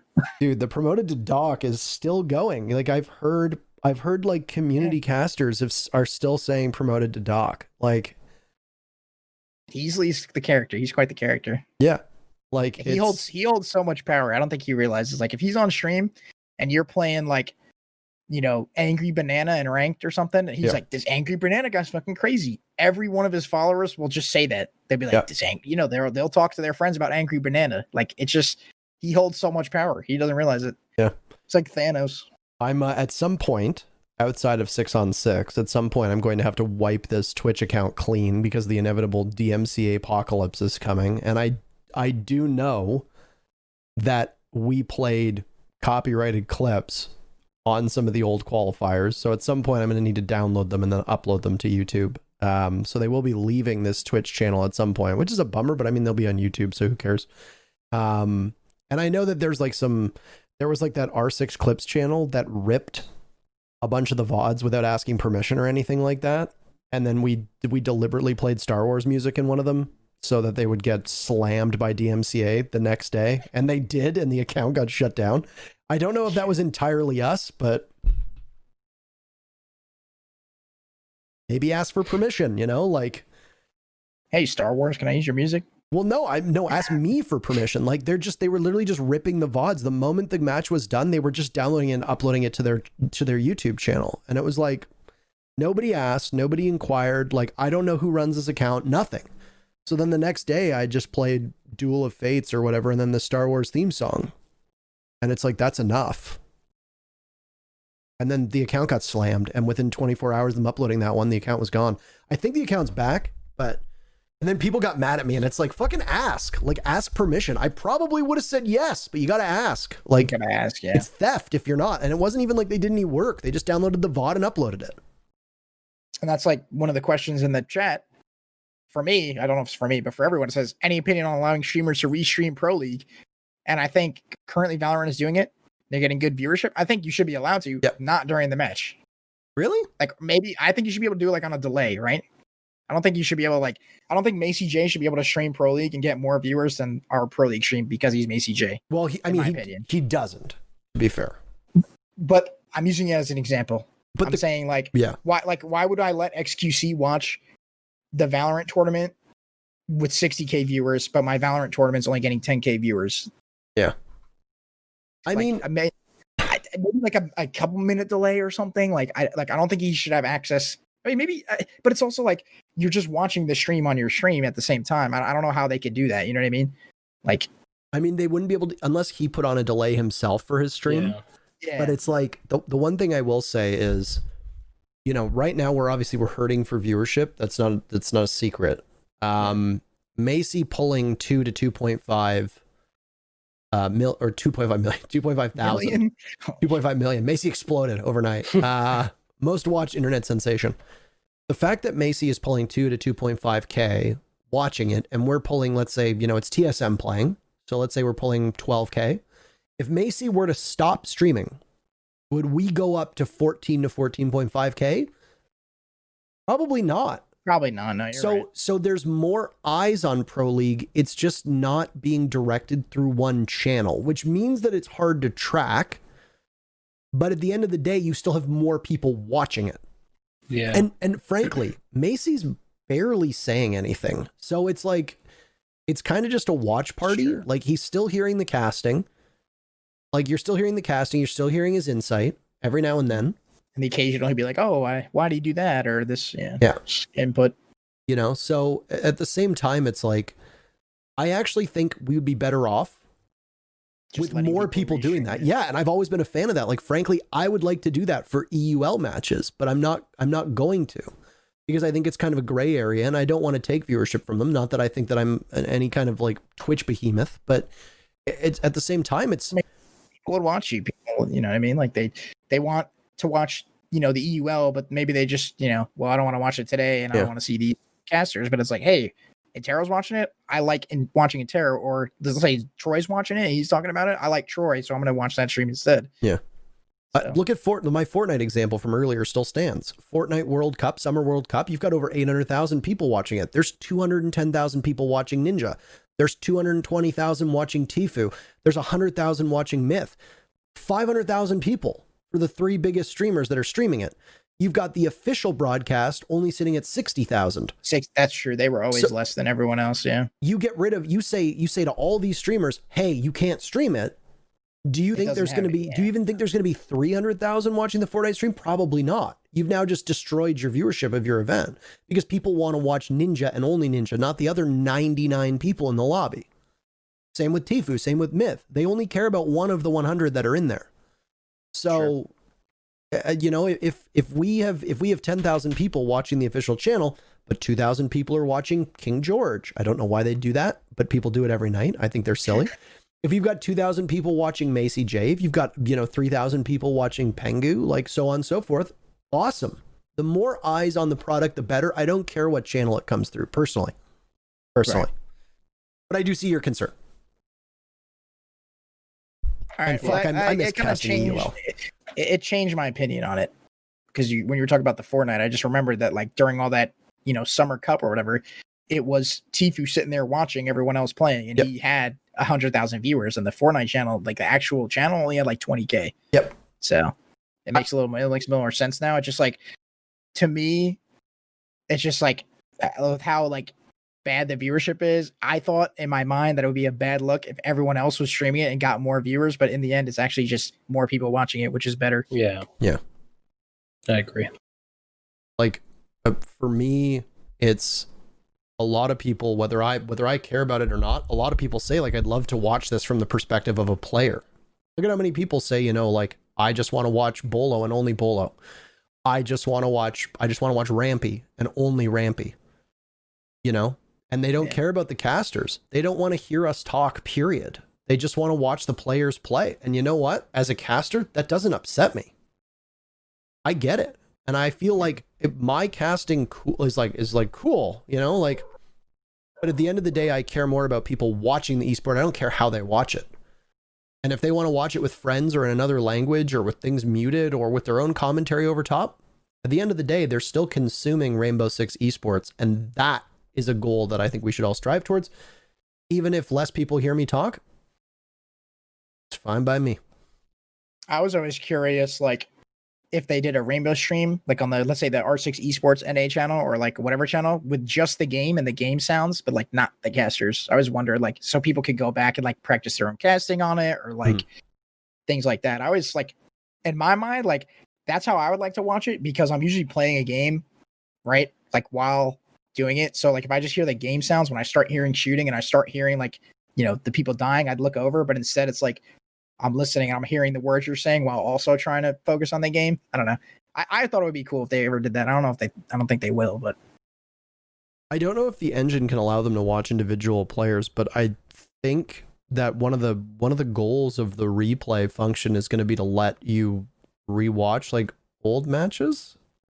So it's like, you can go back and you can rewatch like Fnatic versus Empire, and you can just watch Magnet's perspective for the entirety of the round or something like that, so it's hard because the engine obviously is not designed to support it. And I mean, they can build the engine, but there's a billion other things I'd rather they focus their time on. Yeah, right now at least. Like Overwatch League had it was cool, like you watch the players individually, but it's like I don't think Siege is ready for that. I'm just happy, like I'll be happy when we get a freaking LAN tournament. I don't care, like, for invite, I don't care if it's just players, right? They fly just the players out in the staff. To me, that's still competitive, right? Because it's still international play. It's still on LAN, on the build that everyone wants to play on.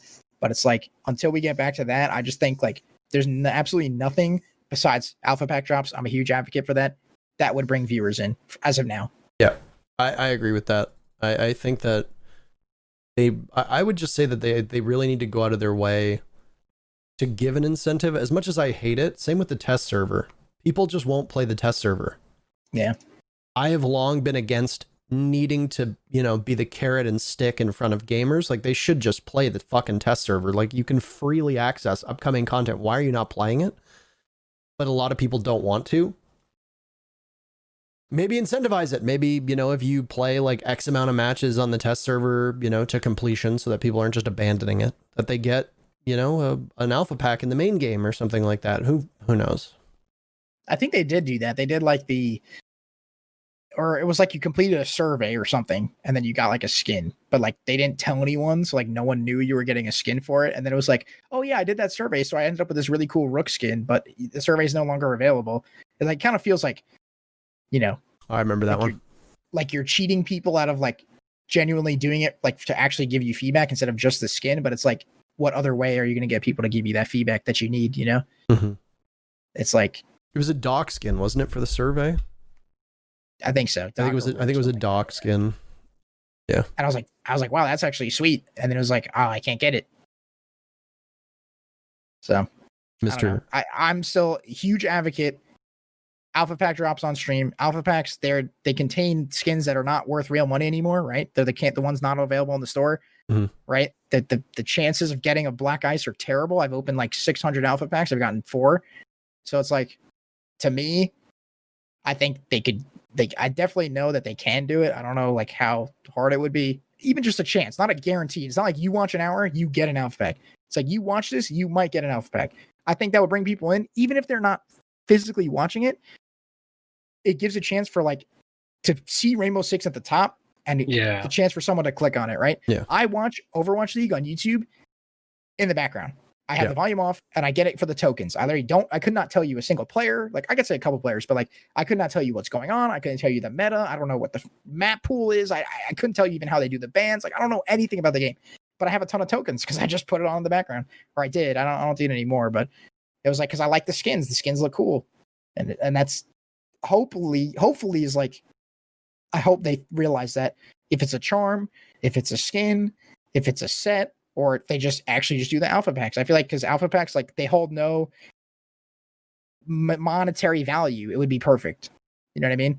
Like it just makes the most sense to me right now. Something that they could do like an immediate effect. Yeah. I think I have Plasma Pink on the TTS, not on the main build. Yep. I think I have Black Eyes with Thermite's Gun and Hot Chopper on the TTS, but not on the main build. And I'm just like, I'm that guy DMing the devs that follow me like, hey, like, you want to give me that Hot Chopper skin? Like, I really want it. Like, no.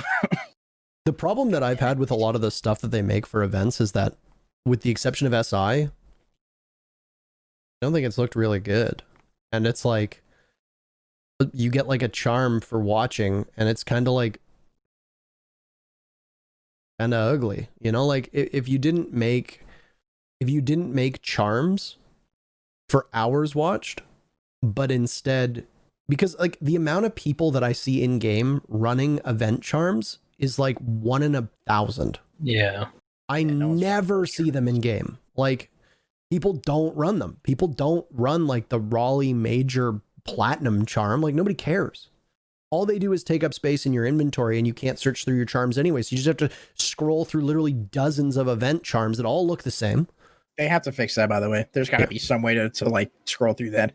Yeah. But I have, once again, like I said, it's like they'll put that into the game, they'll implement that, and somehow that will make all the fucking maps be broken or something, right? They put something in the game and it breaks something else completely. I don't know what's going on.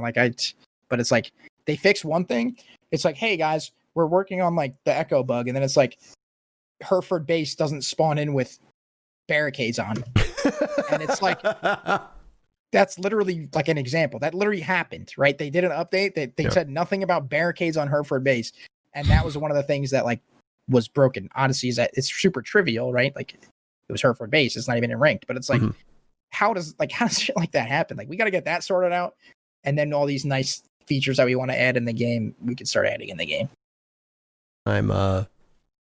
For me, I mean, it's like once you get a streamer charm, it's the only charm you're ever going to run again.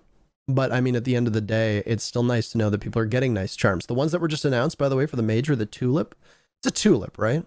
A tulip or a rose? I didn't see them. You were talking about them earlier, and I was like, I think it's a tulip because it's supposed to be based around the like Netherlands, right? Do you know what account? There you go. My mom says the INTERRO charms are the only one she used. Thanks, Mom.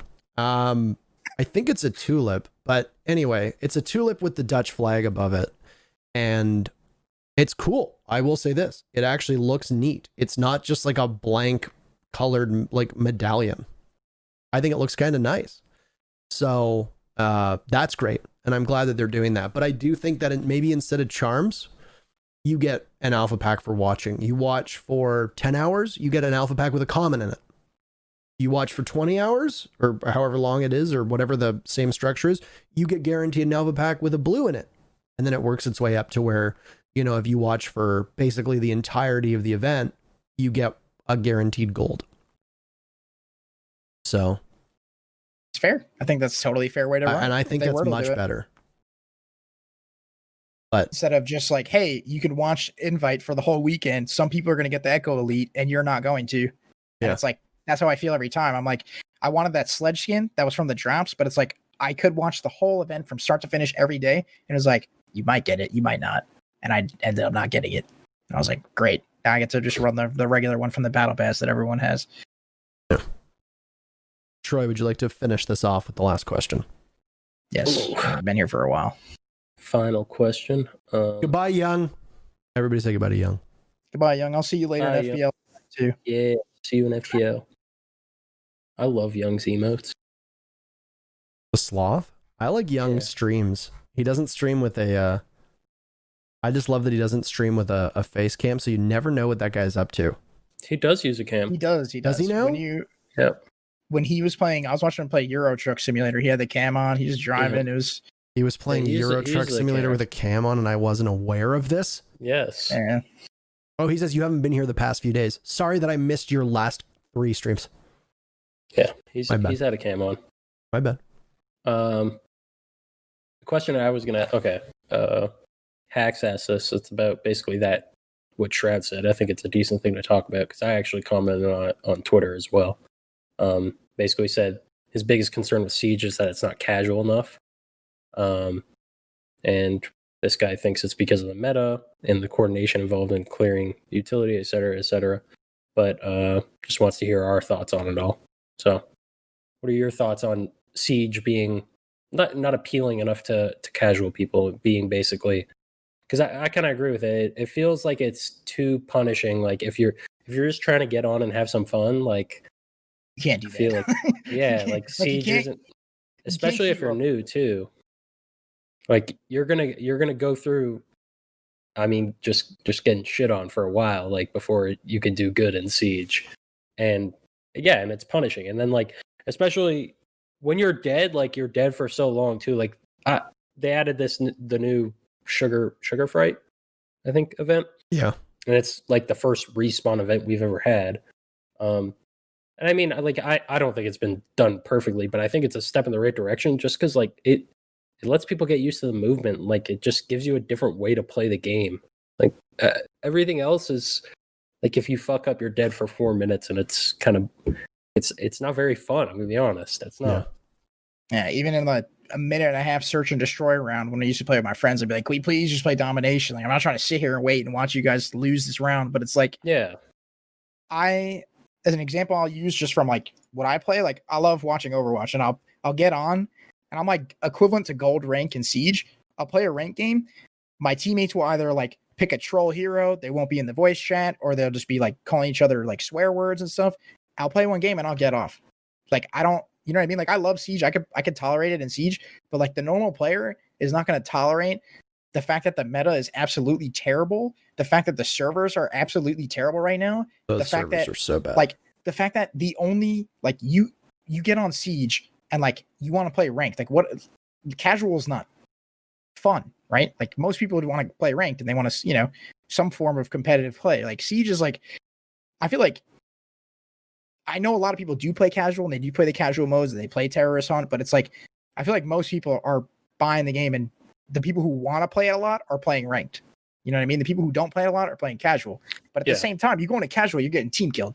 Like those that's people, the thing. And those casual, people just get off the game. Like they don't come back. it's not that like casual. It doesn't even feel casual to me because one of the biggest things is like, let's say like when I'm playing the game for fun, I want to have music on and I just want to run around and shoot people. Yeah, that's it. And casual is better for that for me just because I play worse people in casual.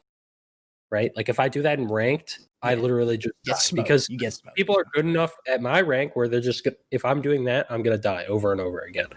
But like in casual, I can get away with it. I can do it. But the thing is, too, is it's still not that fun because if I miss my shot that first time, or I walk past some guy in a corner on my first round, now all of a sudden I'm dead for 4 minutes watching this guy take forever in the round. Or a guy's team killing in the match, whatever it is. But like, And there's we've played the game for 2,000 hours, 3,000 hours. Like, I know every nook and cranny of the map. These guys could have never played plane before. They could have never played whatever map. So they're walking into the map.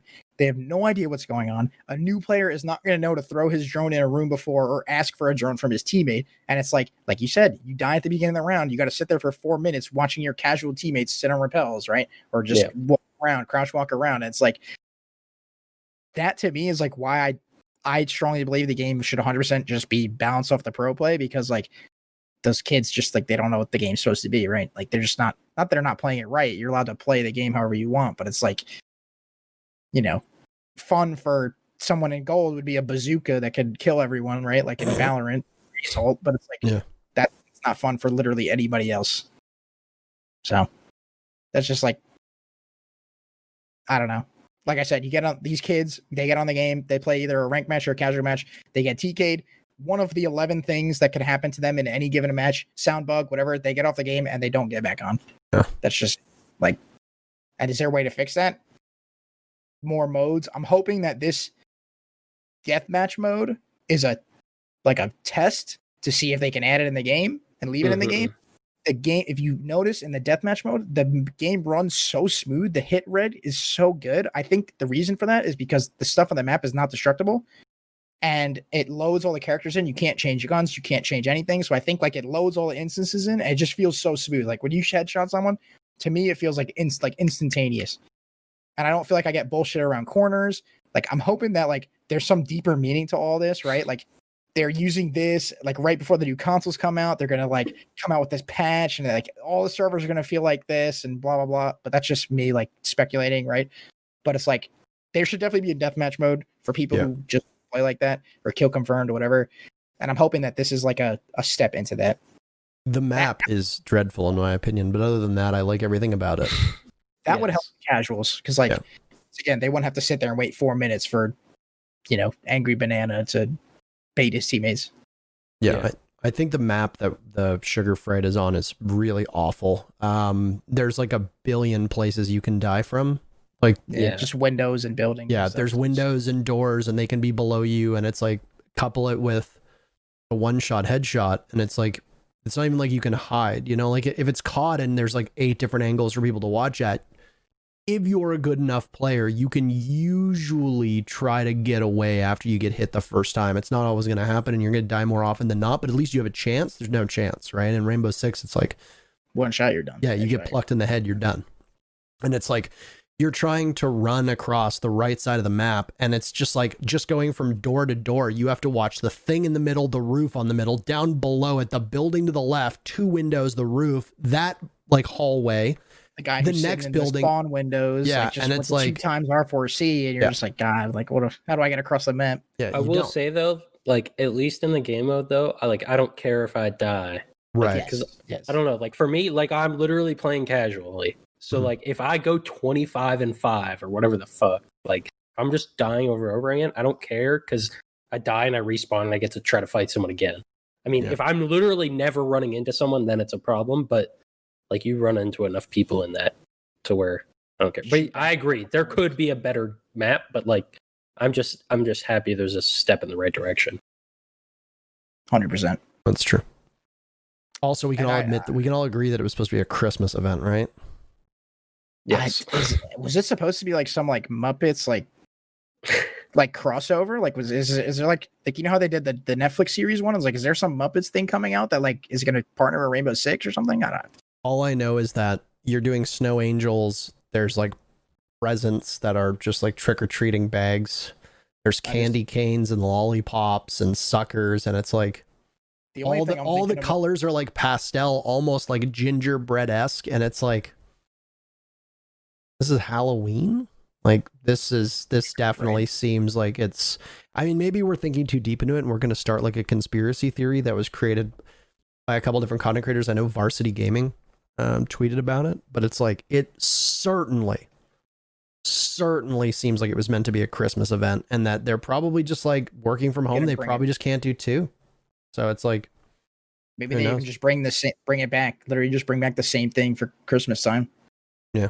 Who knows? But I will say the only thing I'm thinking about when I load into that mode is, you know, you see Frost laying on the couch on the consulate bed. I just want to kiss her right on the forehead, just nice and sleepy, just hanging around.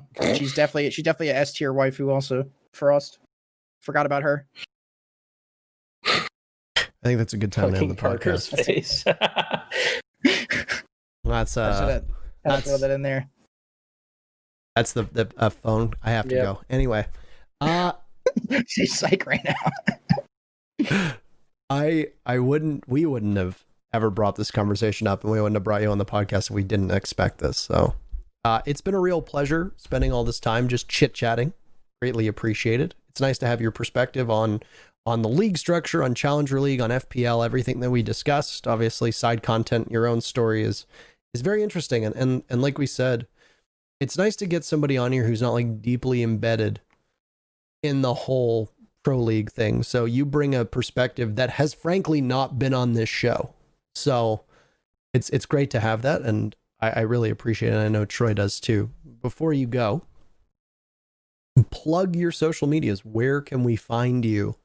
You can find me at SuzakuR6 on Twitter and on Twitch. That's the only ones. I have an Instagram, but just like for family and friends and stuff. But yeah, I mean, I don't know when I'll stream. If you want to follow me, you can, or you could just follow me on Twitter. And then if I stream, you'll see the link there. Also, I want to say thank you guys for having me. I hope you do more like non-professional-esque type people in the future. If this opens the gate to that, I'm sure it will. And yeah, thank you for having me on. And I'll probably, like, if anyone ever comes to me like in the future and they're like, what's Adventure Force? Like, what the hell is all that? I'll just link them this. I'll be like, here, if you got 4 hours, just watch this or go to the timestamp, you know, just so I don't have to say it a million times. And it's good to have it like solidified in one place. So yeah, thank you guys for having me on. Well, thanks for joining us very much. Don't know if it's going to be next Thursday. Again, we're going to try.